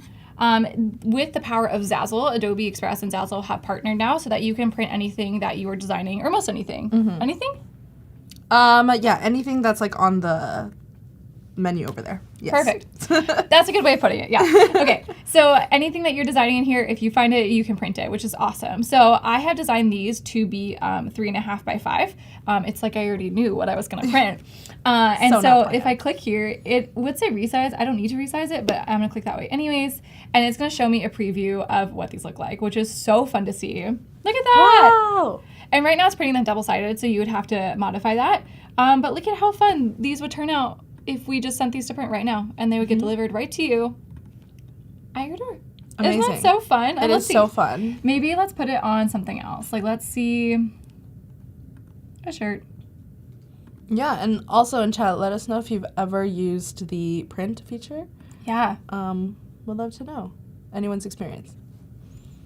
We're not mad. We would have to change it up a little bit because it's going to be on the shirt. Yeah. So maybe let's do... Which is cool that it resizes it for you. Let's see. Maybe we need to... Clara said super cute art.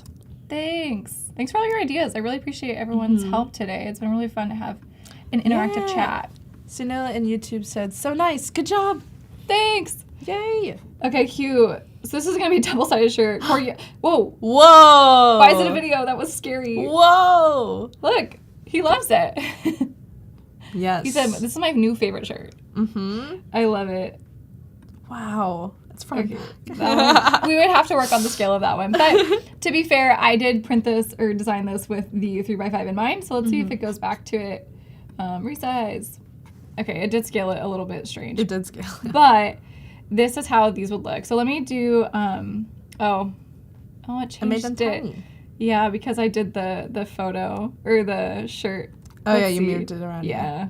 It was my fault. I was playing around too much. Okay, no worries. I can just scale this back up. Easy. All right, well, we'll showcase it that way. Let me show the back. I pick you.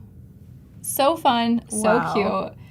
Yeah, is there anything else that I missed as we do our little recap here? So these are the 3 designs that we worked on. Yeah. Everything got resized. Everything. The eyes.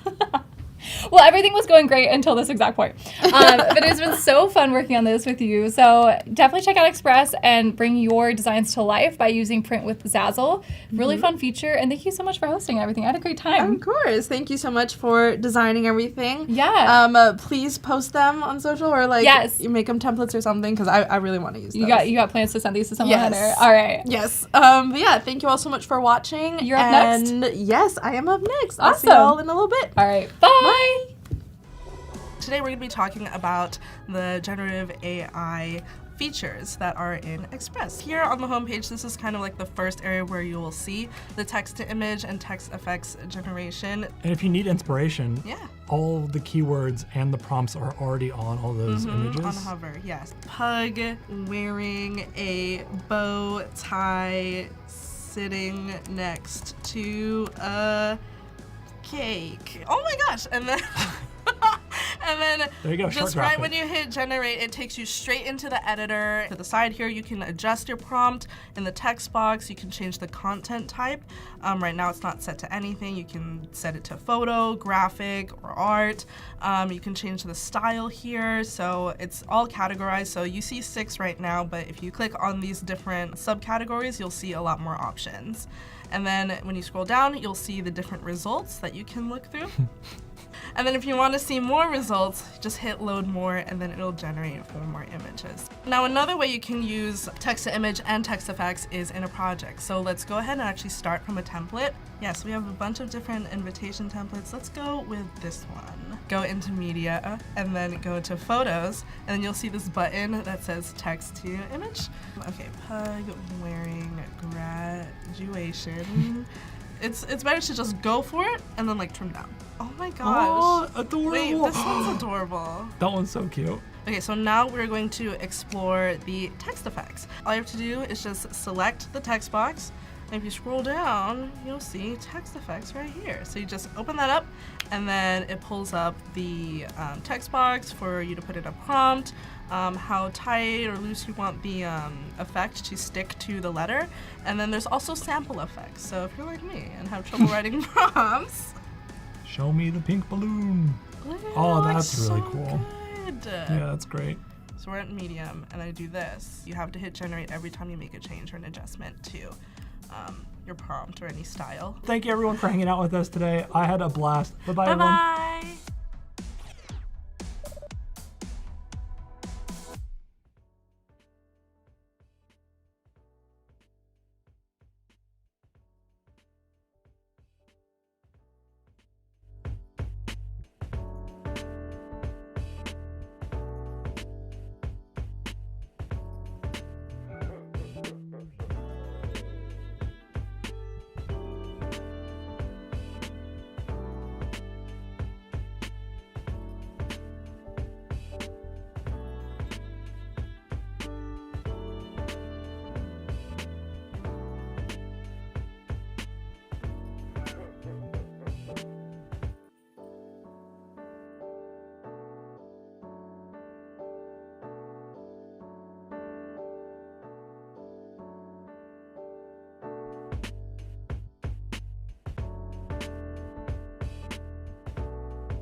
Hello, everybody, and welcome back to Adobe Live. My name is VooDoo Val, and I am joined here by my friend, Katrina. How are you? I am doing well. How are you? We're very dainty, too. That was very...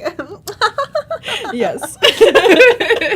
But thank you all so much for sticking around. If you're new, you're just joining us, welcome in. We're doing some pretty cool things today. Some spooky things, some fall-inspired things. If you missed some of the live streams that we had earlier, definitely go back and check out those replays. But for now, this is our last stream of the day, and we are working on fall vision boards. Yes. I can't wait to see what you have in store. But before we jump into it, do you want to tell everybody a little bit about you? Yes. So I am the Adobe Express evangelist. So I teach everything that's about anything with Adobe Express. I do also classes on Adobe Live all the time. Like that? Like this. I also create a lot of content as well on the side. I do stream on Twitch and stuff. So just all Adobe Express. all the fun stuff. This is looking so dope, by the way. I'm really loving this whole lockup of this project, and Thank can't wait to you. see. And I see there's like a lot of stuff down there, Yes, and it I is am a new. intrigued. Yes, so we're hopping right into it. I thought I would do something a little bit different for my demos. I've done a couple vision board and mood boarding streams on here in the past, so I thought, let's do something a little different. Let me see if this works. So we're in presentation mode, by the way, in Adobe Express. So if you didn't know, you can make presentations in Adobe Express. You always could have, but now we have this really nice presenter kind of experience. It's where, theater, baby. Yes. So you can see the slides at the bottom here. You can present. And there's also presenter mode where it will pop up like a separate window. Let's see if it'll do it. Perfect. So pretend this is great if you have two screens, dual monitors. It'll pop up this presenter window, and then if you have any notes, it'll show up here as the presentation is in full screen on a different screen. Okay, yeah. So definitely check that out. Yeah, so that's present mode in Adobe Express. Host a whole Zoom meeting with that. That's actually amazing, and I will probably do that. Yes. I will probably do that. Yes. So continuing the spoopy kind of theme that we're going on here, we're going to talk about the future. Okay. Very scary. Yeah. No, okay. But it doesn't have to be. So we're going to be making fall vision boards. We are entering we have 3-ish months left, 4-ish months left of the year. So this is a good time to check in with yourself and your goals and your vision and stuff for the rest of the year. And so let's just do it in Adobe Express, okay? So I have a nice little presentation here. So what is a vision board? Hey, yo, I'm loving this. This is so... Bring me so to school. me-coded. Yes. So if you're brand new to vision boarding, it's also called a dream board, and it's just a collage of images, words, affirmations. If it's digital, you can have video, GIFs, anything you want in it that represent your goals, your dreams, and your desires, and also just things you like. I'm just throwing it in there. Sometimes I just put pretty things just to make it pretty. Honestly, that's what mine devolve into aesthetic boards of really specific hobbies. It was just that's usually what it is. Yes. So why do we do it? So vision boards are like a visual representation of how you want your life to be, or what you want out of your life. This is very future coded. It's no, I love it though. Okay. I'm excited because I want to make a vision board now. Yay. Okay, I'm glad, because usually I do a lot of events for college students and stuff, so we do a lot of vision boarding and stuff, so it's a little bit weird for me to do it in this space, because this is you could do a vision board for so many things though. If you're in chat, let us know the kinds of things that you put on vision boards if you make them, and I would love to know also what you're making vision boards for, and I'm sure you'll probably touch on that at some point in this stream, but let us know how you do this sort of thing, because I want to see how everybody's working with this. Yes. This is a great picture, by the way. Oh, thank you. It's my brand photos. Shout out Emily Kim Photography. But yeah, so vision boards are meant to inspire you about your future and to also see what's possible. And also, I am big on manifestation and law of attraction, so I have to really have it in front of me and stuff like that. And it just helps me visualize what I want out of life. And most of the time, it does work within reason. Within reason. Yeah. Okay. Yes. Now, we're going to start with step 1. The first thing is to gather your images. So if you're following along on the stream, just take a few moments to, we're kind of blocking the text, that's okay, to gather key images and words to put on your vision board. And, you know, the images should reflect your goals, dreams, anything that involves like maybe your lifestyle, finances, career, relationships, achievements, anything like that. No dream is too big. So literally Give yourself permission to be Delulu. Permission to be Delulu. So next, I have a couple images here that I already picked out. I didn't want to, you know, painfully make us sit here while I just, you know, search up Adobe Stock, things like that. Sometimes that happens. There's only so much time you can spend on that. Yes. So I appreciate it. Yes, it's very repetitive. So I included images of like aesthetic like workspaces, money, you know, gotta get that manifest cheddar. that money, yes. Fall, so I've, you know, put in some fall-esque images. Some words, I put love. I even typed out a couple stuff here. Friends. I mean, I have friends, but like, I think if you have to tell us, listen. I've got friends in my dream note. I have friends, by the way. Friends. That's my friends. I know you have friends.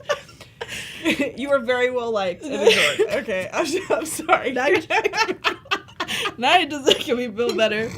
And then I have an iced coffee and I put good food. Okay, so I did half the work here, but let's go ahead and add in some more images. So personally, I like to use Adobe Stock, and you know, if you have Adobe Express, you have access to Adobe Stock, and if you have Premium, you have access to the entire Adobe Stock. I feel like video and audio. It's a great thing to say, though, because I think that we're kind of trained to assume that if, like, free assets are coming with an app or service that you're using, the general vibe is that they're not going to be very good. Like, I think that we're trained to think that because, like, the little free add-on, but I have never been disappointed with anything that is included in Adobe Express. And I think that that was a few times I've had people say, well, is it limited? Is it this? And is it that? And I was like, dude, every time I go in here hunting for something, I find exactly what I need. Oh, wow. And it's great quality and it's awesome. So if you haven't explored these assets that are available to you peripherally through Express, please do. Yes. Please do. Yes, they're amazing. But yeah, so let's go ahead and add in some images. Chat, this is our vision board now. This is for all of us. So feel free to type out some words in chat of anything you want me to search in Adobe Stock. We will only add it if we can hear you. So it's going to be Jacob screaming over here. Type it phonetically. Oh my gosh. Okay, what word comes to mind, Val? Anything? I feel like oddly, as soon as the season changes, I always wonder, like, what the heck I'm supposed to be wearing, you know, because I'm traveling for work sometimes, you know? So maybe that's, like, a weird thing, but, like, fall wardrobe, I think, is kind of important. I think it's important professionally, and I think it's important emotionally to feel comfortable and confident as you make your way through. It's good for health to have comfortable clothes. I messed up. I wore heels today, and your girl's not wearing them now. I took them off. I abandoned them in the hallway. I thought about wearing heels too. I almost wore boots. Yeah, but then I have quite a bit smart. Of a log. You're very smart. Yeah. So it's I think wardrobe is important, and I think that we could probably find some great pictures with great colors and things like that. We have a bunch of sweaters. I do love a good cozy fall sweater. Yeah. Uh-oh. Now this is the part. This is what I didn't want y'all to sit through, was me doing this. Well, if you do that, then I will give commentary. Okay. You know? Okay. So, also, I don't know what Clever's talking about, but we said give us some things to write, and Clever says witch kittens. Oh. I about that. Don't know what that is, but I think I need it in my life. About that. Okay. Well, Emily and I were making cards previously, and I did catch some of it, but I didn't hear all of it, so I must have missed. Are witch kittens the new corn dog Is that what you're telling me? Someone in chat did say hot dog in the previous stream, so go ahead and check that out. Okay. And let us know. I love that. If you spot the hot dog comment. And then it made me giggle a little. Oh, okay. Our last stream. Let's see. A lot of people were saying that they use vision boards to design like an aesthetic for their characters and stuff. So if you are an illustrator or you are a writer, also a great way to do things. I have a vision board for all of the stories that I write on Pinterest. And then if I can, I like to add custom illustration to them so I can, keep that going. Sometimes your girl needs a vision board just for like day-to-day life though, I'm living for that. This is Firefly. I'm living for that. 100%. I bet you, because I don't know if you want only like square images and stuff, but I bet you could remove the background on that and like do some cool overlay collagey things. Yeah, let's remove some backgrounds. Yeah. Little kittens with witch hats. Be still, my heart. That sounds glorious and perfect. Let's see. Let's remove the background on this too. Will it remove? It's possible. Wow. You know what, Adobe Express? Wow. Even the chain links. Say less. This is perfect. That's wow. Wow. I was less confident in that one because it was Why? Because it was the threads in the background and like the silver. I get it. And I was like, are you gonna know? And Adobe Express said, I got you. I got you. All right, we need some more food. I have an iced coffee here. Oh my gosh. Which is all I had this morning. Good, that's good. A little jittery. Yeah, you need. I actually did have one of those breakfast bars Really? out in the hallway. It was cool. I have the itis right now because I had my meal just An before. itis? Yeah, the itis. What does that mean? Like when you're hangry and then you like. I put my hair up since last stream. That's because I had to prepare. And I put my hair up and I dug in. I had a burger, a burger. Ooh, yum. And then you get the itis because you're satisfied.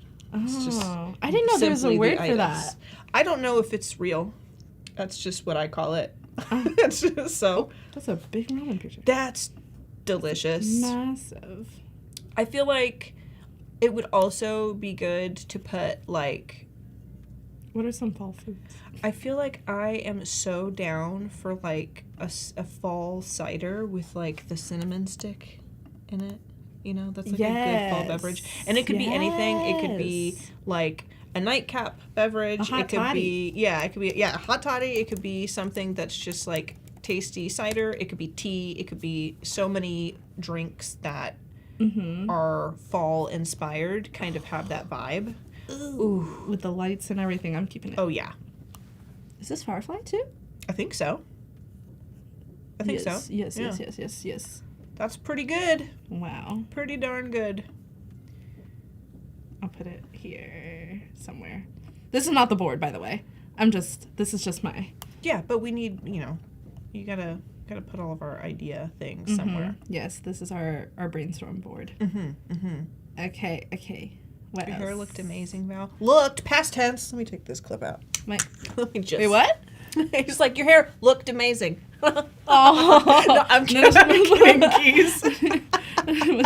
Now you must put it down. Yeah. My bad. Give me that. I need to put mine up. Okay. No, your hair is always silky and perfect. Oh, thank you. I aspire to be your hair day all day. Oh, thank you. Okay, what else do we need? What else? Let's see.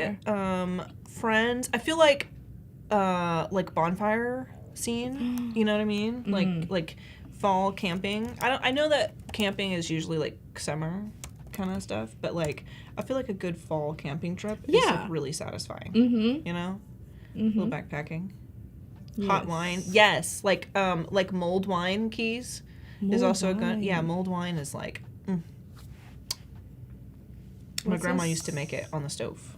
It was like star anise. I've actually never had mulled wine, stuff. actually. Very, very good. Look at all these camping. Oh, yeah. Oh, yes. zoom back out. That's kind of a, there was like one too with like a trailer and like fairy lights in the back. Yes, need it. For me personally, I don't favor having like people's like stock In the picture? stock faces in the picture.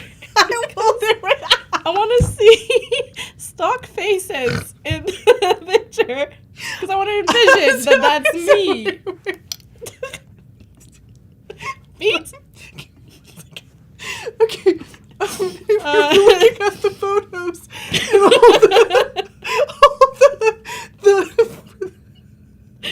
Which is there's a bunch of campfire pictures, and there was like, I was thinking to myself, why are everybody's feet, like, because it's around the campfire and it's not showing the faces, so there's like a lot of feet in campfire camping photos, and then I thought we were vibing on the same page. not quite, but you know you're not wrong too. Thank you. I appreciate that. But I just realized how weird that was for me to say to you. But this is amazing. That's incredible. Incredible. I would love to go. You know what? That'll be. Actually, yes, this is 100% going on the vision board because I'm actually going glamping. Yeah. This weekend Really? for my friend's birthday. So amazing. Already You know what? there. I Manifesting. love glamping. I love glamping. Yeah, I love having a bathroom. Back in the woods. It is 2024. Yes. You don't have to go to the woods without your very own bathroom anymore. I love having a bathroom. This is amazing. I'm glad you think so, Anthony. I almost just had to step away because I thought I was just going to keep snorting.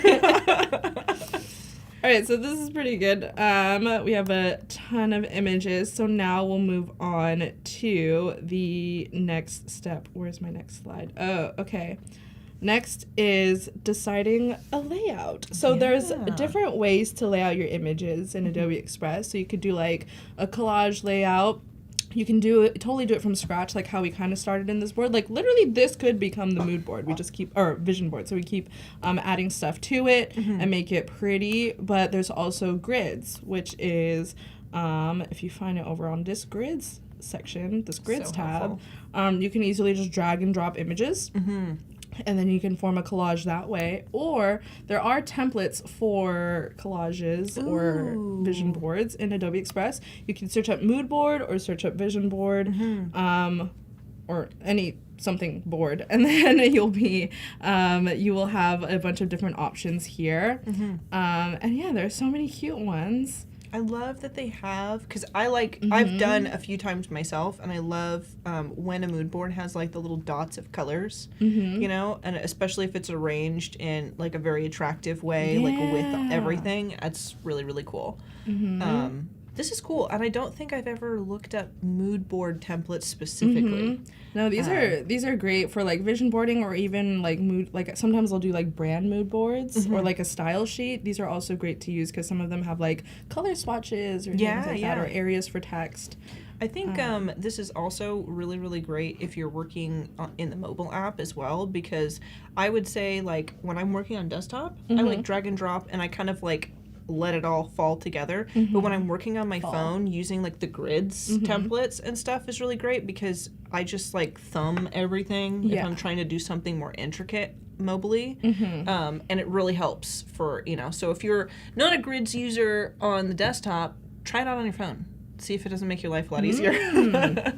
Yes. And then I also want to call out a quick action here. I personally haven't tried it yet, but there is a collage maker quick action. So the idea is you bulk add all photos. Like everything. Yes, and then it'll put it in like a grid style kind of collage for you. I didn't know that was a thing. So I'm going to try that probably the first chance I get. Yes. I was not prepared, and I did not have 50 images to put in here, but if you have tried it, definitely let us know in chat, or even I'll bring it up for the next stream when we do vision boards for the new year. No, yeah, definitely let us know if you've checked out any of those features. I used the QR code stuff recently for the first time, and I had never just dove down there and used it, but it's perfect. Nice. It's perfect. Yeah. Nice. Okay, so this is kind of what we're landing on here. I know. We love being prepared in Adobe Express.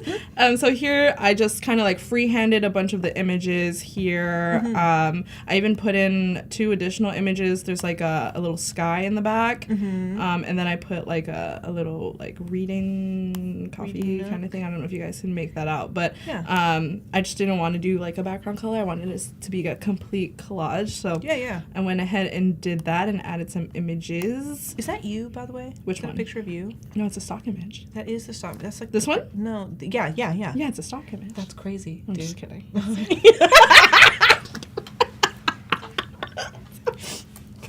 Did you actually believe me? Yes. For a second, I was like, no way, you found a girl on stock that's like exactly you.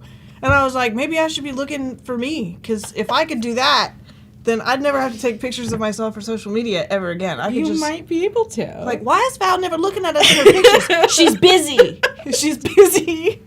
She doesn't. She's busy. She's working on something. So you look like you're working very, very hard. Yes. You know?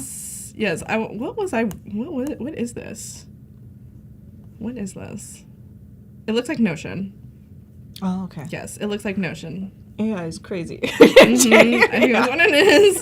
But you can tell it's there's a Photoshop pillow. Is that the fuzzy one? I have the fuzzy one. That was the only option I had at the time. I liked it. I like it. It's nice. It's different. It's like it's a plush, but it's also a pillow. It's Photoshop, but 70s. Yeah, I love it. I love it. Okay, cool. So we have some of the images, and we added some in here. So I'm just gonna go ahead and just copy and paste over. Which is another great thing in Adobe Express is that you can literally copy and paste between pages. Yes. I know old news, but I feel like sometimes folks forget. You can also do it across projects too. So like if you have 2 different tabs and you have 2 projects open, Control-C on one, Control-V on the next tab, it does it. I do that all the time, and you know what I do is I have a project, if I have like social media, like different pieces of social media stuff for a project. I will keep it all as pages. And so I have like a project that has like 30 pages or something like that. Okay. And they're all various versions of like cool social media posts. And I will just go into the one that I want to use for that day and copy paste it into a new project. So I have all of my stuff in one area, and then I'll just move to a new one and do it. I do it like every day. And it is one of those things where it's like, maybe some people know this already, but just in case you didn't and you're not doing it that way, it will change your workflow. Oh, snap. Yeah, and honestly, sometimes, like, even though once you get the basics of Adobe Express, a lot of it's kind of repetitive a bit, but sometimes it's just a really good refresher and reminder. Because I don't know if you experience this, but, you know, when you're going to a friend for advice, asking for a friend, and you know the answer, but you just need to hear them say it. You know, it's like one of those things. I ask things for a friend all the time. I have friends. Same. They're my friends. They're my friends. Why are they not looking at the camera? Do they know you are there? This is my blonde era. Yes. These are my friends. Yeah. These are real. This is a real photo. Is it? Are you sure? I'm right here. Looks like a stock photo. Yep. Yes, just 50 people. Yeah. Just posing. It was at our latest creative retreat. Oh, nice. Yes. It's a thing that we do with some students in the communities, design students, and we have like a 2-day retreat, and we just do like career development. What? And I usually do a vision boarding workshop for their careers and stuff. How does one? Really fun. Oh, they would need to be a student to yes, go to you a have thing to. like You that. have to be a current student, and I think we just reach out, see who's available. Nice. And then, and there's some like open events around. Like we do this past one was pretty unique. We did a dream job journey kind of. I don't know if you remember the dream job streams. I feel like yeah. They used to be on LinkedIn where we had like a panel and we kind of asked like how folks like, you know, got into their careers and things like that. And I would do an Express demo and just me with the Express demos. And then so we actually did our first panel live at the event. And people really liked it. That sounds like so much fun. That sounds like a blast. Bring back the career content. I mean, it's pretty much back to school season, right? So I think it's pretty good. I would say so. Yes. Oh, and then this is me at VidCon. Spoke at VidCon. Nice. How was that? It was great. It was nice talking to video creators. I had to talk about Adobe Firefly. And as someone who mainly talks about Express, it was kind of new territory, but I did know what I was talking about. Yeah. Okay. I did know. I had slides. Made a lot of stuff at Express, so it was great. But yeah, I just wanted to manifest more opportunities like that, more retreats, meeting more students, more, what's it called? What is this called? Success. A conference. Conference. Success. Okay. More money. That too. Success.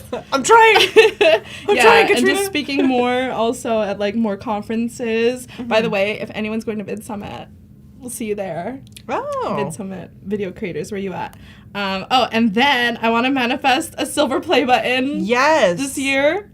I am very far away from it, but you got to keep going, though. I feel like okay. if you don't start getting excited till you've almost achieved something, you know, then the quality of that achievement maybe is, you know, you got to be passionate about it from start to finish.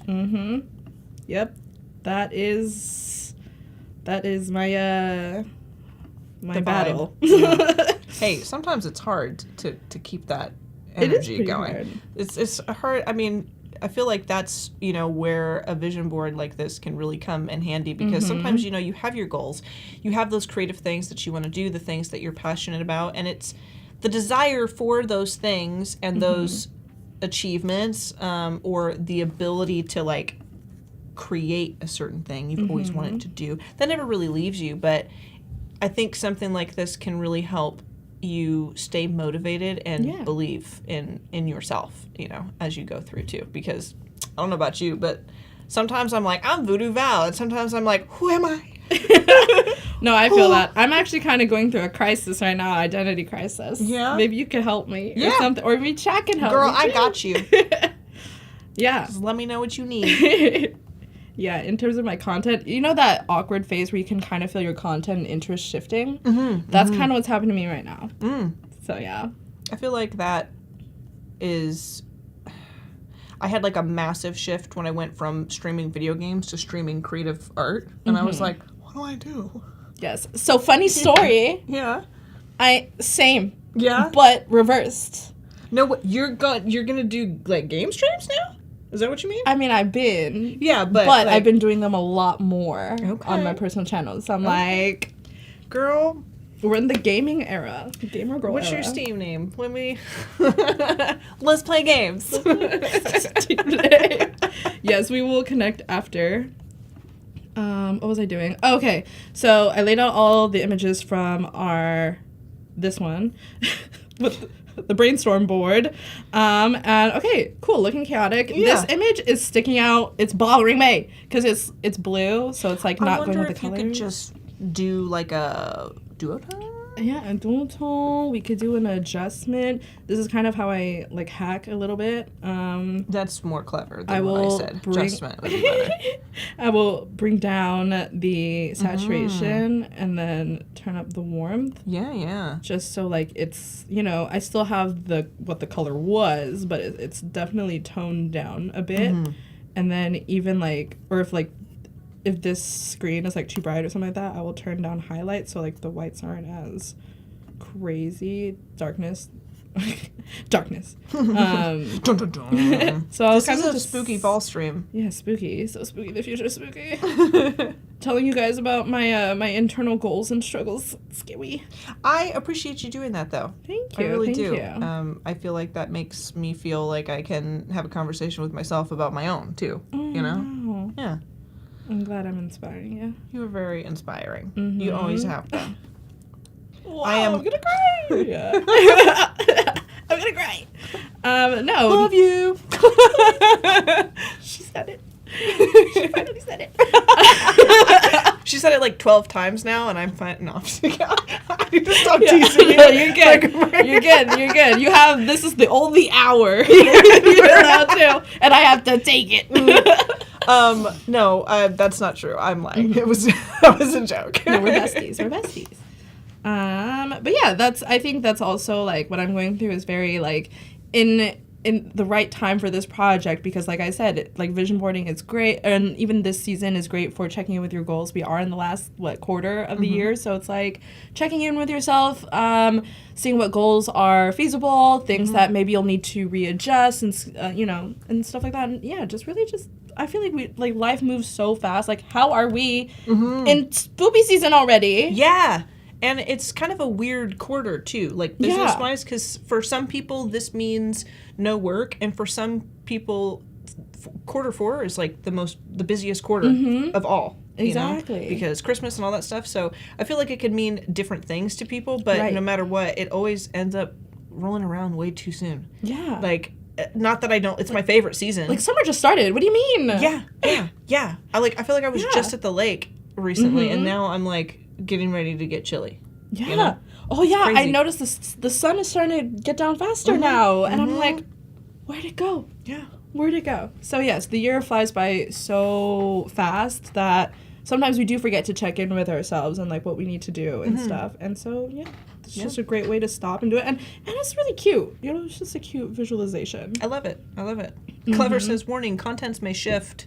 I think we were talking about our content shifting. Yes, content shifting. Yes. That would be maybe a cute promo to do. Warning, contents may shift. And then do like if you've been watching me thus far, you are used to X, Y, and Z. Now we will be doing. Yes. No, I feel that. Okay.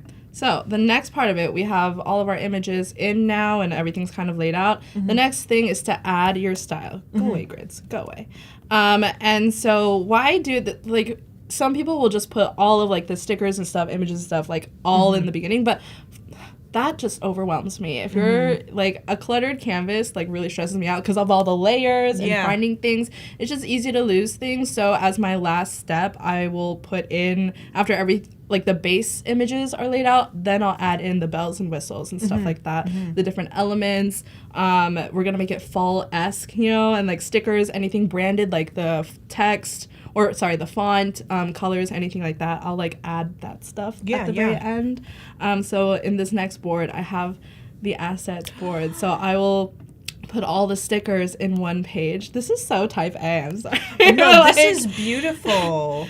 I've had all of the vision boarding streams that I've done in the past on here. I just feel like I've just like thrown up on the page, like just everything. And I feel like it's really like chaotic for some folks, but I feel like this is just a nice organized way. And also utilizing the pages, the multiple pages and stuff, and like just putting the assets. And also it's easier because I don't know about you, but this menu is just really small.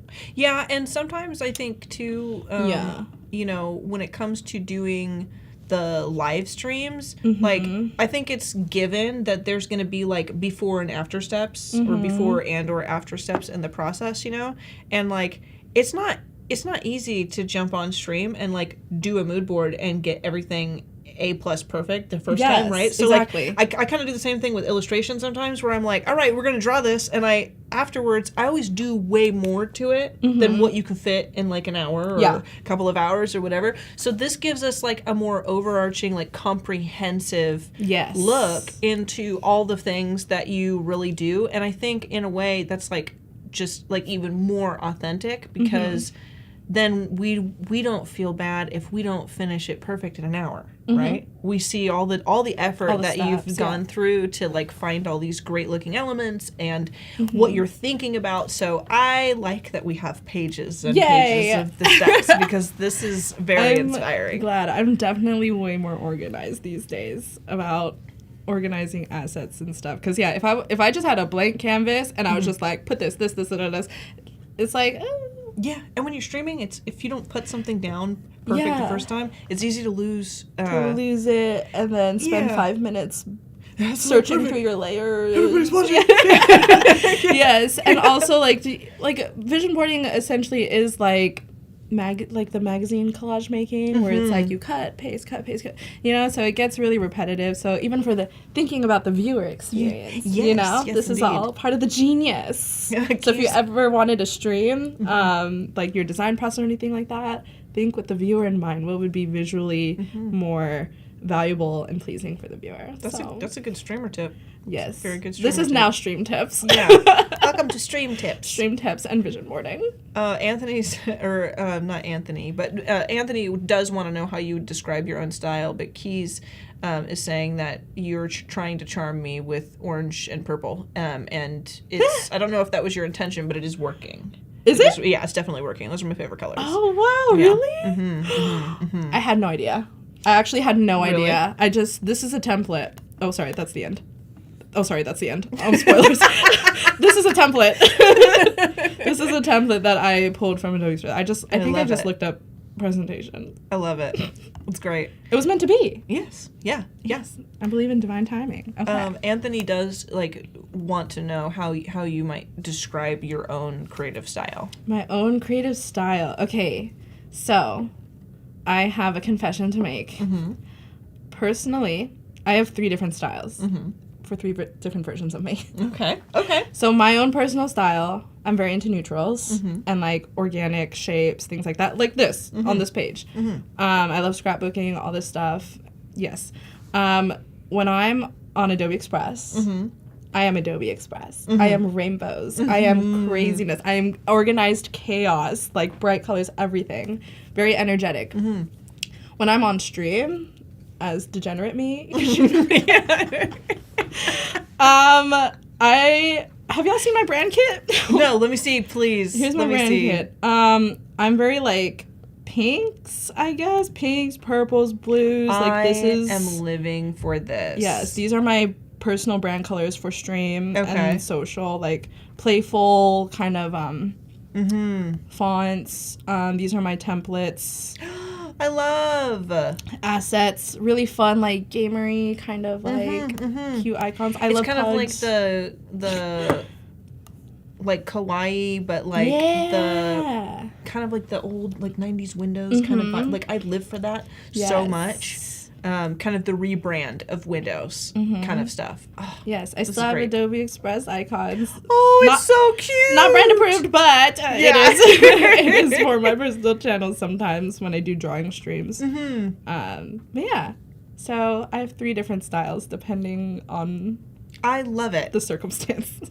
That is kind of how it has to be, though, sometimes, because creatives, we branch out. We do a bunch of different things. Right.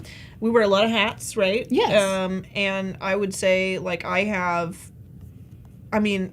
children's book illustration and, dark fantasy dragons and monsters in the same portfolio. So, I love that. So, you wear a lot of hats, and sometimes you do have to have, a few different brands for yourself. But I think that's why some creatives, they have, different websites, too. They even have, separate different websites for what they're services. doing. And Adobe Express can help you organize it all. Yes. Did you see how many brand kits I had? Yeah, that's amazing. Let's do it again. And you can also, if I'm not mistaken, you can set libraries to use as brand and vice versa. Exactly. Which that changed my life because I was like, that changed? Yeah. When? No. Weird pause. No comma. Okay. Because I was making custom assets in Photoshop and adding them to a library and organizing my library perfectly and then getting into Express and having to make a brand from scratch. And then I was like, what is this new button? Use library as brand? What? And it's perfect. It just puts it in the brands and then all of your assets, all of your colors and everything. Fonts, you name it, it's all in there. All in one place. Yep. Yeah, and then when I do demos, especially folks who are brand new to Express, I actually tell people this is where you should start. Once you set your brand kit, content creation is so easy. Yeah. I feel like Adobe is uniquely qualified to help you with every facet of that. If you have an inspiring image that gives you the vibes that you want for your brand, bring it to Adobe Color. Grab your color palette from there. Add those codes to Express. Grab a cool font from Fonts. Search with the visual stuff. You can find everything you need to build your brand here in your web browser with Adobe apps. Yes. So what I'm doing now is I am in the Elements tab, just grabbing in some more scrapbooky type of elements. Yeah, you could do stickers. There's also like backgrounds and things like that. Even shapes and icons I also recommend just putting into like a board, you know, just to organize. And so you can even see it in like its full detail. Yeah. You know? So rather than looking at it in this tiny little screen, you can like blow it up and be like, oh, I do not like the weight of that line is not right. Delete.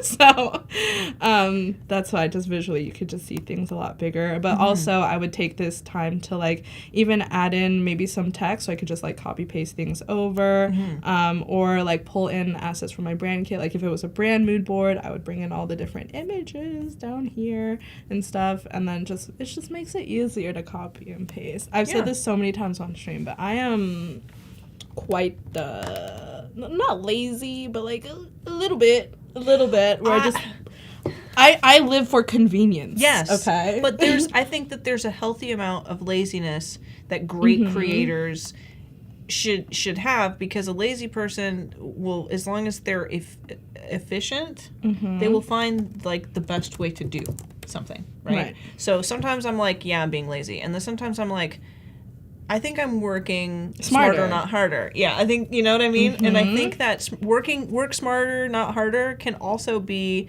interpreted as laziness from the outside looking in. So you know what? Yeah. More power to you. Yeah, no, I agree. Like, I don't know how far back this channel goes, but if you look at my first ever streams and masterclasses, remember those Evangelist Masterclass Fridays? Oh, I was working so much harder than I had to. Yeah. So I feel like that anytime I look back at me too, like I think that's also just like an artist thing, a creative thing. You learn better ways to do things. You learn better techniques and stuff. So hang out with us here. We'll tell you everything we did wrong, so you never have to do that. Yes, exactly. Dry flowers. And look, also Adobe Stock does this, but it has a collection of these, so you can crop and just love it. Amazing. I think that's probably where the inspiration came from gathering everything here, was because I was just seeing a lot of images like this, and I was like, wow, it'd be so nice to just boop. Yeah, and all you have to do is just like duplicate it and then go into the crop and just move it over, and then you have all of them, and without having to have like a billion layers. Exactly. Oh my gosh, I have a story. Do we have time? Yes, we do. Yes. Yes, this is my hour. What do you mean? I'm the last show. This is my show. So over the weekend, it was alumni weekend at the college I went to, and they had this button making station where you can basically, oh my gosh, it was like we were able to cut stuff out and basically like make our own button using old archives that they weren't using anymore. It was in the library, so we were cutting up books and stuff. I was so uncomfortable, but I was just like, I hope these are extra copies. But yeah, so we, my friends and I, we were overachievers because they had a couple buttons that were like pre-made. There was like some that were just a single image and pre-cut images, but then me and my friends were like, no, we are gonna collage this button. And so we were not hoarding, that's the wrong, yeah. Well, we were hoarding all the magazines, all the scissors, and we were just like, we were so locked in. We were the only ones that were locked in during this session, and we're just like cutting out all the flowers, the trees. I bet you looked fabulous when you walked out of there, though. Like, I bet you had the best buttons. Yes, so it kind of reminded me of like what we're doing now, that I'm just like, doing it manually was nice, don't get me wrong. But collaging on a button is so I bet difficult. I bet. So I wish I brought the button with me, but I was cutting out like words and stuff, and like you have to make sure like it doesn't run off too far on the edge. And yeah, because it's gonna fold under. Because I have a button press at home for conventions and stuff. Yeah. So like I will put stuff in there, and you got to make sure that it's not too thick too, otherwise it like won't press together. So many rules, and it's gonna bend around. So did you glue stuff down just out of curiosity? No, that's the thing. They had no tape, no glue. Crazy. I had to ask for pencils so that when you're in the button maker thing, me and my friends were moving things like placing it with the pencil because we didn't have tweezers. So we're just like, and I looked at my friend. I was just like, damn.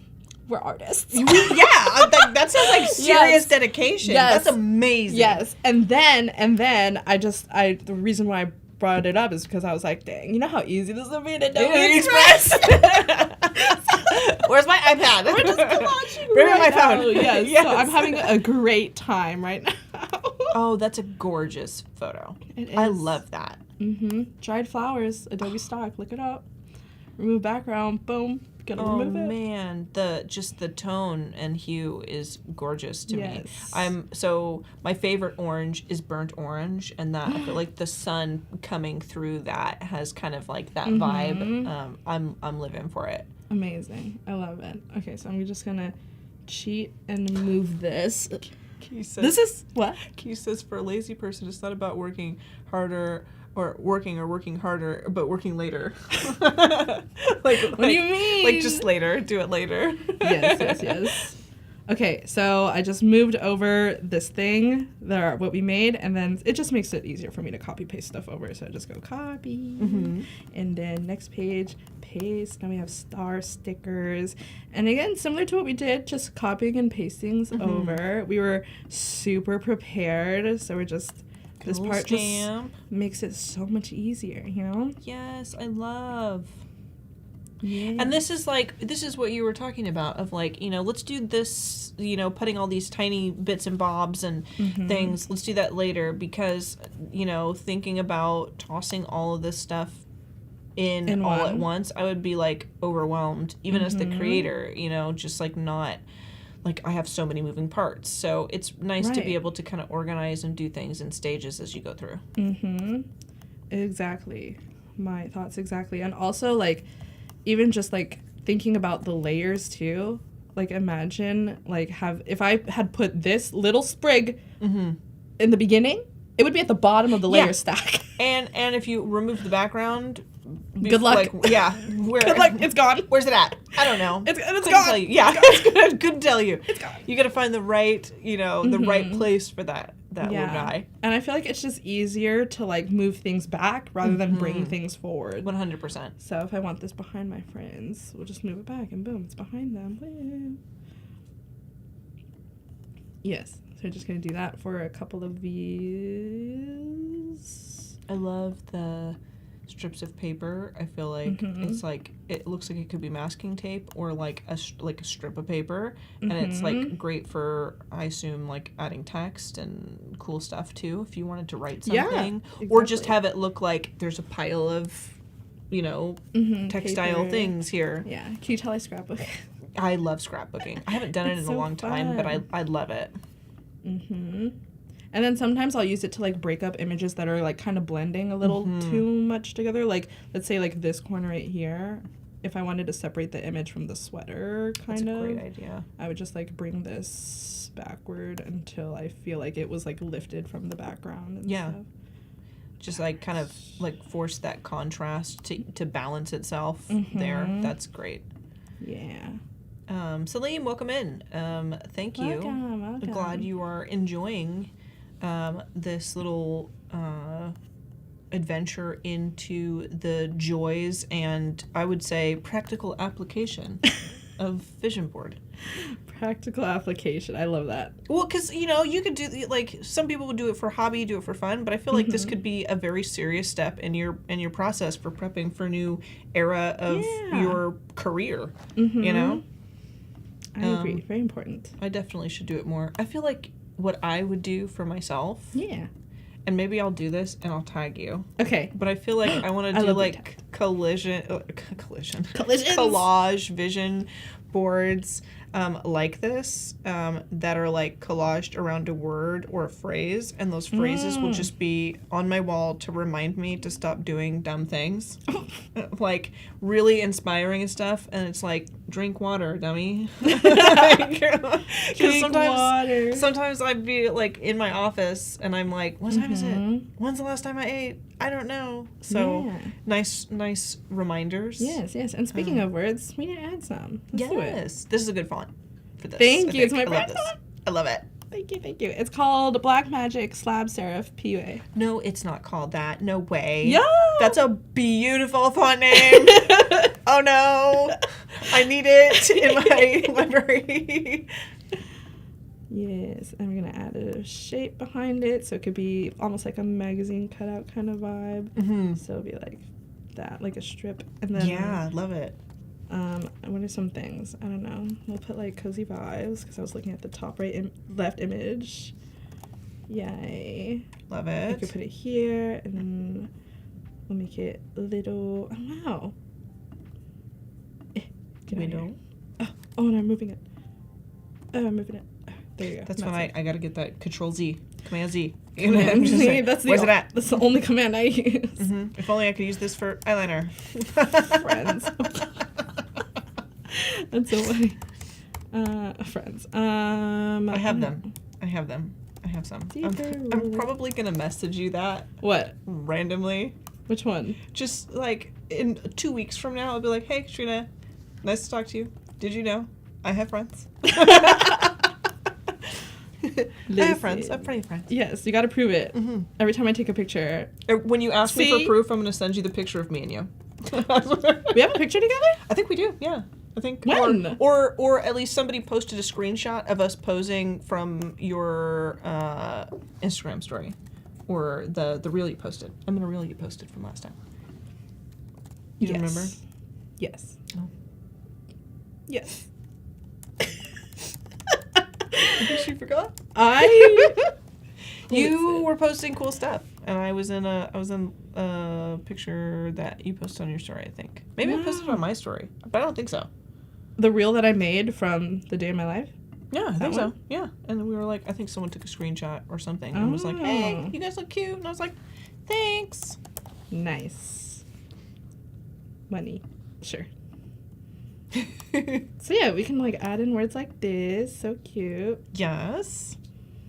And also, I realized that if you go to Adobe Stock, and I think if you put like, what was it, magazine words.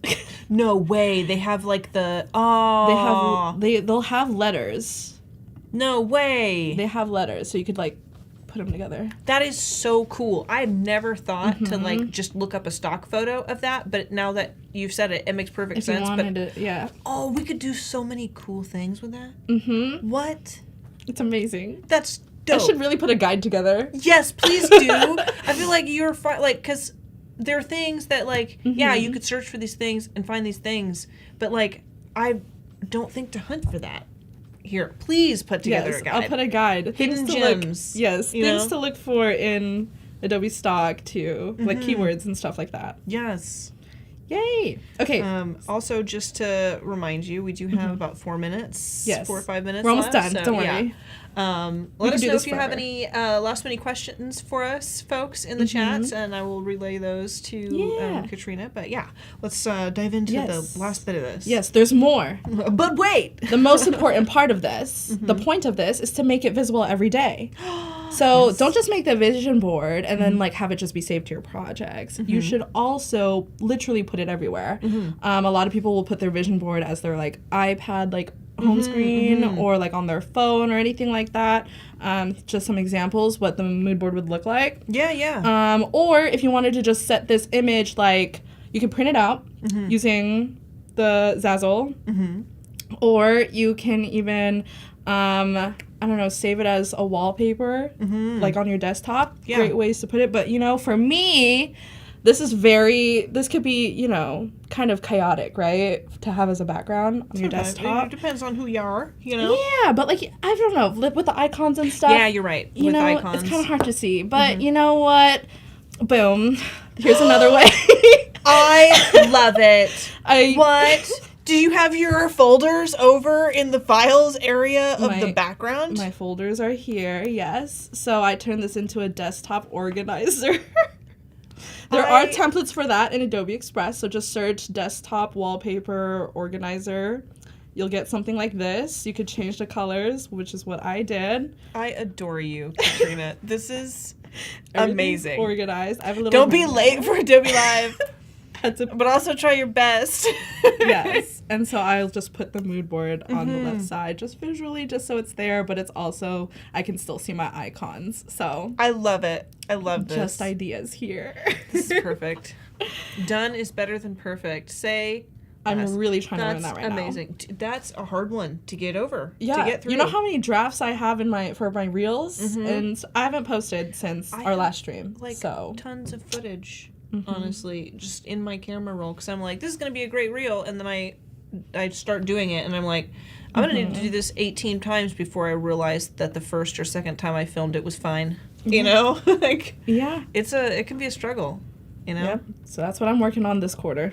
Done is better than perfect. That's amazing. I feel like that's a really great way to sign off for this. That's a great piece of advice. This has been so much fun. You are fabulous. No matter the teasing, you are one of my favorite people. You are spectacular, and I am so happy to have streamed with you. Where can people find you online before we jump off? We just got like 10 seconds. Yes, you can find me at Katrina Torrijos for all my Adobe stuff, and then at the Cat Cafe, cat with a K, for all of my streamer stuff. Woo!